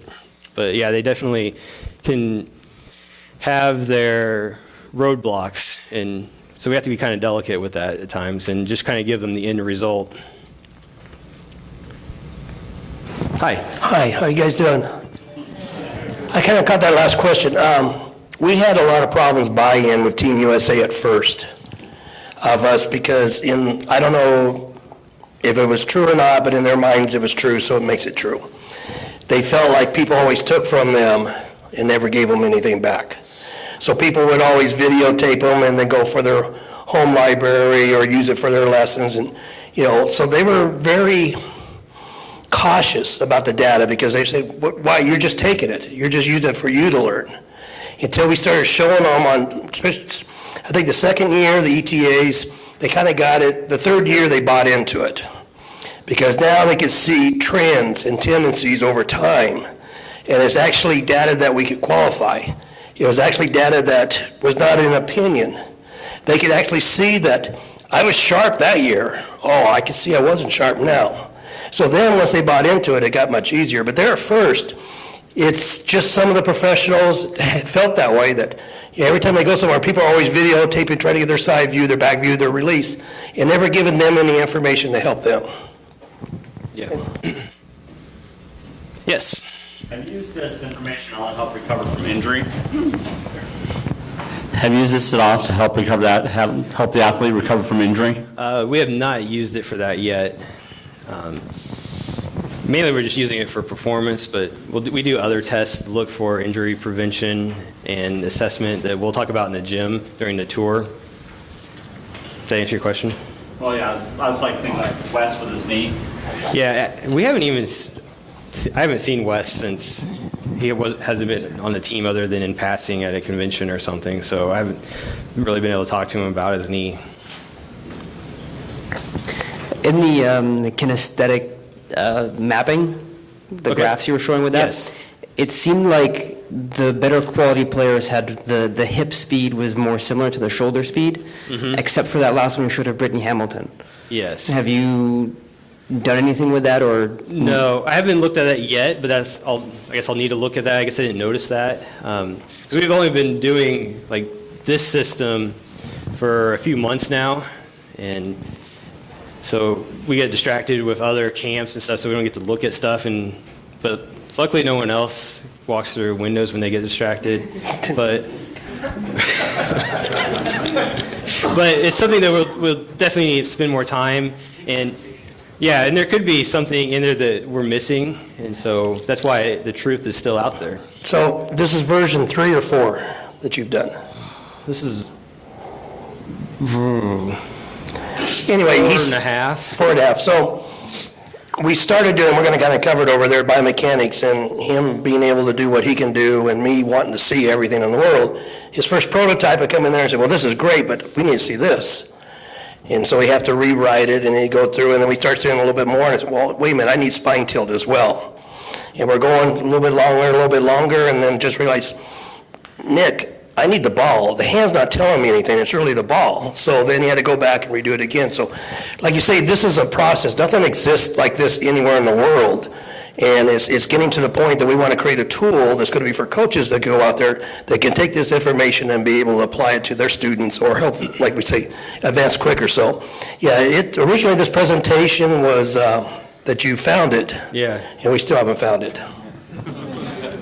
Yeah, and adding to what Rod said is that my biggest problem is that I'm really good at making huge Excel files, and that makes it even harder to do what we're trying to do. So the reason I said I'm at a half is I'm actually trying to take what we're doing here and make it to where we can export it to another one that allows us to do the 5 shots, looking at 5 shots of the same person at one time. Yes. I'm starting to get a crop of younger players that the elbow is firing at a different time. So I'm wondering, I heard you mention it a little bit. Have you tried to figure out when is the optimal time for the timing between elbow and wrist or anything else concerning that?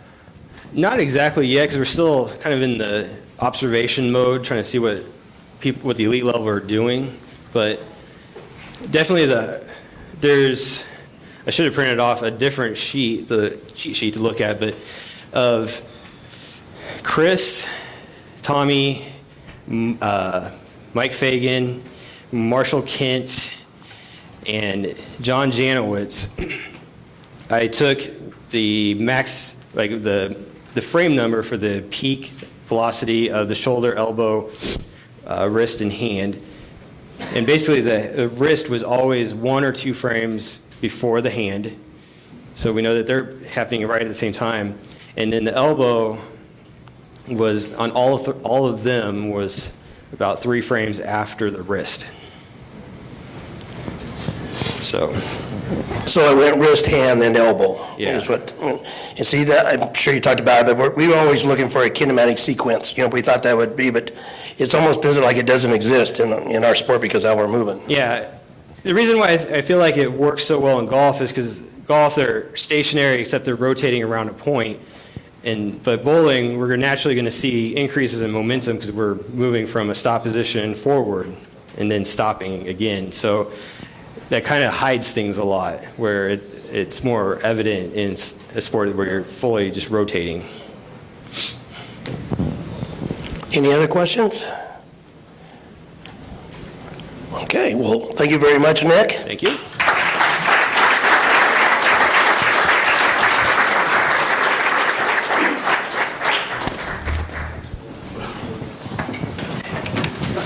So Nick finished a little early, so we're going to give you a 15-minute break, 15, 20 minutes, and we'll go ahead and we'll see if we can't get the tour started up a little bit early over in the ITRC. Now, on your name badges, if you turn them over, some of you have stickers and some of you don't.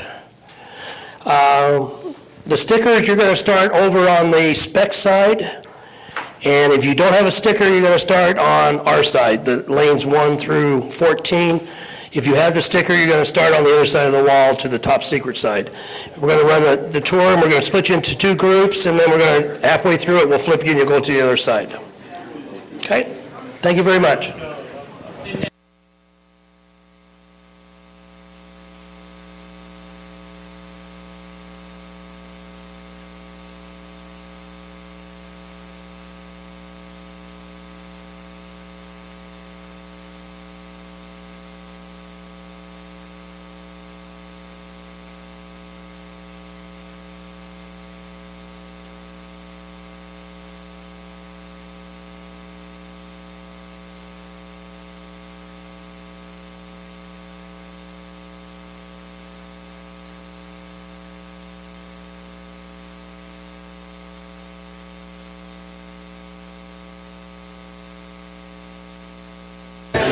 We were asked a couple people, you can still leave your stuff here if you want. You can take it with you, but we're going to be going over to the ITRC for the tours. After that, we're going to be going into the Hall of Fame, so we're going to be coming back over to this area for a little meet and greet that we're having a tour of the Hall of Fame Museum. So if you want to leave some of your stuff here, it'll be fine.